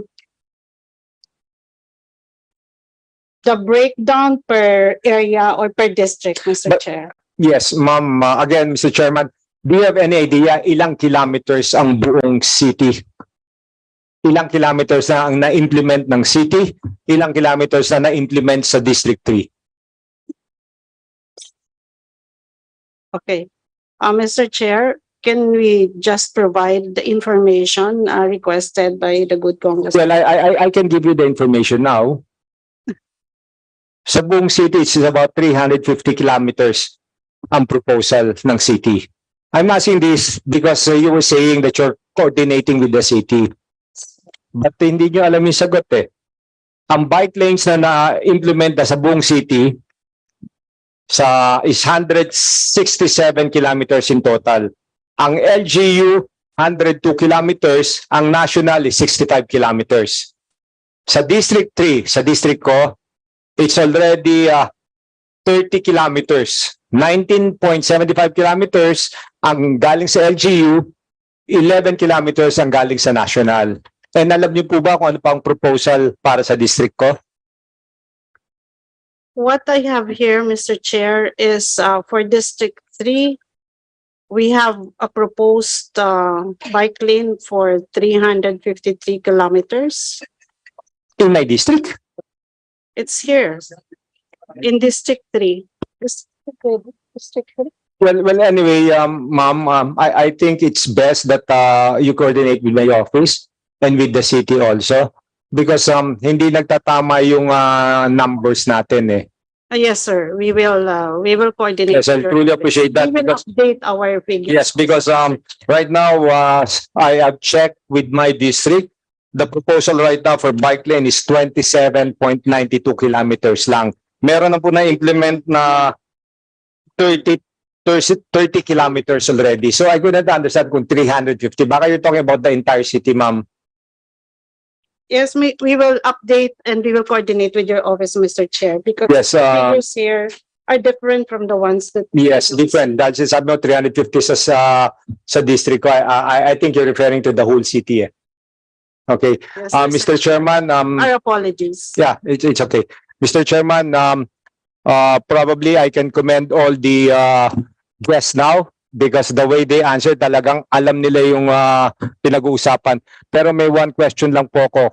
Kung ito masasagot nila, siguro lalo kong bibilib sa kanila. Concern din po ni Congressman Rufus, ano po nangyari sa Gilas? That's all. Okay, thank you. Representative Pumare, thank you very much. We go to the next interpolator. Representative Samantha Santos, you're recognized. Thank you, Mr. Chair. And good afternoon to everyone from the DOTr family. I'm Secretary Bautista. Thank you for the opportunity you have given us. My concern has been going back and forth with DOTr ever since last year and the years before that. Dahil ang concern pa rin po namin from Cotabato is the Central Mindanao Airport. Ang aming problema po, nakita na po namin ang listahan kung ano nga po ang mga airports natin na napondohan for 2024. Ang aming concern, when we discussed, you disclosed with us na napropose po kayo ng 485 million allocation for CMA or Central Mindanao Airport for 2024. However, it was slashed. Tama po ba? Mr. Glenn or Mr. King, you're recognized. Thank you to the chair. Yes, Your Honor, we had included that in our original budget, but the DBM did not approve our request. Yun nga po eh. Yun nga po yung problema namin. When we were talking to DBM, the concern was because we were not ranked as a priority. Pero ang tanong po, marami na tayong airports na nagreklamo ngayong araw na ito. Isa lang din po ang CMA. Ano po ba talaga o paano ba natin nirarank ang ating mga airports? Kasi sa katotohanan, compliance lang po, nakakomply na po. Ang RDC, nag-endorser po ang Region 12. Ang National Priority Project ng ating mahal na presidente, nag-align din po. So yun po ang aming concern. Paulit-ulit po tayong tumatakbo dito sa ating mga budget deliberations para nga po maliwanagan. Hindi po ang taga-Cotabato kundi sa bawat regions nga dito sa Pilipinas dahil ang ating mga proyekto, especially sa ating mga airports. When in the making na po ang Central Mindanao Airports, by the time na mapupundahan, baka natapos na rin po yung mga bagong airports. Bakit hindi po natin i-priority ang naging first priority po ng ating presidente, which is food security and transportation. The Department of Agriculture identified Cotabato Province, which is where Central Mindanao Airport is located, as the food capital of Mindanao. So why isn't it prioritized? I hope DOTr and DBM will answer this question because kami po, hindi naman nag-gets kung bakit nga po ganun ang nangyayari. Alam ito na dapat sa priority. Dapat na kompleto ang papeles. Matagal na po kami nakapag-kompleto ng papeles. Bakit palagi nahuhulog at bakit 8 plus po kami sa ranking? alignment naman po talaga sa priority, align po talaga. So bakit po? So who can actually answer and address this problem, not only for Cotabato, but for the projects, the airports that have been sitting, waiting for a takeoff to actually take place. Yun lang naman po, Secretary Bautista, and of course, Yusek Lim. Anyone from the DOTR? Through the chair. Yeah, Yusek Lim. Yes. Your Honor, Malang is ranked as number 15, no, among the priorities of the OTR's project. And in fact, that's why we included a budget for this year. And in preparation for the future expansion, the strategy that we've adopted is to allocate the feasibility funds for the feasibility study of Malang, so that beyond the existing repair that we are undertaking, we could have a bigger vision for the development of Malang and secure a multi-year funding for it. So definitely, we will have a very, very good chance of procuring a feasibility study for Malang. Ulit po. But this time it will be comprehensive, considering the inputs of the RDC, your own inputs of Governor Talino Mendoza. That will be taken into account, and the priority of the president, that in Central Mindanao we need to provide logistics and transport for the food basket. Just to add to that, Mr. Chair, according to COA, marami din pong hindi na-utilize na funds. Why couldn't we just use those unutilized funds to actually fund the airports that are not done or funded from the GAA of that year? Or parang nga po, napondo na rin po yung ating pera kasi more para nga po sa railways. According to COA, 7.5 billion po hindi na-utilize ng DOTr. So what can we do?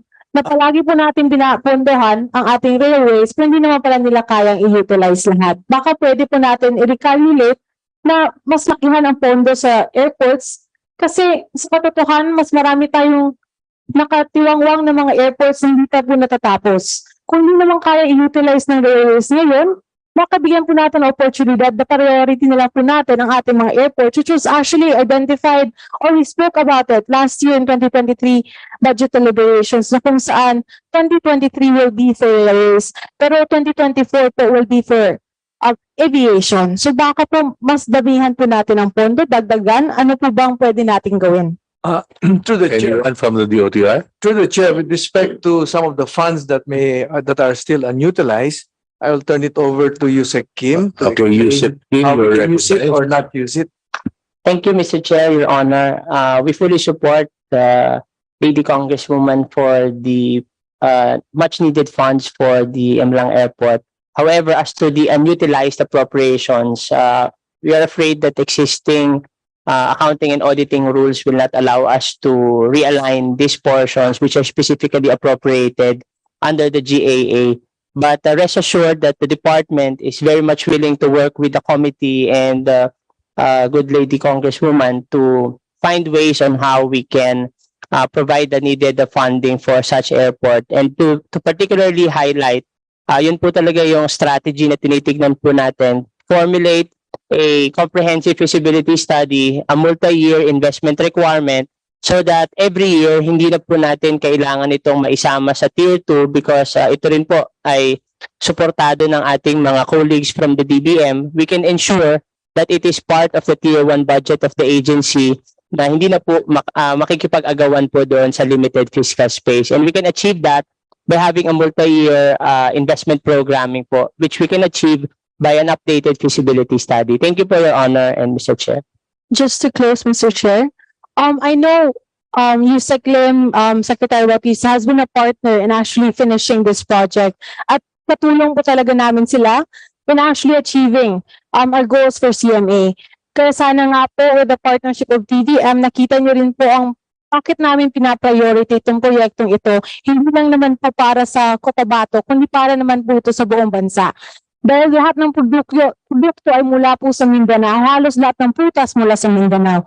Yun naman po, sana din po ang ating multi-year hindi naman po magiging unimplemented ulit. Kasi meron po tayong multi-year na what is programmed already. 2023 was not funded, 2024 plan was not funded, 2025 is still a question mark.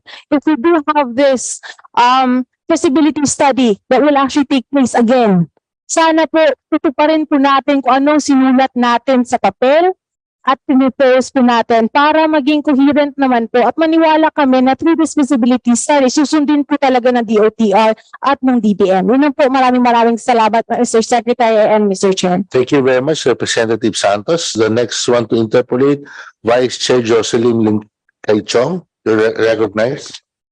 Thank you very much, Mr. Chair, and to the DOTr family.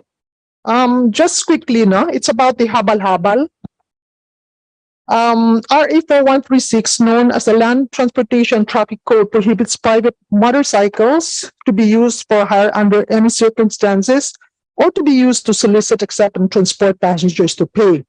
However, we see the necessity of habal-habals in the countryside as an alternative mode of transport. So especially in far-flung areas like in Region 7, Mindanao, and all that. So without regulation, habal-habal drivers will have little accountability over passengers, no safety nets such as insurance, and no fare regulations, etc.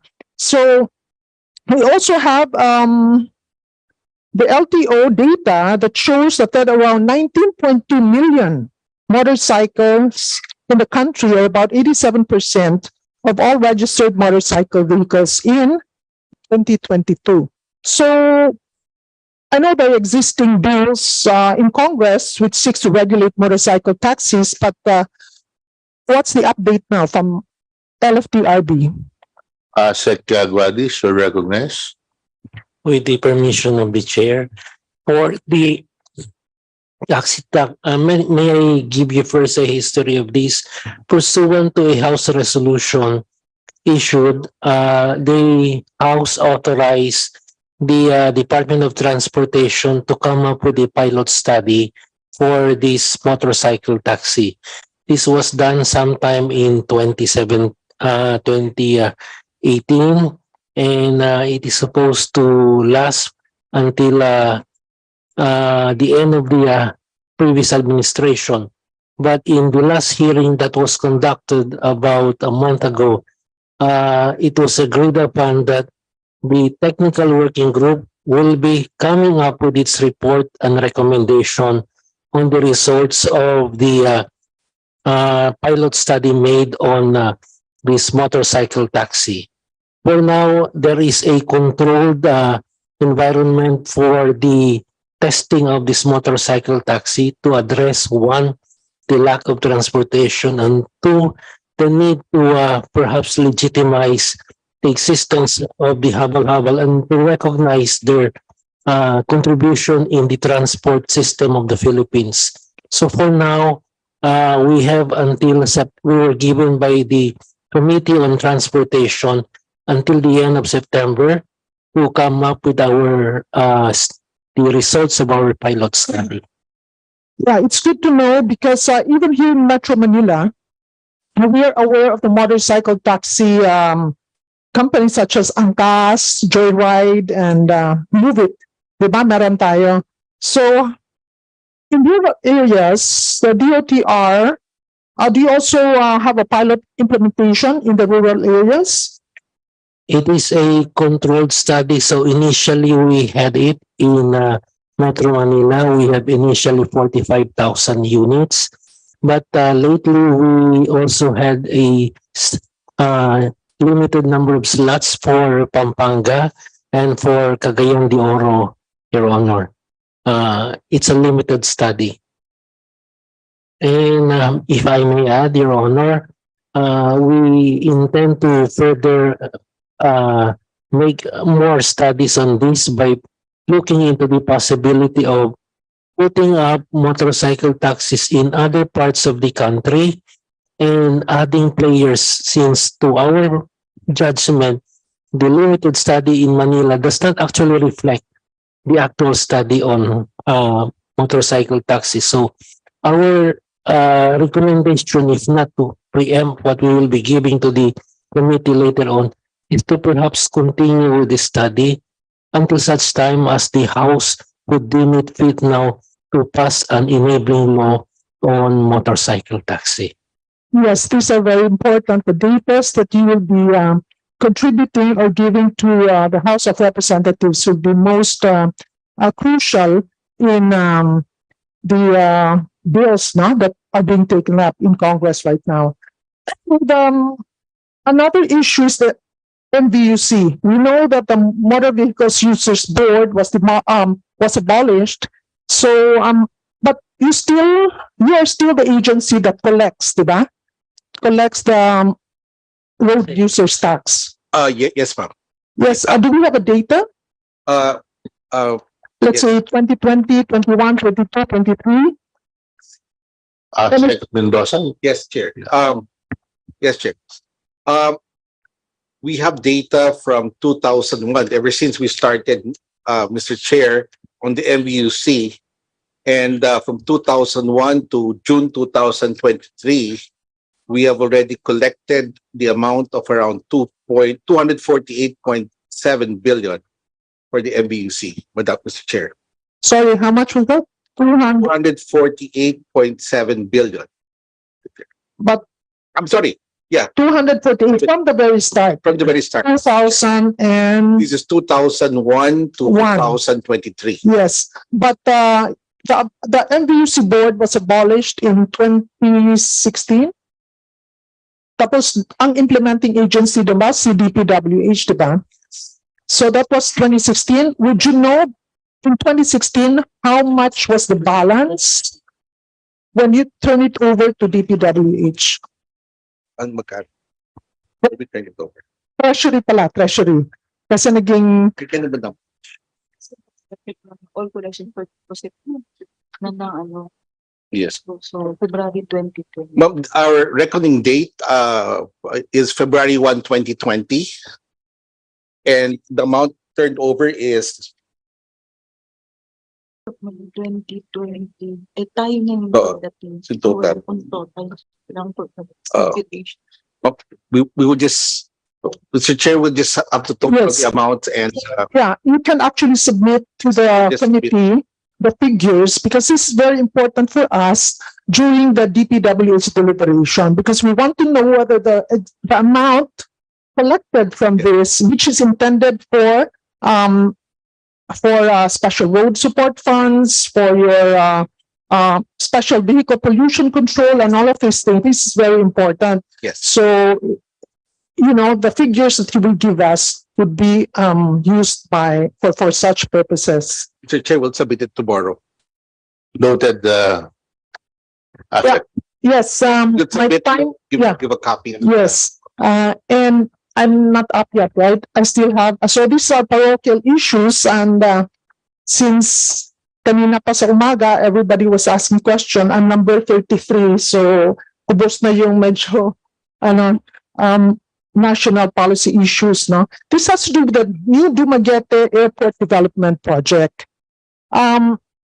So earlier, there was a presentation that one of the factors that affected your utilization rate was the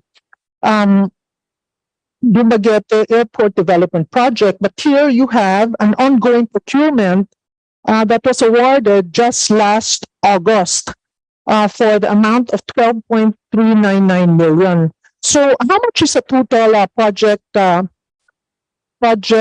allocation or proposal for this new airport? I know this is an ODA, no? So how much is it? From DOTr?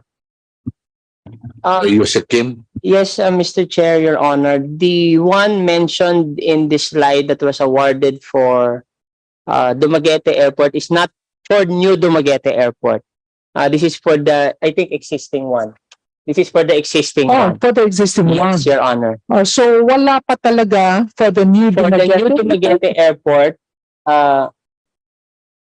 Would you like to? I turn over, Mr. Chair, to Yusek TJ on the status of the new Dumaguete Airport. Yes po, through the chair, Mr. Chair. The Dumaguete Airport po is relocation of the existing airport.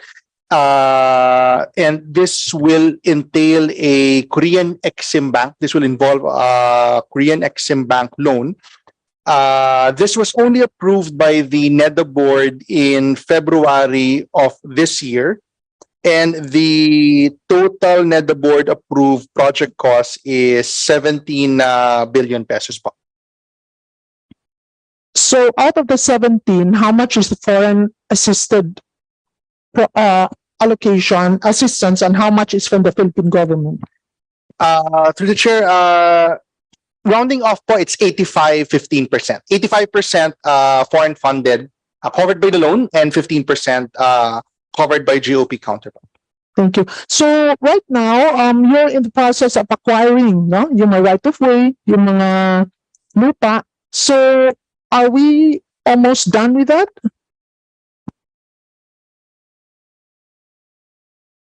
Kailang percent na po kayo? Ma'am, so far po out of the 2.4 billion peso budget for right-of-way acquisition, 1.3 billion has already been downloaded to the local government. That's because the acquisition of the right-of-way is being done through and with the assistance of the local government. Yes, and then after 1.3 out of 2.4 billion pesos. yes, and I see a 500 million as well in 2024 budget. No? So, well, at least I'm glad that it's moving slowly but surely. It's there. But do you have a timeline for the start of the ODA project? Yes, ma'am. Actually po, the Korean government has already issued the pledge for the project last February of this year. The loan agreement is intended to be signed at the next milestone political event with the Korean government. It's being arranged po either a state visit of our president to Korea or vice versa. The loan is ready to be signed. But in parallel, even while the loan has not yet been signed, the procurement for the consulting services is about to start. So that procurement is expected to be completed by the first quarter of next year. So we award a consultant first quarter of next year. Then after that, the consultant will be preparing the designs and the bidding documents for the eventual contractor. And we expect that to be completed by the end of 2024 so that we start procurement for the contractor itself by the end of 2024 and start construction by 2025. Okay, thank you very much for that information. Last na lang, just one. No? It's about the Bulado Port extension. This is in my district in Gihungan. And I see in your website that it's one of the priority projects of the PPA for 2023. So there's an amount of 191 million. So what kind of programs Bulado Port in Gihungan? Within that, President Jocelyn, before the DOTr response, can you wind up? Yes, if they can, since it's a political issue, they can submit to my office the report, no, regarding the Bulado expansion project. Thank you, Mr. Chair. Anyone from the DOTr? Mr. Chair, we are taking note and we will submit the report to the committee and the office of founding PPA. Mr. Chair, just Yes, a short response to the query of the Congresswoman. Yes, PPA has programmed the expansion of Gihulngan Port for 2023. It has already, we've already completed the program of works, and we are set to bid that before the end of the year. If I'm not mistaken, the budget is about 193 million, Mr. Chair. Yes, that's confirmed. 191. Well, if it's 193, mas mataas, mas magaling. But anyway, thank you very much. I'm just kind of disappointed since most of the programs are, well, maybe because these are big ticket items, but when I look at the regional allocation for the expenditure program of the department, something very minimal ang nakukuha sa region 7. 0.2%. Your Honor. So talagang it's very disappointing when we talk of countryside development when here it's mostly national big ticket projects. Thank you very much, Representative Jocelyn. It's a good thing may 0.2% yung district mo. Sa amin ata, parang zero.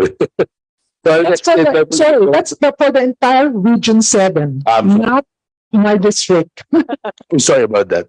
Okay, next interpolator. My chairman for Department of Transportation Committee, Representative Romeo Acap.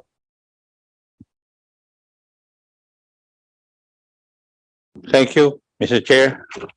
Before I go to the budget of the DOTr, may I ask some policy issues? Is the representative of Toll Regulatory Board still around? Yes, Mr. Chair. Yes. It has been published that there will be no cash lanes insofar as the expressways are concerned. Would that be true? Right now, Mr. Chair, we are conducting. My question calls for an answer of yes or no. I'm not asking for your explanation. Masyado nang kung ano yung oras namin eh. Is that true? Yes, Yes or no? yes, sir. As to the participating toll plazas, as to the dry run. Now, is that with the consent of the head of the DOTr that there shall be no cash lanes insofar as the expressways are concerned? May I ask DOTr? Anyone from DOTr?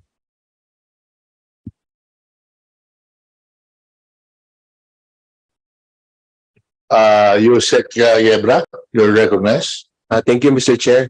Just to clarify po, Mr. Chair, the question is whether DOTr Secretary consented po, Mr. Chair? No. Do you agree with the stand of the Toll Regulatory Board that there shall be no cash lanes insofar as the expressways are concerned? I think it's just a question of yes or no. Mr. Chair, if I may, I personally po, as the alternate chairman of TRB, I think there should be options still for the car users to pay via cash. So that's a personal opinion, Yusek Yebra? Because, Mr. Chair, the question is addressed to the Secretary, and since he is not here, Mr. Chair. You don't have any document which would show that the cash lanes will still be around?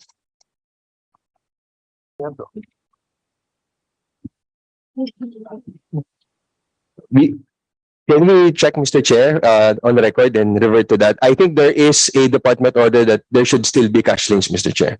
Yes, there is. Yes, Mr. Chair. And the TRB representative or head is violating it. And he's allowing the toll operators to, shall we say, gently urge people to fill their cards already, which would constitute a float insofar as the toll operators are concerned. If I ask the TRB head, saan po kaya napupunta yung float na yon? TRB, you're recognized. Anyone from TRB? Yes po. For the first part, sir, actually, I am pertaining to the dry run when you ask whether... Mr. Chair, I think the TRB is not appropriately answering my question. Yes. I-move ko rin na ma-defer yung kanyang budget. Noted, Chairman Akop. The question is, saan daw napupunta yung float na na-advance dun sa operators? Am I right, Representative Akop?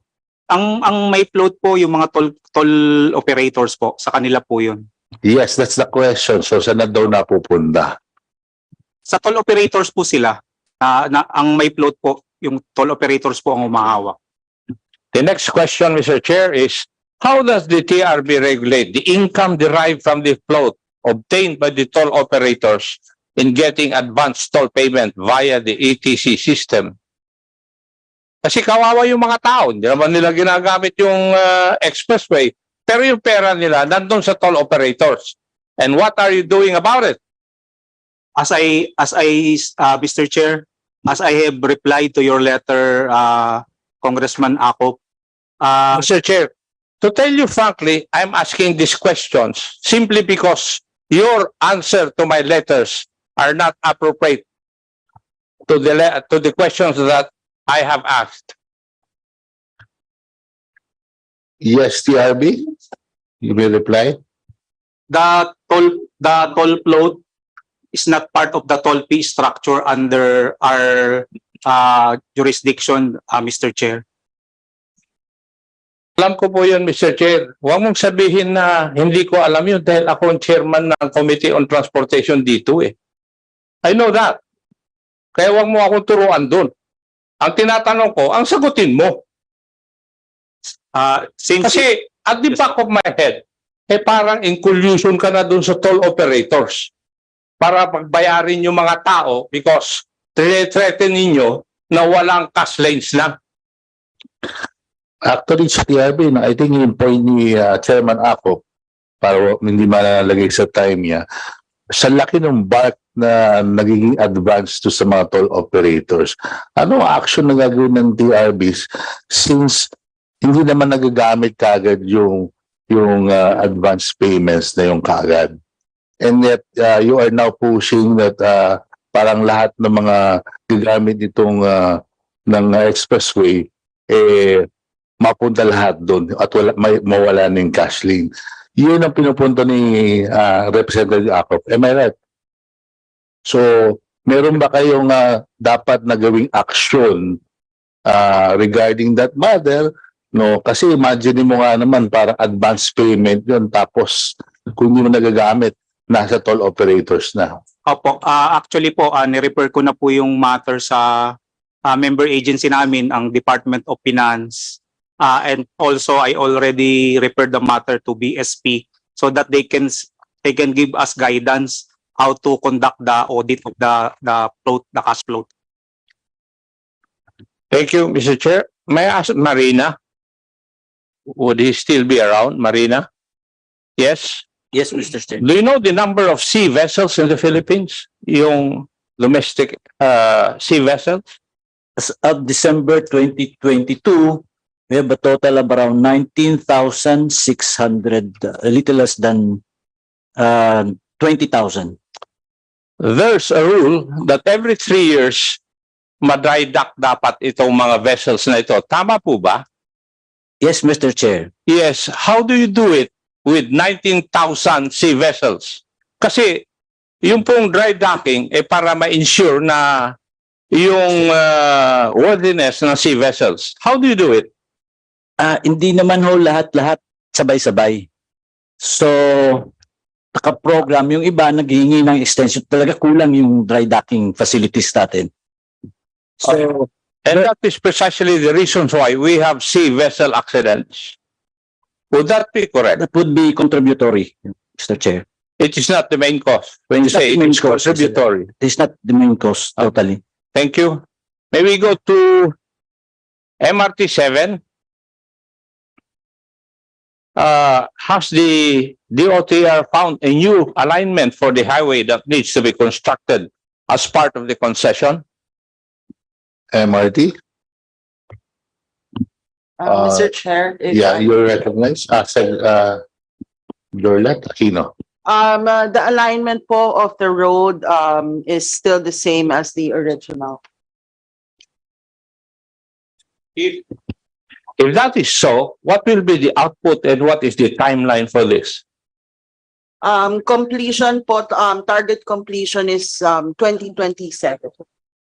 As of now po, the progress is at 0.18%, which is on right of way. We have issued offers to buy to 14 landowners, and the total would be 1,083. Thank you. In January of this year, the Supreme Court decided in favor of DOTr on the issue of non-rail activities on the line against MRT-DC. Now, how much does MRT-DC owe the government as of today? Anyone from DOTr? Okay, Asa Aquino. Mr. Chair, if I may. As of August 23, 2023, MRT-DC owes DOTr on the principal amount 2.3 billion and on the interest is 3 billion, amounting to a total of 5.3 billion po, Mr. Chair. And what do you intend to do with this? On that matter, may I turn over po to our USEC for legal? With the permission of the chair, may I respond? Yes, Yusek Yebra. Sir, bali po, to answer the question, MRT DevCo offered to pay the entire balance of their developmental rights payment to DOTr. So there was an offer there was a payment structure, and as provided in our government regulations, we submitted this proposal to the OSG for their clearance. As of today, we were informed by OSG that they will give their advice within the week on whether we can proceed with the proposal to pay fully the unpaid developmental rights payment, Mr. Chair. Yeah. And kung hindi na po sila dapat mag-operate yung MRT-DC, bakit nandun pa rin yung mga advertisement even on the parapet walls in front of the DOTr offices on Primex Tower? Hindi po ba dapat wala na itong mga ito technically? Anyone from DOTr? Mr. Chair. Yeah, Asa Aquino. Way back in May this year, the MRT-3 sent letter to MRT-DC asking them to dismantle all advertisements and all its complements in the stations and along the guideway, as well as to dismantle all stalls inside the stations, given the current Supreme Court ruling and given that we are awaiting OSG opinion. However, we received a reply from MRT-DC, wherein they stated that we do not have the authority to ask them to dismantle all their advertising paraphernalias and all the stalls in the stations, since we are only authorized to give work permits for them to enter the stations should they have activities relative to the same. Mr. Chairman, for my last question, it would pertain to the budget. The NEP for DOTr for 2023 was 143.9 billion. Tama po ba? Anyone? Mr. King, you're recognized. Chairman, Your Honor, just to clarify from the good congressman, net level for 2023, Your Honor. NEP.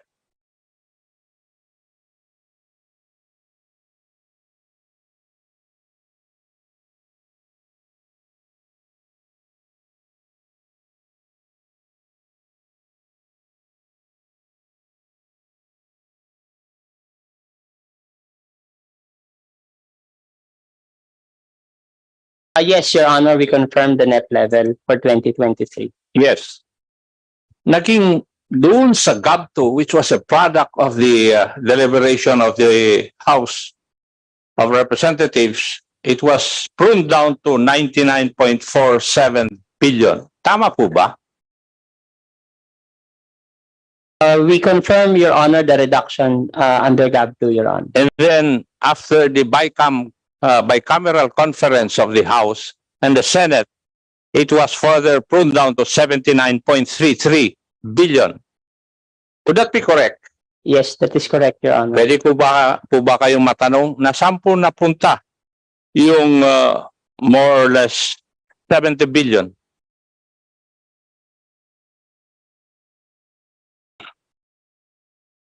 Your Honor, Mr. Chairman, the 70 billion that was provided for the DOTr for 2023 GAA went mostly to our railway projects, of which 25 billion for the North-South Commuter Railway. No. Yusek, with your indulgence, Mr. Chair. Kung titingnan po natin, yung inyong net amount is 143.9 billion. Pero doon sa GAA of 2023, it was pruned down to 79.3 billion. Now, if we subtract 143 from 79, we subtract 79.3 from 143, it would give you more or less 70 billion na nawala po sa inyo. Di po ba? Yes, Your Honor. Saan po kayo napunta yun? We are no longer aware of the location of those funds, Your Honor. Siguro yung COMSEC natin na nagkukuhan ng budget natin alam kung saan nila dinala ito. Di po ba? Baka napunta raw saan program, Chairman. Ha? Baka daw napunta saan program, Mr. Chairman. Sabi ni Congressman Marcoleta, napunta raw sa Department of Public Works and Highways. That would be all, Mr. Chair. Thank you very much, Representative Acop. For the next interpolator.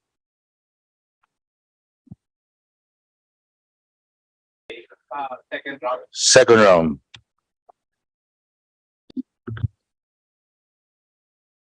Okay, our next interpolator, from majority again, Vice Chair Bingo Matugas. Maraming salamat po, Mr. Chair. Magandang hapon po sa DOTr family. My first question I would like to address to Yusik Robert Lim. This is about airport, no? But my question is in behalf of my colleague, Congresswoman Janice Salimbangon of the 4th District of Cebu. Yusek, last budget, meron pong proposal na si Congresswoman Janice Salimbangon regarding the airport in her district, Midillion Airport, and I think DOTr committed that that airport will be funded because during the time of her husband, Congressman Benhor Salimbangon, it was already developed and suddenly nawala po yung continuation ng budget. So may I ask po ano po yung status ng Midillion Airport because from last year, if I remember, may commitment po na ipasok yung budget na about 100 million for the development of the Midillion Airport. Yusek Lim, you're recognized. Thank you to the chair. Your Honor, we have allocated funds for the feasibility study for Medellin Airport. Again, the strategy is if yes, for 2024. Yes, Your Honor. So this will allow us to, once the feasibility study is completed, of course, we can have a better vision of the master plan and the funding needed for the airport development. So to clarify, for 2024 feasibility study muna. Yes, Your Honor. Thank you, Yusek. I will report that to my colleague. My second question also regarding airports also, but this time doon po sa distrito ko, Siargao. Now, before COVID po, during the time of President Duterte, there was an allocated amount of almost 1 billion for the development of the Siargao International Airport. Ano pong status ngayon, Yusek, ng ating Siargao International Airport because after COVID na wala po yung budget eh.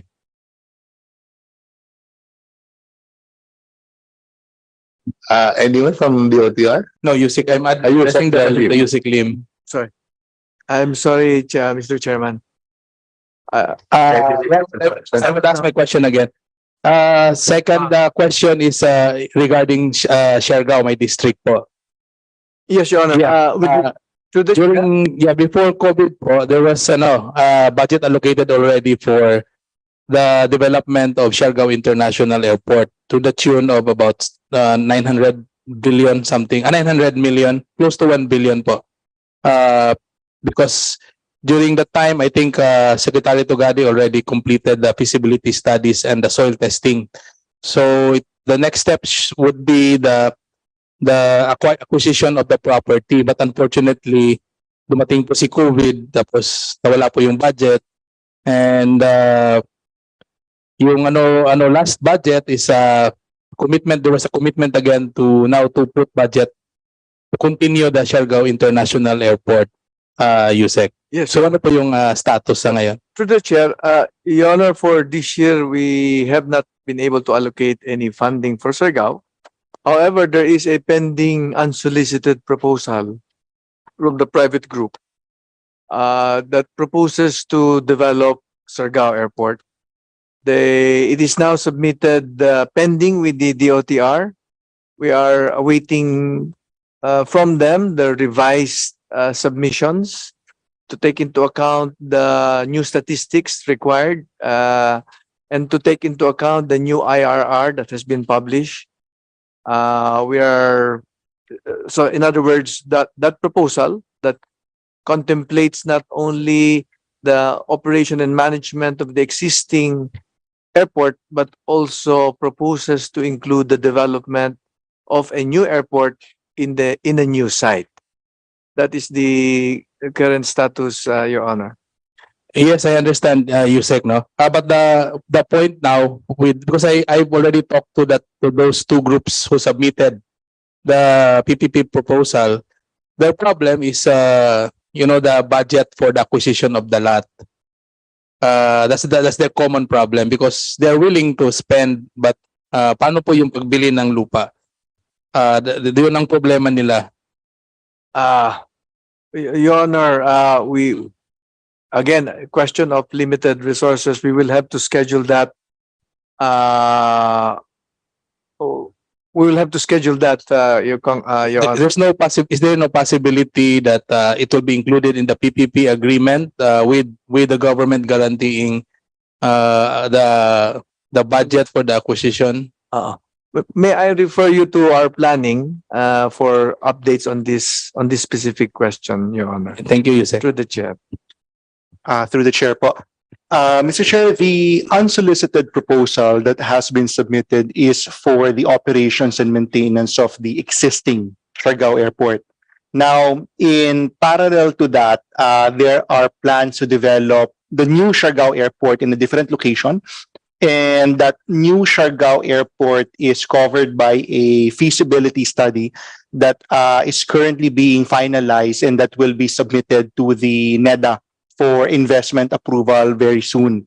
Now, we have been discussing with the proponent of the unsolicited proposal whether they would still like to continue with their proposal to operate the existing airport, considering that there's a new airport coming up, or if they would just like to submit a new proposal for the new airport altogether. Mr. Chair, just to note, since it's an unsolicited proposal, we are not able to give any subsidy. So, for example, we are not able to contribute the land to them if it's implemented as an unsolicited proposal. So we have that constraint po, Mr. Chair. Yeah, Mr. Chair, follow-up question to that, Yusek. So during the time of President Duterte, it was from my understanding with Secretary Tugade during the last budget, because I was also with part of the co-sponsor of the transportation during the 2019 budget. Feasibility, according to Secretary Tugade before, the feasibility study was already completed, and during that time the soil testing was just completed, undertaken by the group of Dr. Cal. No, unfortunately he died already, Dr. Cal. And they showed us the documents, the feasibility studies, and the soil testing. That's why the money was downloaded. Because if you say that the feasibility study is not yet completed for finalization of NEDA, then why would the government download a budget of 900 million, almost 1 billion to us for the acquisition of the property? So I think that the feasibility study is already complete. So that my question now is, how will we proceed? Yes po, Mr. Chair. Mr. Chair, what we know we do not have is a NEDA board approval. Because a NEDA board approval is needed for projects with an investment cost of 2.5 billion and above. Okay.